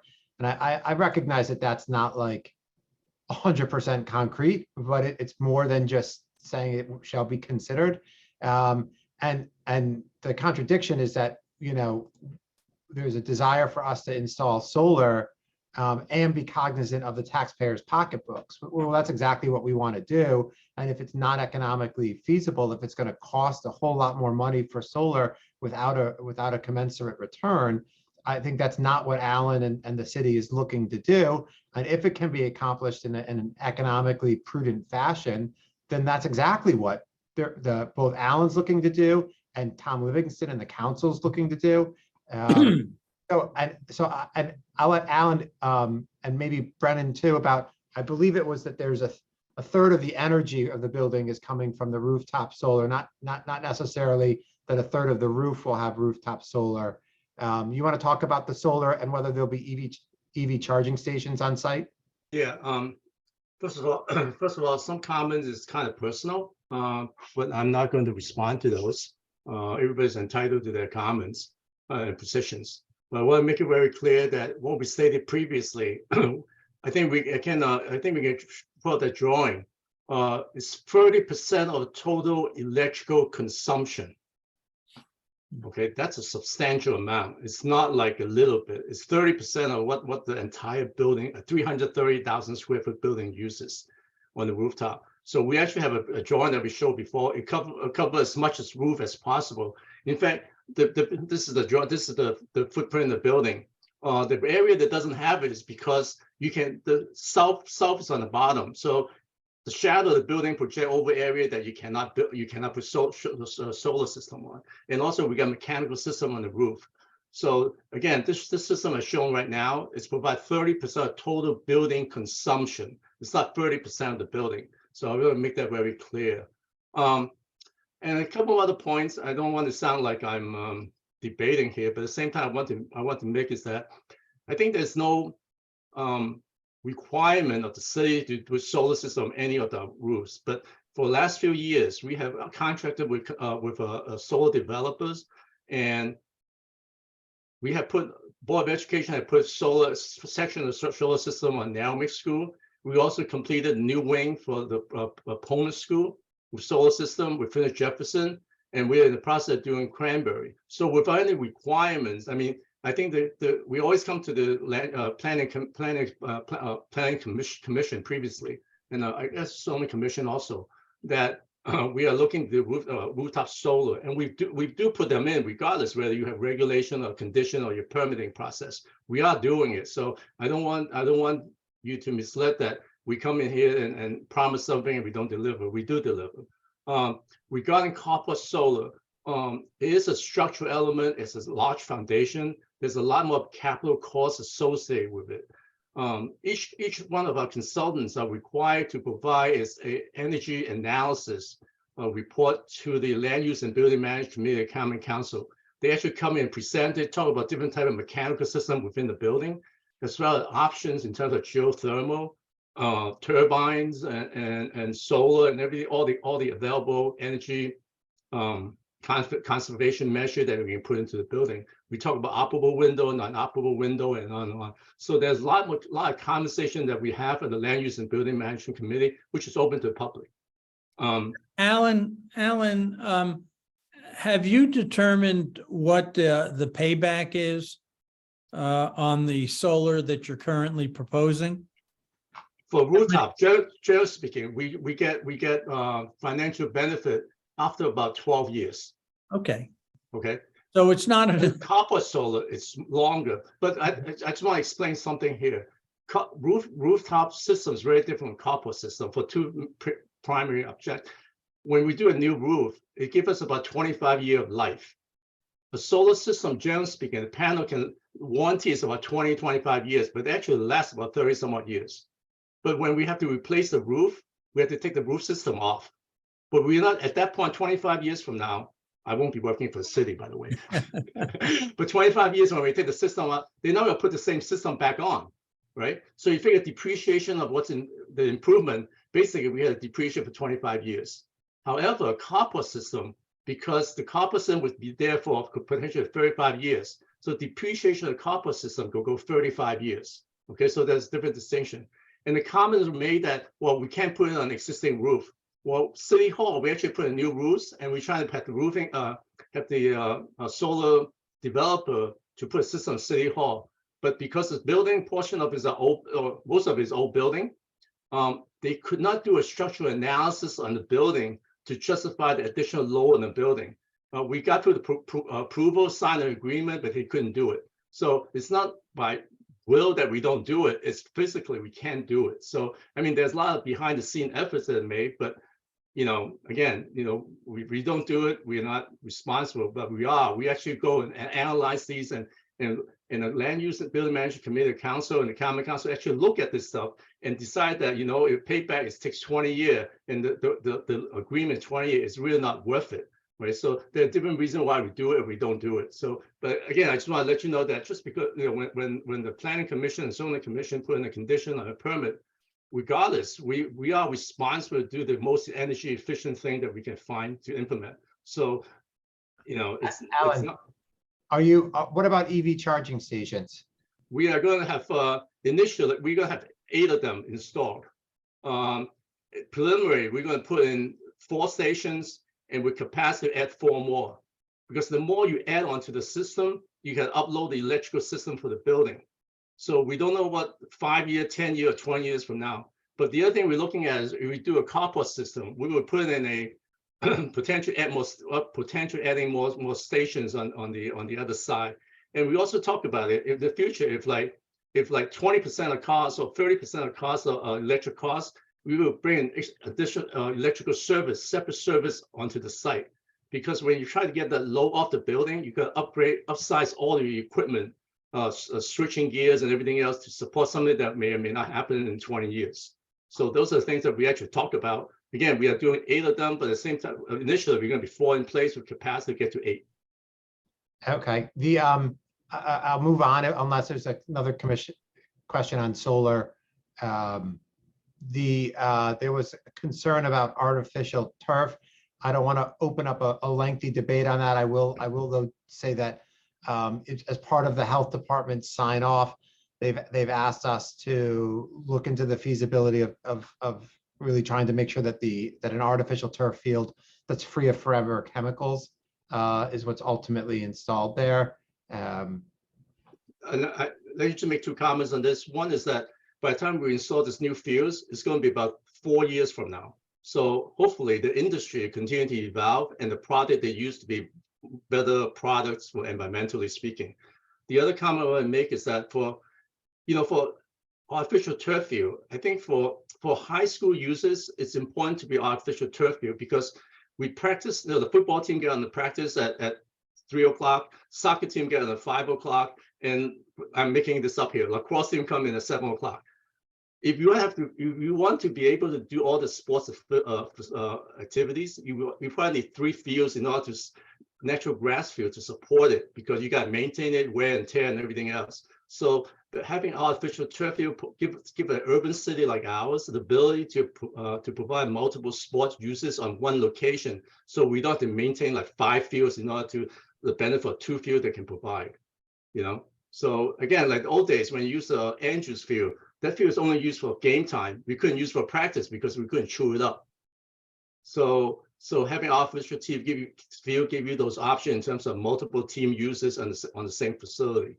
So there was I'm going to just move on to the next. One of the next comments was a concern about buses on county backing up on county in Strawberry Hill currently, and how's that going to work in the future? And I'm not going to go through, and I don't want to have our people go through the sort of site plan again, other than to say that as part of the traffic study that was done, the buses were considered in that traffic study for the proposed conditions. So that's already been factored into the traffic report that it will function as proposed, as designed. There were some questions about fencing around the track and the football field. Alan, I don't know the answer to that. If that's yeah, there will be fencing all around the property, especially around the football field, so that that we all keep all the uses within our property. There was a similar concerns about light from the field. I think I'm not going to go through it again. I did show the proposed condition that we established through a photometric plan after the fact that the lighting levels will meet all of the standards. Yeah. As far as I'm sorry, back about 20 years ago, I actually put in the field for the existing field, and there's very strict requirements in terms of horizontal cutoffs, so that so there's no waste of energy and also impact on neighbors. So there's a very specific technical requirement that we have to comply with in terms of spillage. So again, we put in all high school field and we put those lights in. It has been, I don't hear any complaint from it. There are some requirements that we put in ourselves in terms of we don't the games at the end a certain time unless there's a special reason. Other than that, there's like they don't play till like 11 o'clock at night and stuff like that. So they are recognizing both procedure in terms of hours of operations. Thank you. And Alan, there was some questions about if it's feasible to increase the plantings along County and Strawberry. And I'm not sure that that looks good, but I don't know if it's feasible or what your thoughts are on that. There's 2 fundamental concerns. We prefer doing trees for 2 reasons. One is that security reason. We are always concerned about school property with bushes and things like that. So security hiding area is a little bit of a concern. The secondly is that our Parks Department in terms of maintenance, they do not do shrubbery maintenance, like landscaping maintenance. They are basically tree crew and a trimming crew. So we have to respect the level of maintenance that we can provide and the type of planting material that we will provide under the project. So we will continue to improve the landscaping along Strawberry Hill and County Street, but at the same time is that we have to be aware of our maintenance requirement as well as security, safety issue about people hiding behind bushes and things like that. So we are aware of it. We will continue to improve our plans. There was a concern on Country about debris. Obviously, we can talk to Parks and Rec, who Alan just mentioned, who maintains the property about that. But I would point out that I think that we are comfortable with providing instead of a sort of like a more of a stockade fence, a solid fence, as opposed to a chain. On Country Lane, right?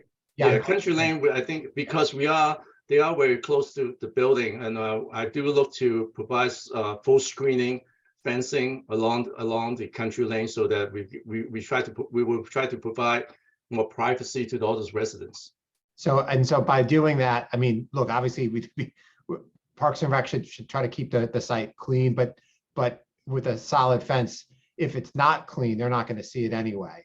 So it's actually chain link fence that catch all the debris. That's some of the problem they have. So by changing to solid fence, that will limit that problem for them. And I am certain, but Alan can say it, that the design for the school for 2,000 students has been done in consultation with the Board of Ed sort of projections on enrollment in the future. Right. It's actually a lot more than that. The state has very strict requirement that they look at 8 or 10 years of enrollment projections, and they would not allow us to build buildings greater than what the projection and history shows. So for this schools, the state only allow us to build up to 2,000 capacity of 2,000 kids. And at that rate, we will be around 85% utilization. So we still have a little room to grow, but not a lot. But there are some little bit of flexibility built into those numbers. Another concern that I think just Alan, was that the LED light up on the corner of Strawberry and County doesn't shut off. I mean, I'm happy to check to see what the zoning requirements were when that was. No, when this is the sign that was put out there in the intersection, the digital sign, there was some strict requirement was a request by the parents of Norwalk High School and got a zoning permit for. There was some strict requirement in terms of how late these signs can be lit for. And apparently, as I understood it from the neighbor, it doesn't shut off in a timely fashion. So a complaint needs to be filed with the customer service, who chase it down or sent to the zoning commission to verify and make sure that this digital sign is shut off at I think it's 8 o'clock, if I'm not mistaken. Who in the city actually has sort of responsibility to Board of Education to turn it on and off? They control it. Board of Education had to work with I don't know who. I'll find out and I'll follow up on it.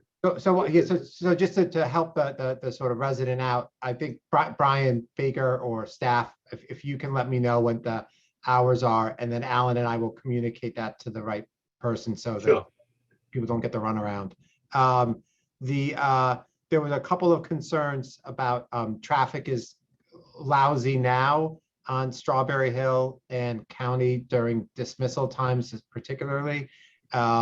Again, remember, the standard is not whether it's bad now and will stay bad. It's whether the new project is going to make it worse, which it's not going to make it worse. But we are doing everything we can to improve those sort of conditions. And TMP, as you heard, and as their comments reflect, are looking to work with us to come up with ways to make the traffic better than the existing conditions, rather than just keeping it static. And it's certainly, as you heard, going to be much more pedestrian friendly and safer for pedestrians. I believe that addresses all of the concerns that were raised. Unless someone on the team feels compelled to say anything further at this hour, I won't do any further rebuttal other than to say that the application complies with the special permit criteria. And in your staff memo, I think your staff does a nice job laying out its compliance with the special permit criteria. So if you don't have questions for us, that would end it for us. I have one more question. Lou, is that okay? Sure, go ahead. I know we've heard a little bit about roofs being painted white and that helping decrease the absorption. Have you guys looked at that at all? I don't know if there's truth to that or if you guys have seen that work well elsewhere. White roofs, is that what you're asking about? Yeah. Yeah. A number of years ago, roofs are all typically black. And if you want a white roof, you actually pay extra for it. Nowadays, all the roofs are white. Okay. For generally speaking, for Northeast area, like where we are, we heat more than we cool. All right. So there's a balance in the industry discussion. I mean, again, there's always different opinions out there that having a black roof salt heat, it's actually better in the wintertime than in the summertime. And traditionally, most of our school does not have air conditioning in the summer, and we don't have summer school. So having a black roof is not a big issue, but nowadays all the roofs are white already. So it's not an option, it's basically the standard. Gotcha. That's helpful. Thank you on that. Are there any other questions? Okay, if not, Adam, back to you to close it out. All right. Yeah. Well, I think that I've said my piece, and I'll let you guys move on. Thank you. Okay, then we will close this hearing and move on to action. Can I ask you to take down your drawing? Thank you. Discussion among ourselves?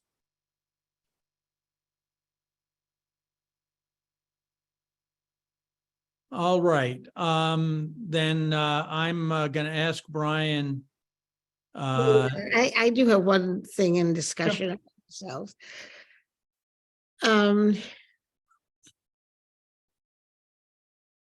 The state of Connecticut has a goal to be energy neutral by 2040, which is really coming up relatively soon. If we build new schools and we don't optimize other forms of energy other than fossil fuels, we are not doing what we need to do, in my opinion. And I think I take that really very seriously. The parking canopy, the carports, the suggestion that Mike Musick had of putting a cover on the walkway and having solar on that. There are many, many ways we can optimize solar here. Plus, I was reading the report that Westcog did, and there is, all these glass windows. You can get glass windows that also produce energy that are like solar panels, skylights, etc. So I think we really need to look into this further. That's my opinion. And this is just a suggestion on my end. You don't have to act on this application tonight. I know you've heard a lot and it's fresh in your brains, but you could always kind of sit with this information, vote on it at your next meeting. I know we have another hearing tonight that I don't know what you guys are thinking, but it is getting late. So just kind of throwing that out there. Well, it is late, but why don't you? Yeah, I think. Why don't you throw up the approval memo and let's discuss it and see if that takes us anywhere, or if we then feel that we want to put off to the decision. Yeah, I have to say that during the presentations, the notes that I took down were question marks on solar, EV charging, and green roofs. And then to hear what Diane was saying, and then to hear that there's only going to be 4 spaces for EV charging with maybe 4 more. I understand this project, there's a barrier in that it's not going to get built for but 4 or 6 years. So like, who knows what time is going to bring, but it does seem like a missed opportunity. I appreciate that Alan clarified the difference between 30% of the roof cover being solar versus 30% of the energy coming from solar. I didn't hear about whether they're using the roof of the field house or the concessions. My daughter is at CMS. We also have concerns about awnings and overhangs and areas of shade and protection from the elements for the kids. So I felt in support of what Mike was saying there too. I do have concerns about this as well.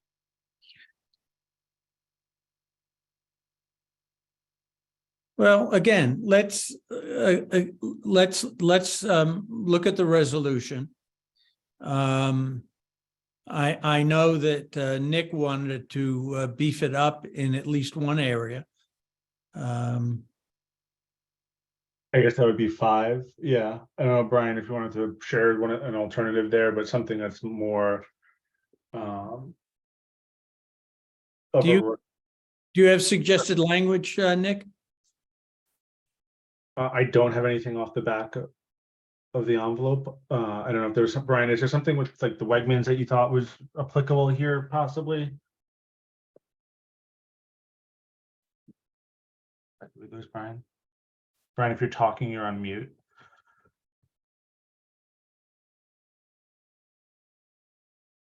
Oh, that's another option there. I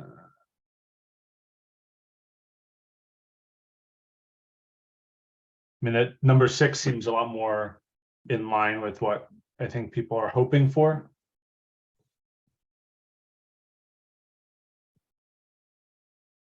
I thought I understood that we could get 60% of the electric use in this building if we had the carports. And if we put solar over the outbuildings, you know, as Anna suggested, and as Diane Larcella suggested, we could probably even up it from 60%. And I don't see why we would require that.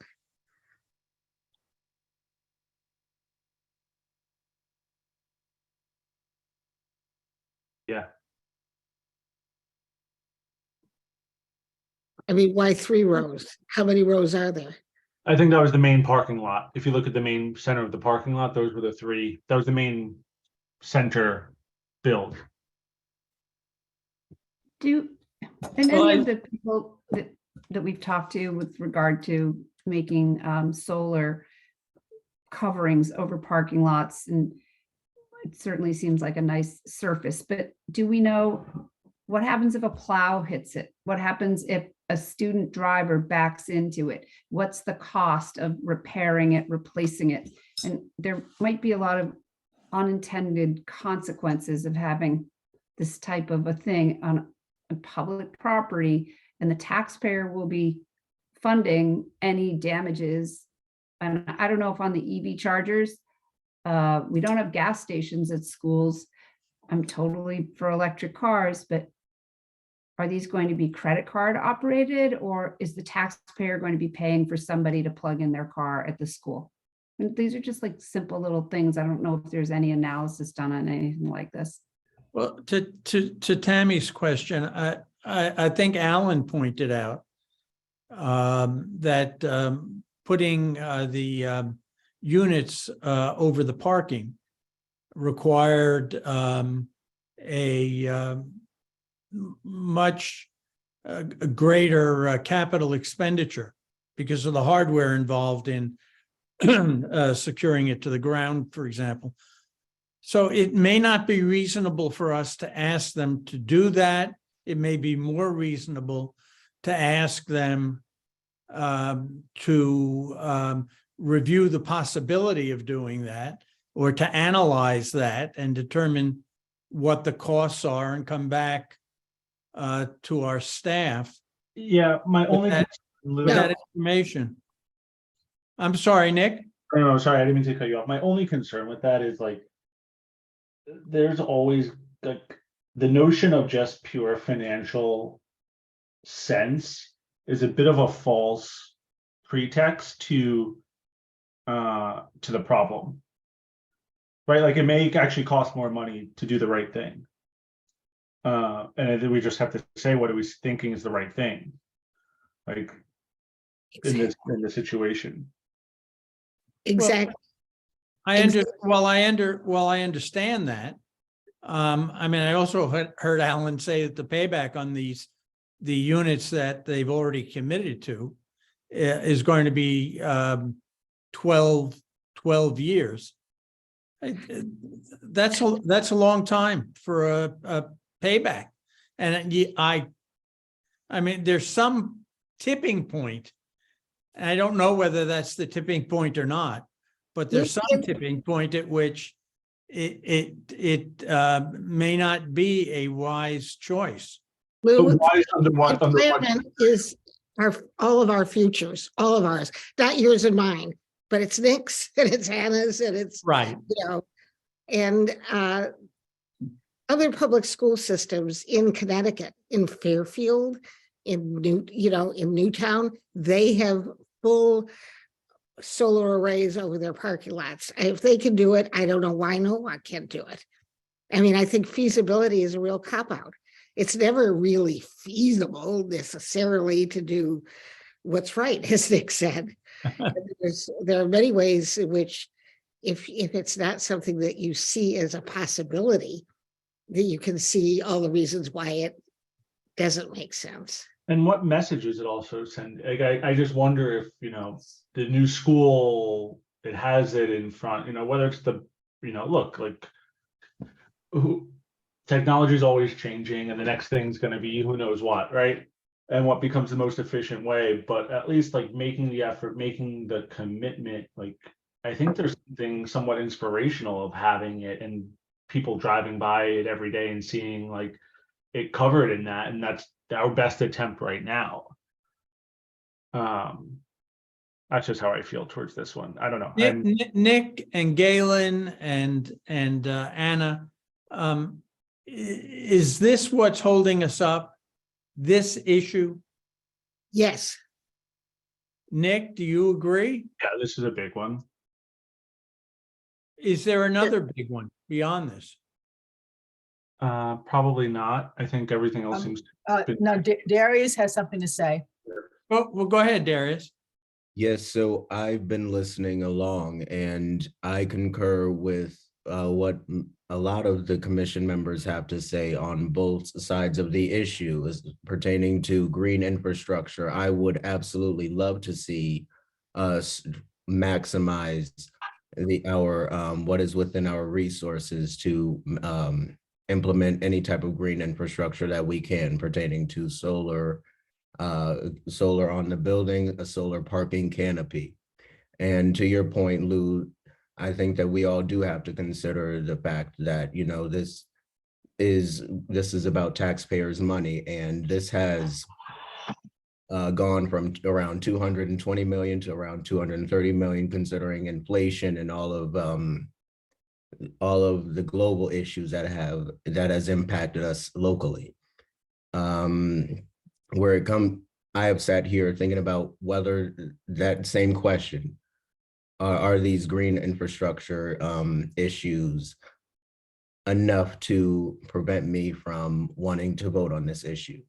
And I believe that we do have to consider as much green infrastructure as we can, because as Nick said, that this is about making a statement that we are serious about trying to implement this and trying to lead by example, but at what cost? And I think that is what we are all grappling with. And, there is no easy solution, and putting this back, what does that do? What does that do? And I don't really have much of a position on this, but I do think that we should try to come out of this meeting with some clarity. It's my 2 cents. Darius, I'm sorry. JJ, did you have something? Yeah, I was just going to insert my 2 cents. I'm sorry. Yeah, go ahead. Right after you, I though have a point I want to make. That's fine. Right, I just want to go on the record for fiscal conservative and knowing that the price will go up if we do not strike and put this bargain out. No doubt we come back to the table 6 months from now or a year from now, and the price will go up. So that's my 2 cents. Well, JJ's certainly right, but I don't see that in any case that we need to delay it that long if we're going to delay it at all. Right, I mean, it feels as though That was just an that's the example. direction it's going. That's Right, That's right. why. Okay. No, but So JJ, when you look at the project as a whole, you know, and maybe there are other ways we can economize if we make the statement to do what's right for our future. If Connecticut is ever going to be carbon neutral by 2040, people have to take steps to get there. And so where else in this, if it costs more to put the solar arrays on the parking lot, where can you save that money in the project otherwise? There've got to be something. It's Well, the that's return, the return on interest in this particular case does not justify the increase that we're going to pay a year from now. I don't agree. Does anybody? Tammy, you wanted to say something? Yes, I don't know if we can find out, Galen cited some other schools and she used Newtown as an example. Is that one school in Connecticut? And did they achieve 100% energy use with solar? Like, give us some numbers to go by. I think none of us really have all the facts. And I love the idea of targeting the concession stand or targeting the canopies or targeting like one use. Certain aspects of the site. Right. And seeing the savings for that, but holding up this project, you know, and holding everything hostage is not a good idea. Thank you, JJ. Anna? Yeah, I think I understand the benefit of sort of the statement and the meaning behind it. For me, it's not about the meaning or sending a message or what does it look like to people driving past and are we making a commitment, right? But like, this is a real thing. This is a real thing that has real consequences for our community, for our kids, for our grandkids. And they're, you know, Diane, you guys forwarded this NEEP Zero Energy Schools. What she was talking about was saying that there were people in other towns that she wanted Alan to talk to. I don't know the back and forth on what's happened and what hasn't happened, but Galen said that there are other communities that have done this. From listening to the presentation, I did not hear confidence that this was being developed at the highest energy efficiency standard that our budget could bear. And I do believe the budget has to bear it. But I didn't feel like I heard, like, we looked at this from this perspective and this is how we maximized that out. Diane mentioned things, it's not just about solar, right? And I'm not looking for a blank check. I'm not looking to hold anything up. I just didn't hear it from that perspective. And if that's just me, that's just me. I'd like to feel confident that this huge investment in this brand new from the bottom up school that apparently wasn't on the plan for a long time is being built thoughtfully with an eye to our future. And I'm not suggesting we hold anything hostage, you know, like next month isn't hostage. I'm not saying hold it up for 5 years, but maybe we need to ask Westcog, for instance, how many school systems and new buildings have achieved energy neutrality. I mean, I was just reading their long report, and there's a lot of new technology. Right. So, I mean, solar is one tool in the toolbox. There's other ways to be energy efficient. yeah, that's what we want to have them do. Exactly. TJ. That you can They are doing retrofit it, on, so far as I can see.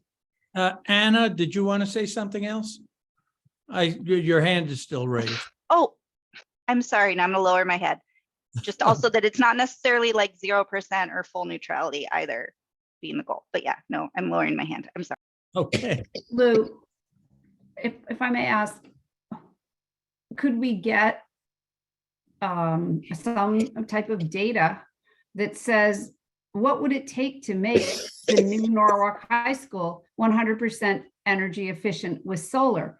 Is there enough roof space or space on the whole campus? I don't know. I'm not an expert on solar use consumption. Do we have enough sunny days in the year? Has anybody done any serious analysis to come to a conclusion? Could we build with more efficient, like Galen was saying, solar windows? I didn't hear Alan talk a lot about that, but it's a huge building, 350,000 square feet. using more LED lights. Let's bring Brian in. Brian, you want to unmute yourself and help us here? Yeah, so I think, as far as doing 100% solar on the site, I mean, if you look at the increase from the 30% energy production on the roof, and then you get about another 30% from doing the entire parking lot of solar, I don't think you're getting 100% of the energy consumption of the site through solar. Yeah, I'd be happy with 60%, Brian. Right. So I mean, if you really, the only other areas that you're picking up solar would be the roof of the concession stand and the field house. Those are probably really the only two other viable locations for solar. So then what you're really probably looking at is if you're at 60 with the parking lot and the roof, you're maybe getting 70 if you include those. But I mean, that's just an estimate. And that, Better than 30, right? why don't we ask the Board of Education to go back and look at this some more and have our staff do some additional research as well. Take a look at some of the schools in the area that have done a particularly good job of using solar, see what kinds of insights you can get from doing that. And then we revisit this and hopefully vote on it, and I hope vote positively on it at our next meeting. Yeah, the question I'd like answered is, does this plan optimize energy efficiency techniques or standards within the budget resources available? Are we doing everything that we can? Then that's a question we'd like answered by the Board of Education. And we'll go out when we close this off. That will be a task that they'll have to address and provide answers to the staff to before our next meeting. So we're not closing the public hearing because we're going to accept more information. Regarding that subject only. Then why don't we just move on and close the public participation? Well, public participation is already closed. Okay. It's just a question of us voting to hold this open. Yeah, I was ready for our to, next meeting. and I was ready to vote positively on this tonight, just for the record, with the suggestion that they look into the feasibility as it was originally worded. Yeah.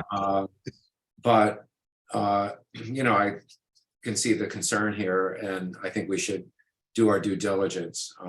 What we're looking for are case studies from the other towns. Yeah, I mean, the sense I'm getting honest case studies, and just make some phone calls, and there could be that there were issues that we don't know about.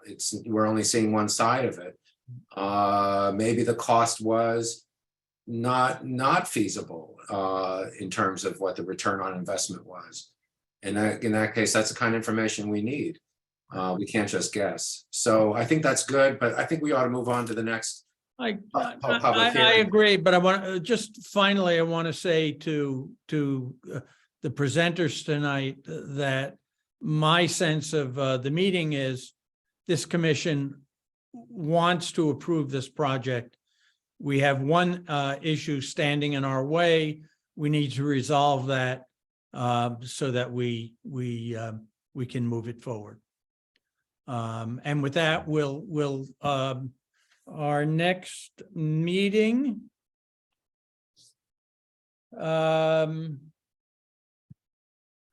is February 1st. Right, so yeah, so if that's the plan right now, then what we'll do is have you guys make a motion to continue the hearing to your February 1st, 2023 meeting at 6 p.m. via Zoom. Can we make that the first on the agenda? We sure can. Thank you. Yeah, we're not going to, the public participation is Look at over. Alan. It's just going to be a conversation among ourselves. Can I have a motion? Yeah, can we move this matter to our February 1st meeting? Okay, is there a second? Second. Okay, so Darius has made the motion, JJ has seconded. Show of hands. Well, any discussion? All right, no discussion, then a show of hands. All those in favor? Any opposed, any abstentions? Looks like it passed unanimously. Okay, we'll move on to our next hearing, which for which I'll be seating Hector. Anna, again, you're. I think Hector dropped off. Louis. Oh, did he? Yeah, he had full hands on deck at home, so he. Oh, sorry about that. Well, then Anna, you're seated for this as well. Do we think this is going to be relatively quick / straightforward? Okay. No, Yeah, I understand, Nick. I think this should go quickly. I don't know if there are people who want to speak on this, but if there are, I don't think it's going to be a lot of people. And I would never want to see Ken Hughes in person if we said, let's postpone this public hearing after he sat here for 5 hours. So sorry, Ken. We are going to see Robert in that same suit tomorrow morning. I think we can make it. I think we can power through. You guys will stop Drives around in talking. a We big can move truck. it forward.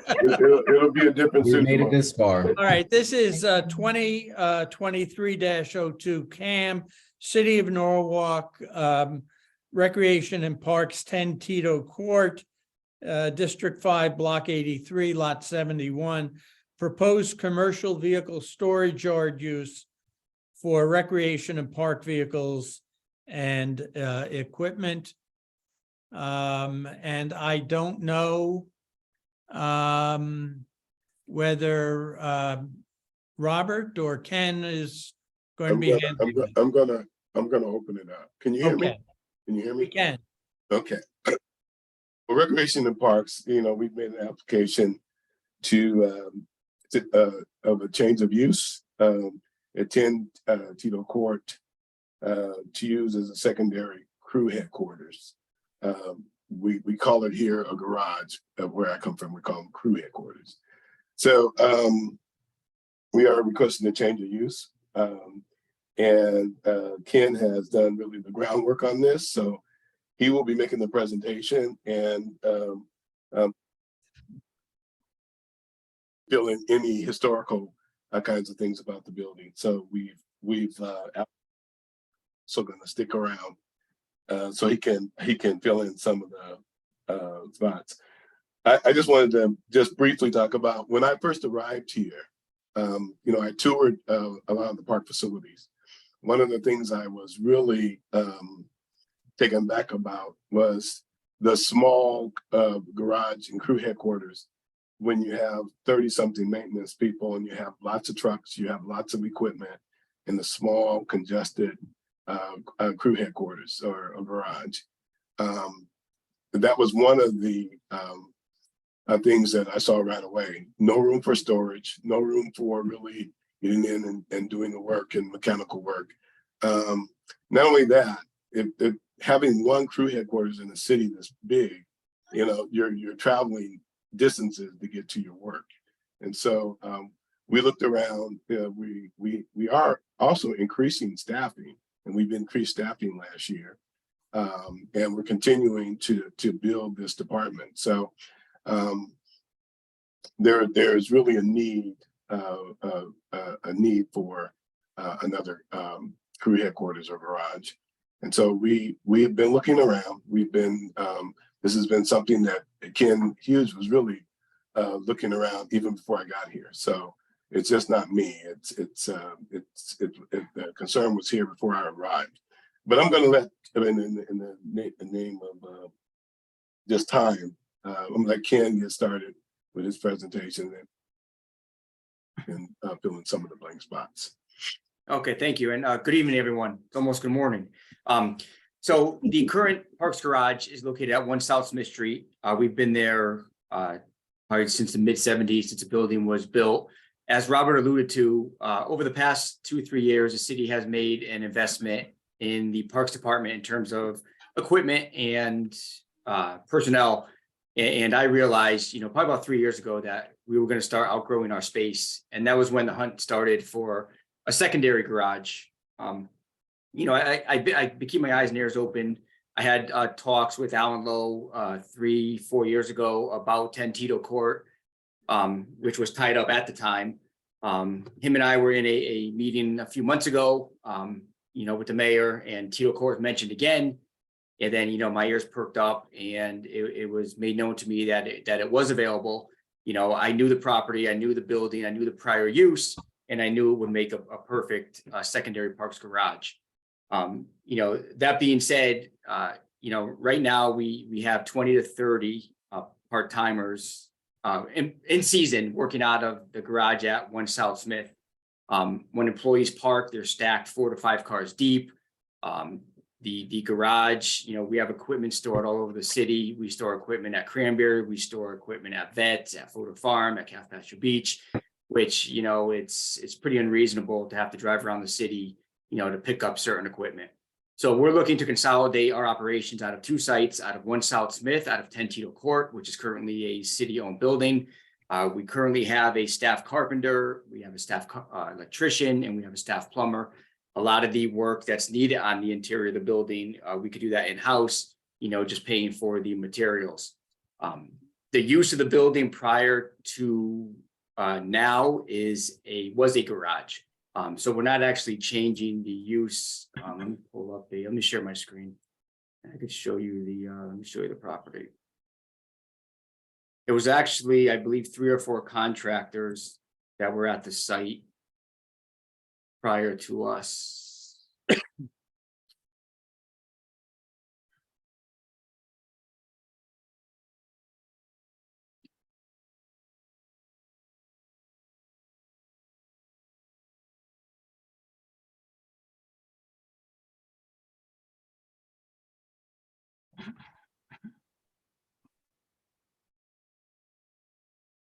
Okay, so here's 10 Tito. Grab my little here for you guys.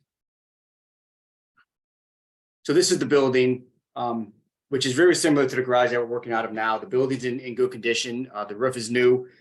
None of this exists at the moment. This is an older picture, but you can see the use of the site in the past years. It was used as a construction yard. I believe there was a pool company there. There was some equipment in the back here.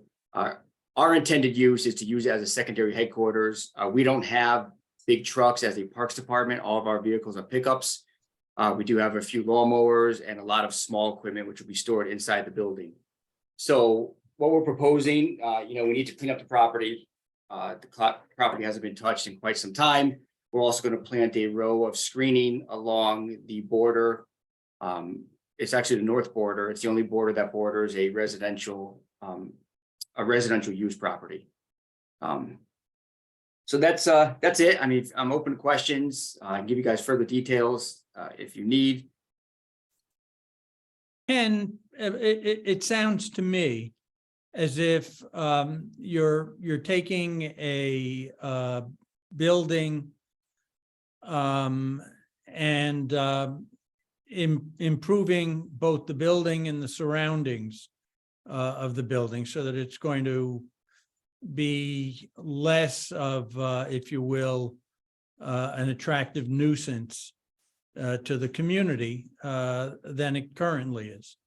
100%. And you can see how we keep our property on South Smith Street, you know, and that would be our intent to do over at 10 Tito. It needs a lot of, you know, tree work. You know, we're keeping the parking lot the same, keeping the outside of the building the same. It just needs a lot of cleanup and TLC. Will there be a fence around it? Yeah, so there currently is a chain link fence that is going to be replaced, as well as a screen. Let me share my screen again of plants.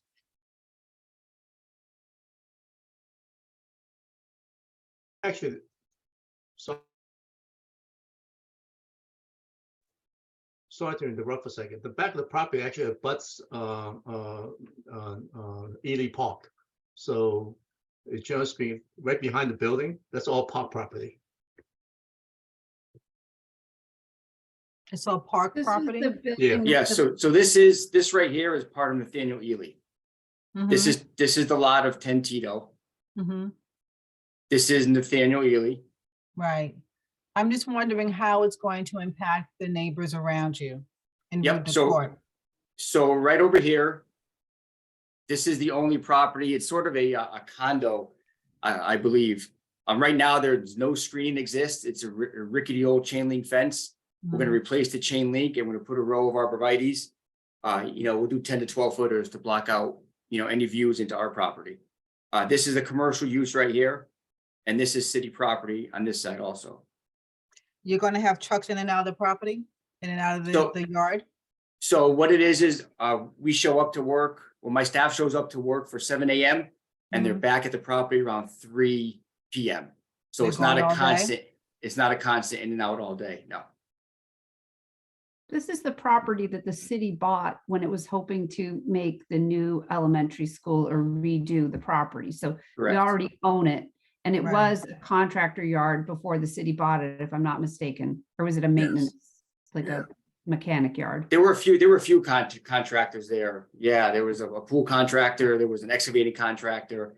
Actually, it was a mess. It was like a trucking company, some repair shops and things like that. So ever since we acquired this property, we went for eminent domain to acquire the property. But since we're moving to build a new South-North school on the Hatcham Bay property, this property no longer be needed. That's one of the main reasons why we have to require 8-24, because when we first acquired it, it's for a relocated Columbus school. But since not doing that, that's why we had to come back to the Planning and Zoning Commission so that you're aware that we are changing the purpose and we bought the property. But since we bought the property is empty. So it's been a little bit of somebody said before, it's like attractive nuisance. We actually go by the building manager and let's go by there and make sure that nobody's breaking into the property and doing all kind of stuff kind of thing. So with Epoxy Bond taking it over, you actually take one responsibility off my hands, because it's not a lot of money, but it's just annoying that, you know, that things happens on that property. So this help putting life back in the property and it's a better use of the property. So it was initially a contractor yard and you're using the same permit as another contractor yard? You're just changing the use? Yeah, there's really a contractor yard. What we do is really like a maintenance garage. So I think under zoning regulation, I think there's a difference when the contractor can store materials and stuff like that. Three axle trucks and stuff like that. Epoxy Pond really is an operating maintenance garage. So which is permitted under zoning. Because we recently changed the zoning for the property to, I believe it's the new zoning. Right. Industrial too. Yeah, so a contractor yard is not permitted anymore. But Epoxy Pond is a maintenance garage. That's what's permitted, a permitted use under the current zoning requirement. So that it fits well. Is there asphalt on that ground or is that dirt? No, there's asphalt. Asphalt about, I would say 90%. There's a little bit of a dirt on one side where there's a little less than 90%. There's a little bit, the driveway going up to the back may not be fully asphalted. And I've always called it Springwood Park, but you were calling it Nathaniel Ely, but it's the Nathaniel same. Ely. The Yeah. Nathaniel Ely is the school that's there, yeah. Yeah. Will these vehicles be stored there? Actually, the vehicles are just, they're pickup trucks. And so they will be stored inside. Stored inside? Mhm. Can I see what what the proposed structure looks like? Sure. So the structure that, we're not proposing any new structure. The one that's there is what's remaining there. Okay, I want to see that. I'm not sure that there's a Google map will actually show that level of detail in the building. Can you get an aerial from there? So this is the, Because you said this building over here is just an earlier version. So what's there No. now? so No, there's no. nothing. So this truck's not here. These two containers aren't No, but the there, building in back of it. right here. Yeah. That's how is it looks that- today. That That's how the structure's building, still there? correct. So None of where's this- the garage you're gonna pull into? It's right behind this truck right here. There's two bay doors right in the bottom of this garage. So Okay. you drive up here, you pull into here, take a right, and then right into there, bottom of the garage. And it's actually the ceiling height is probably 15 feet high or more. So it's actually designed as a garage use. It's got high ceilings in it. Will there be an office? Eventually upstairs, yes. How many people will be employed there? One, One? the supervisor. One This man is just the operation? park, this is just the Parks Department, not the entire Parks and Yeah. Rec Department. So we Okay. have 18 full-time staff Mhm. in the Parks Department, not including part-timers. And then we have myself and a supervisor. Okay, this is just a Monday through Friday operation? Once in a while, Saturdays, if work is needed, but most of the time it's Monday to Friday.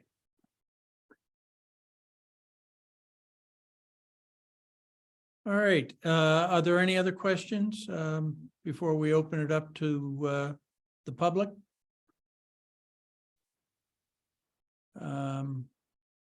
Okay, Robert, if that's it for the presentation, if you have no more right now, we'll open it up for public comment. Okay. All right, good. Amelia, do you want to explain how people can access the program to speak? Of course. So everyone who's here in the Zoom can hit the raise their hand button, which is at the bottom of the screen. And anyone who's calling in can hit star or pound 9, sorry, star 9. But does not look like we have any hand raised for this application. Let's just wait another 30 seconds or so, just to Yep, be. we can wait a few minutes. I'll pull the resolution up in the meantime. Okay. And we have two separate resolutions, one for the 824 referral and then one for the CAM. Okay, So we can do it in whichever order you want. well, let's do the 824 first. All right.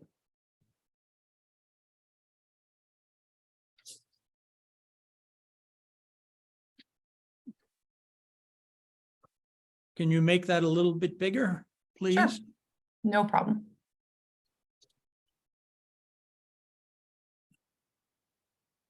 Perfect. Can I have a motion to approve the 824 referral? I move to approve. Okay, Mike moves to approve. Is there Well, a that was second? actually, Richard. yeah. Oh, I'm sorry. It doesn't matter to me. Well, I that's raised okay. it. So I raised Richard. my hand, but I didn't Makes speak. the motion and Mike Mushak seconds. Any discussion? All right, if not, we should do a roll call. All right, Mr. Williams, Yay, in favor, yes. Mr. Cantor, Yes. Mr. Schulman, Yes. Ms. Wells, Yes. Ms. Jordan Byron, Yes. Mr. Owena, Yes. Ms. Langalis, Yes. Mr. Mushak, Yes. and Mr. Bashner. Yes. So it's unanimous. Okay, the second item is approval of the project itself. I move that we approve. This is Darius. Okay, again, Amelia, can you pull that up for us? Yep, I think it's just loading. Try again. New share.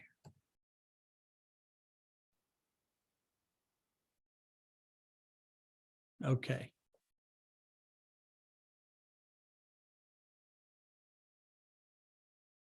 You want me to start from the top or just look at the resolution I think just the resolution. at this point? All right, and then we're ready for a roll call again? We have a motion, we have a second. second. Yeah. Any comments? We have no It was comments. a second.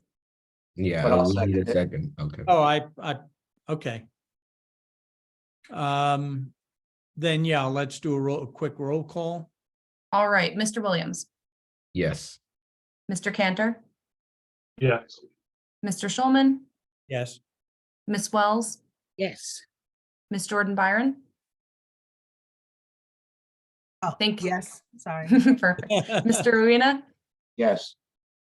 Miss Langalis, Yes. Mr. Mushak, Yes. and Ms. Tabashnik. Yes. Okay, And did I skip over Mr. Cantor?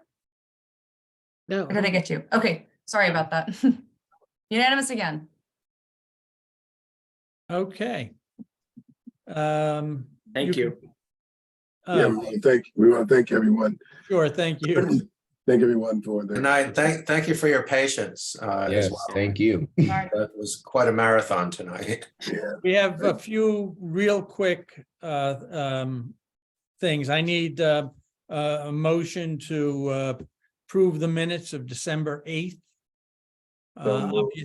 Okay, Nick moves. Is there a second? That's December 8th, correct? Galen seconded. A show of hands. All those in favor? Okay, it's unanimous with one abstention. Anna Tabachnik wasn't at the meeting. And then No, two secondly, extensions. I oh, stand. I apologize, JJ. And approval of the minutes of the January 4th meeting. That was our last meeting. I stand. Okay, Galen moves, Nick seconds. All those in favor? How many, I'm sorry, how many hands were up? Can I ask again? 1, 2, 3, 4. 5 in favor and 2 abstentions. Yeah, yes, I have to abstain. I wasn't at the last meeting. I believe another person may have to as well, or did they? Tammy. Okay. Yeah, thank you. I was trying to remember if that was the Yeah. one. Yeah, that was. Sorry. I know it as the meeting I was eating nacho chips and thought I was muted. And then my face came up because I made noise and I That's right. You didn't invite drowned out others. Adam Blank and I apologize for that. I don't think there are any comments of the director. Nick was going to give a quick report, but we'll hold that until our next meeting. In the interest of, it's way past my bedtime. Can I have Mr. Chairman, I before know we it's, adjourn, I know it's Tammy really and late. JJ. do Oh, you wait, wanna wait, stay on Richard wants to for- say something. I'm sorry, Mr. Chair. Let me just do this, if I may. Yeah, of course. Tammy and Jay, do you want to stay on and talk for a minute about tomorrow's meeting, capital budget? I do. Okay. I can. All right. Okay, go ahead, Darius. Oh, well, I was just saying Richard had to say something and. Oh, I didn't- know it's late, but I just want to say something quickly. This meeting tonight was very instructional for me because I have wondered the last several months why I seem to be on a different planet from Galen and Nick. And listening to the reason